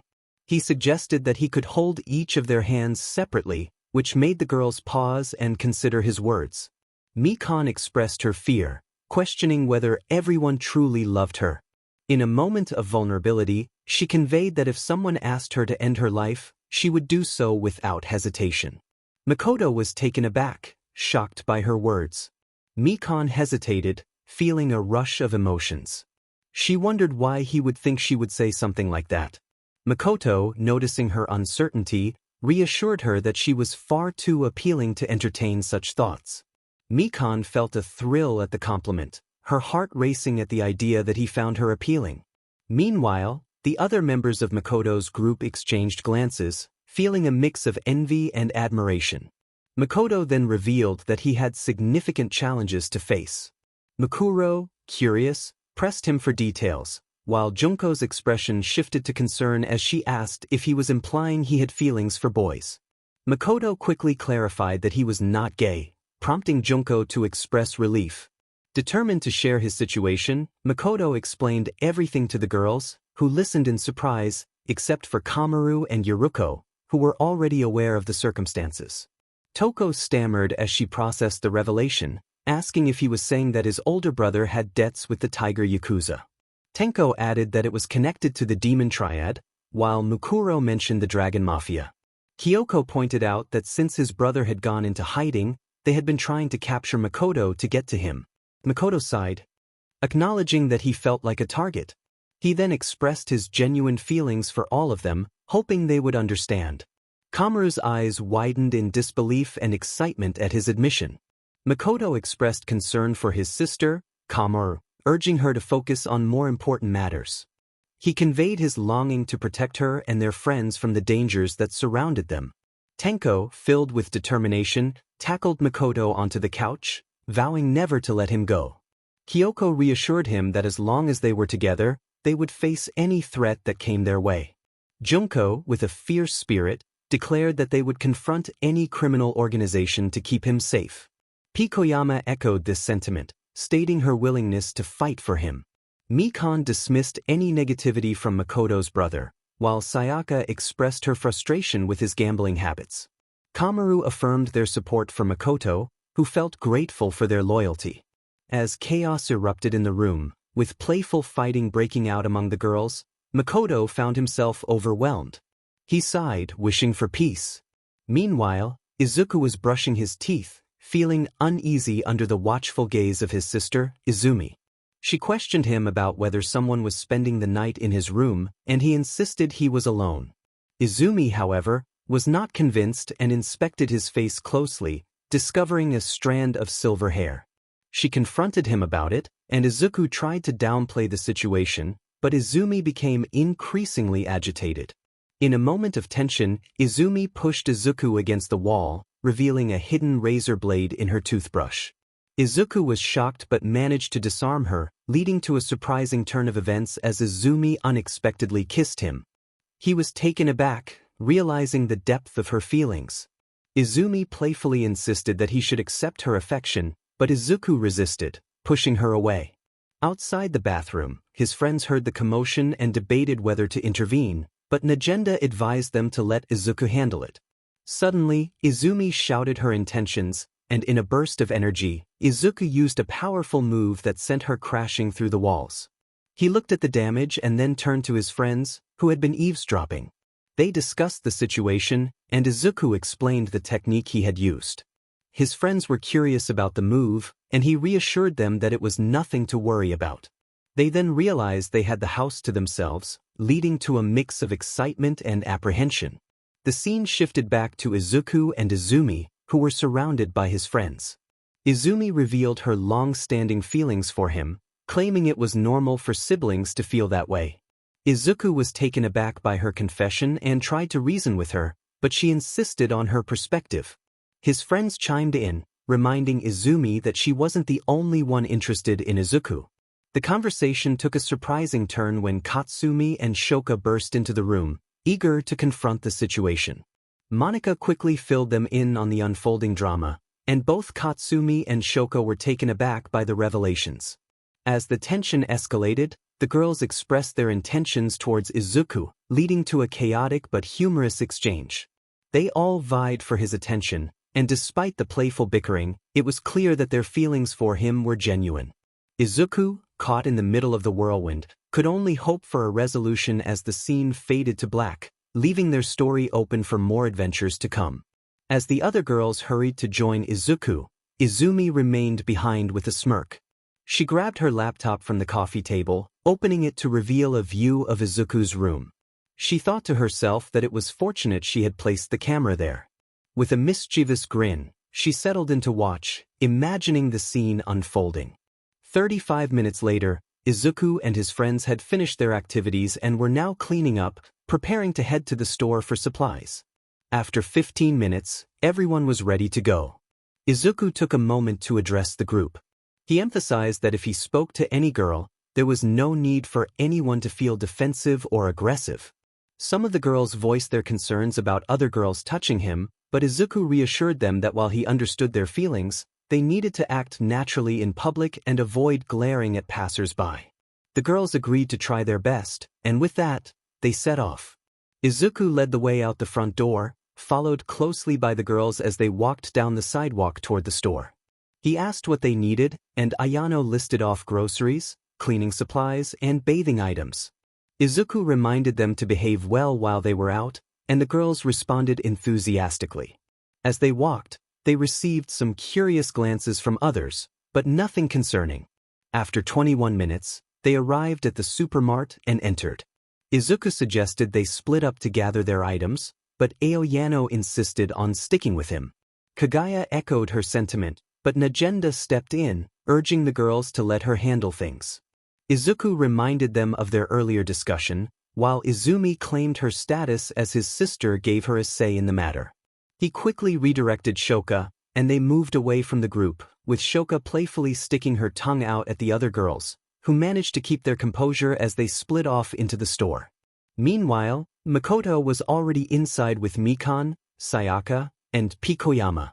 He pondered which fruit to choose, while the girls exchanged intense glares, each plotting against the others. Pikoyama considered how easily she could take them out, but worried about the repercussions from Niji. Sayaka noted that while the nurse didn't seem threatening, the girl with gray hair was skilled in kendo and needed to be dealt with first. Mikan, feeling underestimated, silently vowed not to be overlooked. When Makoto asked for their preferences on fruit, they each voiced their opinions. He decided on grapes and cantaloupe, putting the other fruits aside as the tension between the girls escalated. As Sayaka reached for her knife, Pikoyama grabbed her katana, and Mikan prepared a syringe, but they all froze when Makoto returned. He led them to the next aisle, and they moved from the fruit section to the bread aisle. Mikan spotted a sign that caught her attention, and just then, Issei emerged from a pile of bread, startling her as he stood atop a shopping cart, grinning widely. He welcomed them to the bread bank, and Makoto joined in, joking about their bread selection. The boys shared a laugh, and as they settled down, they were joined by Rias, who asked Issei what he was doing. He replied that he was making memories with his friends. Leon then called out to Tatsumi, who quickly excused himself to avoid any chaos. Meanwhile, Izuku and Shoka were in the meat aisle, where Izuku mentioned he could make burgers if they had enough beef. Shoka expressed her admiration for his cooking skills, noting that his mother had taught him and even created a cookbook. As Izuku reached for a lobster, he accidentally brushed against someone else's hand, apologizing as he turned in surprise. Miss Shoko unexpectedly encountered Izuku, and she expressed her surprise at seeing him. Izuku returned her sentiment, pleased to see her as well.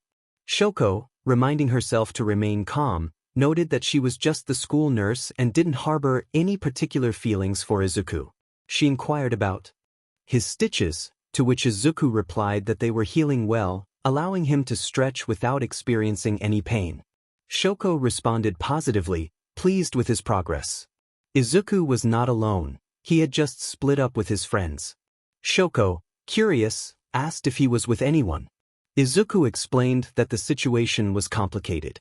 Apologetically, he offered her a lobster, but Shoko declined, wanting to see what he could do with it. She then asked if she could come over for dinner, to which Izuku hesitated. Shoko reassured him that his parents wouldn't mind, but he remained uncertain. Just then Shoko approached, greeting Shoko. Izuku decided to continue exploring the store, leaving the two to talk. Shoko smiled at Shoka and teased her about Izuku, suggesting they were becoming a couple. Shoka, slightly defensive, noted that Shoko sounded upset, but Shoko insisted that young love was wonderful. She added that if she had loved someone at their age, she would have been married with children, but instead, she was a school nurse. Shoka found that oddly specific. Shoko advised Shoka to keep Izuku close, warning her that another girl might try to steal him away. Shoka promised to remember that advice. Suddenly, Izuku shouted for help as a guy held his lobster high above him, taunting him about being too short to reach it. Frustrated, Izuku grabbed the guy by the collar and tossed him aside, catching the lobster before it fell. He thought about needing to get another one, wondering where the guy's hands had been. Shoka felt proud of Izuku, while Shoko complimented his actions, predicting he would make a great hero one day. As they prepared to leave, Izuku called out to his friends to meet at the checkout area. After a few minutes, they all gathered together. Izuku greeted them, and they exchanged pleasantries. Akino playfully noted their reunion, while Monica and Rose expressed surprise at the gathering. Kaneko admitted she wasn't fond of surprises, and Rose agreed. Izuku felt uneasy about their camaraderie, realizing it might lead to trouble. Issei, feeling nostalgic about seeing his friends, was interrupted by Rias, who reminded him that he hadn't asked for permission to wander the store. Issei protested, claiming he was grown up, but Rias playfully grabbed him, kissing him briefly, much to the annoyance of the other girls. She instructed Akino to prepare chains and candles for when they got home, leaving Issei bewildered. Meanwhile, Tatsumi was being pulled along by 𝗓𝗄, who was upset with him for leaving without notice. He tried to apologize, but before he knew it, he was shoved into an alleyway, where Leon caught him. 𝗓𝗄 then playfully scolded him for his earlier actions, and despite his protests about being outside, she insisted on continuing their playful banter. Back at home, Makoto was tackled by Tenko, who was overly excited about his return. Kamaru and Yuruko joined in, creating a tug-of-war for his attention. As chaos ensued, Makoto crawled away to hide, realizing he needed to intervene before things got out of hand. Izuku returned home, helping to put away groceries with his friends. They discussed dinner options with various suggestions flying around, from hot dogs to chicken pot pie. Just then, a knock at the door startled everyone. Izuku calmed his friends and opened the door, surprised to see Shoko with shrimp cocktail. She introduced her friend, who commented on Izuku's cuteness, causing him to feel uneasy as his friends eyed the newcomer suspiciously. The friend introduced herself as Himino, suggesting they could call her auntie or even mommy. Izuku sat at the table in silence, his HRM observing the two newcomers, Shoko and Himino, who had just joined them. The atmosphere felt tense, almost suffocating. Izuku broke the silence, asking Himino about her hobbies. She casually mentioned enjoying drinks, snacks, and sleep, adding a playful remark about her job that made Izuku uneasy. Aoyano, sitting nearby, jabbed her fork into the table, glaring at Himino, who responded with an innocent smile, assuring everyone she was just joking. The conversation shifted as Shoko expressed curiosity about the food. Himino praised the lo mein, suggesting that the cook deserved a compliment. Aoyano proudly claimed responsibility for the dish, leading to a light-hearted exchange about the noodles. As the girls critiqued the meal, Izuku remained quiet, prompting concern from Izumi, who noticed he hadn't touched his plate. When he finally took a bite of shrimp, he began to choke, causing a panic among the girls. Najenda quickly stepped in, performing the Heimlich maneuver until Izuku coughed up the shrimp, revealing a piece of shell. Shoko felt embarrassed for not peeling it properly. Despite the chaos, Izuku reassured the girls he was fine, though Himino jokingly offered to kiss it better, which drew disapproving looks from the others. Izuku decided to excuse himself to the bathroom, leaving the table. As he walked away, Aoyano confronted Himino and Shoko, expressing her frustration with their teasing. Meanwhile, Issei sat at another table, feeling sore from earlier interactions with the girls. Asia checked on him, and Akino commented on their previous activities. When Issei received a text from Izuku, Rias insisted on seeing his phone, revealing a message that prompted Issei to respond casually. The conversation among the girls at his table turned chaotic, with insults flying back and forth, but Issei found some comfort in the fact that they weren't truly violent.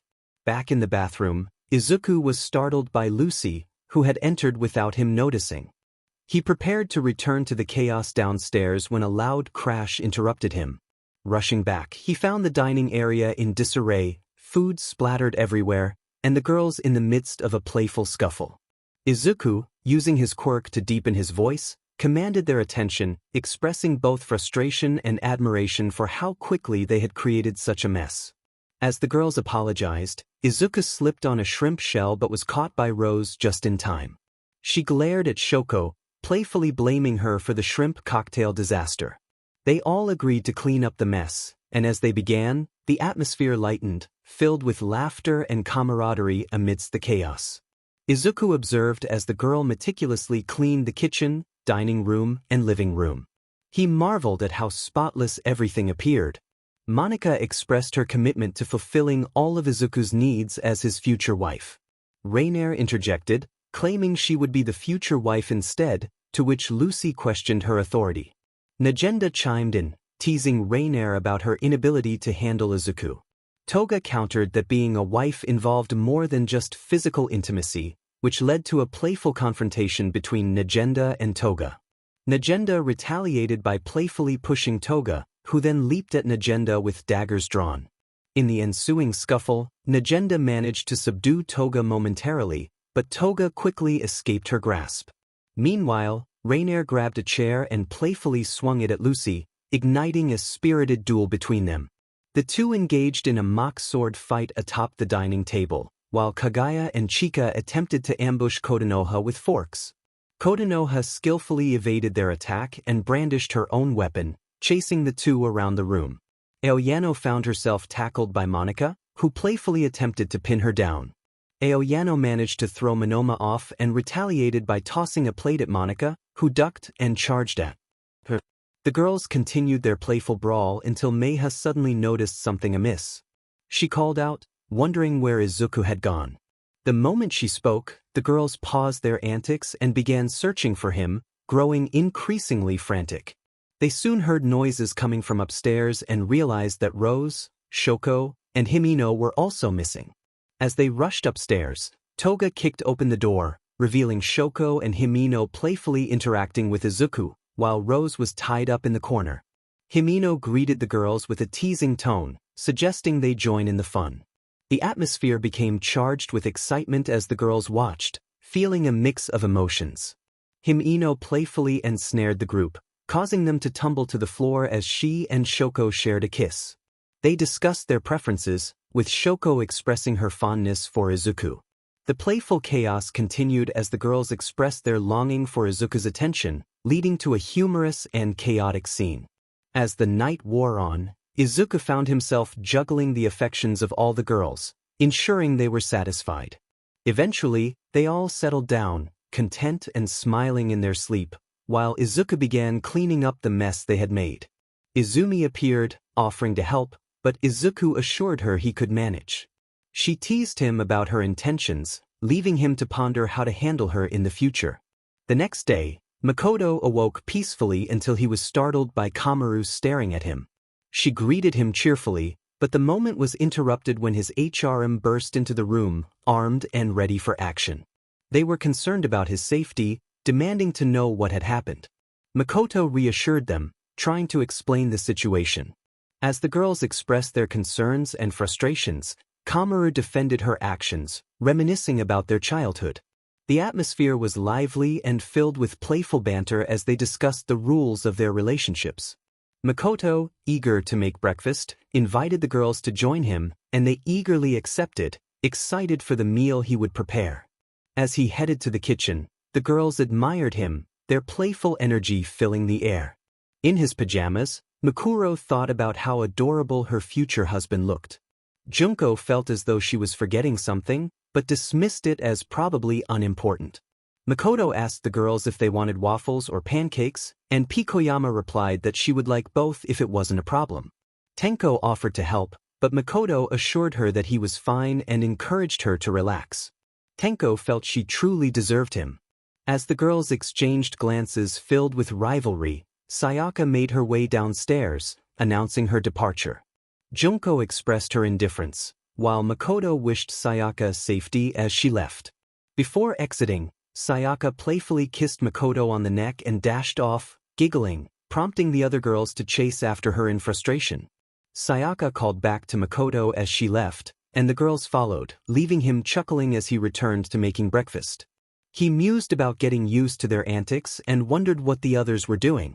Meanwhile, Izuku sat at the table, surrounded by his HRM, all wearing aprons and serving him hand-cooked breakfast plates. Ayano asked him to be honest about her cooking, claiming it was the best. Katsumi was taken aback by the term honey, while Shoka questioned when Ayano started calling Izuku that. Ayano defended her cooking, pointing out that it was classic, while Rainier retorted that she had almost burned the kitchen down. Izuku reassured Rainier that her cooking was still good, and she expressed her gratitude, excited at the prospect of him teaching her how to cook. The other girls imagined Izuku helping them in the kitchen, which sparked thoughts of intimacy, though they quickly pushed those thoughts aside. Izuku's friends, Izumi, Lucy, and Monica, chimed in, asking for cooking lessons as well. He reminded them that they had already made delicious pancakes, which caught the attention of the others. Izuku was impressed by the flavors, leading to excitement among the girls about their cooking skills. Toga asked about their plans for the day, and Izuku mentioned needing to train for U.'s entrance exam. Shoko suggested relaxing since it was summer, but Izuku insisted he needed to master his quirks. Kagaya encouraged him, and the other girls glared at her. Himeno playfully pulled Izuku close, causing him to blush and the other girls to feel jealous. Rose confronted Himeno, demanding she back off, but Himeno teased her, leading to a playful scuffle where Rose ended up tied up. Izuku continued enjoying his breakfast until his phone buzzed with a message from Makoto, asking about their plans for the day. The group discussed attending Sayaka's idol concert in the city square. Excitement built as they made plans to meet up at a cafe before the show. Monica joined Izuku, expressing her interest in the concert and confirming they would go together. As they prepared for the concert, the scene shifted back to Makoto, who was watching TV with his HRM. He asked if they were excited for Sayaka's concert. Kamaru expressed mild interest, while Pikoyama noted it would be an experience. Mikan admitted she had never been to a concert before, and Junko shared her thoughts on the crowd, describing them in a humorous but exaggerated manner. Mikuro questioned Junko's specific description, and Junko shrugged it off as just a thought. Mikan wondered if most concerts were like that, but Makoto reassured her that they would be fine. He hoped Sakura was doing well, as it was a significant event for her and her group. Meanwhile, Sayaka's manager expressed frustration over her missed rehearsals and meetings, questioning her commitment. Sayaka defended herself, explaining that she had been spending quality time with her soulmate, emphasizing her dedication to both her personal life and her career. The manager warned Sayaka that if she messed up, her group would be outperformed by the B team. This statement infuriated her, and in a moment of rage, she grabbed a fire extinguisher and swung it at her manager's head, causing him to fall to the ground. Sayaka felt a surge of determination as she thought about not losing her position as the #1 idol to Ruby Hoshino, the daughter of someone she despised. She knew she had to hide her manager's body before anyone else saw it. Meanwhile, at a cafe, the boys were gathered at a table, sharing stories about their day. Issei animatedly recounted a dream where he was surrounded by admirers, flexing his muscles. Tatsumi chimed in, teasing him about the dream being just that, a dream. Makoto noted that Issei often talked in his sleep, while Izuku listened with mild interest. The girls were seated at separate tables, keeping an eye on their boyfriends. Akame admired Tatsumi's smile, thinking about how precious it was. Rias pondered whether their presence made Issei more tense. Tenko had her sights set on Makoto, imagining a future together, while Ayano found herself captivated by Izuku's smile, fantasizing about a more NTMT setting. Rainier, noticing Ayano's distraction, reminded her to stay grounded. As the boys continued their conversation, their food orders arrived. The waiter delivered a variety of meals, and Izuku was pleasantly surprised to find a note with a number on his napkin, indicating interest from the waiter, 𝗓𝗏𝗏. He felt conflicted about how to respond, deciding to set the napkin aside and focus on his meal. After finishing their food, Issei paid the bill, and the group headed to the city center for the idol concert. The walk felt long, but they eventually arrived to find a large crowd and a stage set for the performance. Tatsumi surprised everyone by revealing VIP tickets he had received from Chelsea, which excited the group. As they approached the venue, their girlfriends arrived, dressed for the occasion. They effortlessly bypassed the line and security, much to the envy of others. Junko playfully boasted about their VIP status, while Issei couldn't help but notice Rainier, who seemed to be aware of his gaze. A playful exchange occurred between Rainier and 𝗓𝗏𝗏, who had a history together. 𝗓𝗏𝗏 was surprised to see Rainier again and questioned her presence. Rainier confidently stated she was there with her boyfriend, Izuku, who was enjoying time with Issei. As the announcer's voice boomed, excitement filled the air. The crowd cheered in anticipation for the performance of the idol group known as Shine Candy Pop. Sayaka spotted Makoto in the front row, feeling a wave of relief wash over her. Taking a deep breath, she prepared to sing alongside her fellow idols, ready to give it her all. The group sang and danced as the crowd cheered their names, but Saya focused solely on Makoto's voice, eager to hear him call her name. Sayaka felt immense joy knowing that her lovely boyfriend was there for her, believing that nothing could spoil this perfect moment of love and harmony between them. The song and dance were dedicated entirely to him. She twirled on stage, pouring her heart into the performance while the audience cheered her on. Makoto smiled, enjoying the sight of Sayaka singing and dancing, glancing at his friends who were also caught up in the excitement. Suddenly, he noticed something unusual on Izuku's back and felt a surge of alarm.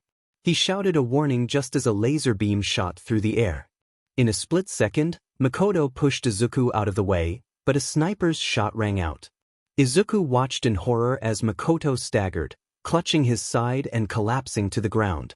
Panic erupted around them as the joyful atmosphere turned into chaos. Izuku rushed to Makoto's side, his heart racing as he realized the gravity of the situation. The crowd gasped, their excitement replaced by fear. Tatsumi exclaimed in shock, while Issei and others echoed their disbelief, calling for help. Sayaka cried out for Makoto, her voice filled with desperation. As people began to flee the area, Izuku lifted Makoto, but his instincts kicked in, and he barely dodged another bullet. The second shot sent everyone scattering, but Rose stood her ground, determination etched on her face. She recognized the threat to her beloved Izuku and unsheathed her katana, directing it at her father, 𝗧𝗏𝗏𝗏. 𝗧𝗏𝗏𝗏, having put away his sniper rifle, awaited her approach with a calm demeanor. He taunted her, questioning how much of her killer edge she had lost in recent days. Just then, 𝗓𝗏𝗏 appeared, startling 𝗧𝗏𝗏𝗏. She confronted him, demanding to know why he was after Izuku. 𝗧𝗏𝗏𝗏 was taken aback by her knowledge of him and his intentions, but before he could respond, 𝗓𝗏𝗏 activated a device on her collar, her gaze fierce and unwavering. With a swift motion, she pulled the pin, and the tension in the air thickened, leading to an uncertain but thrilling conclusion.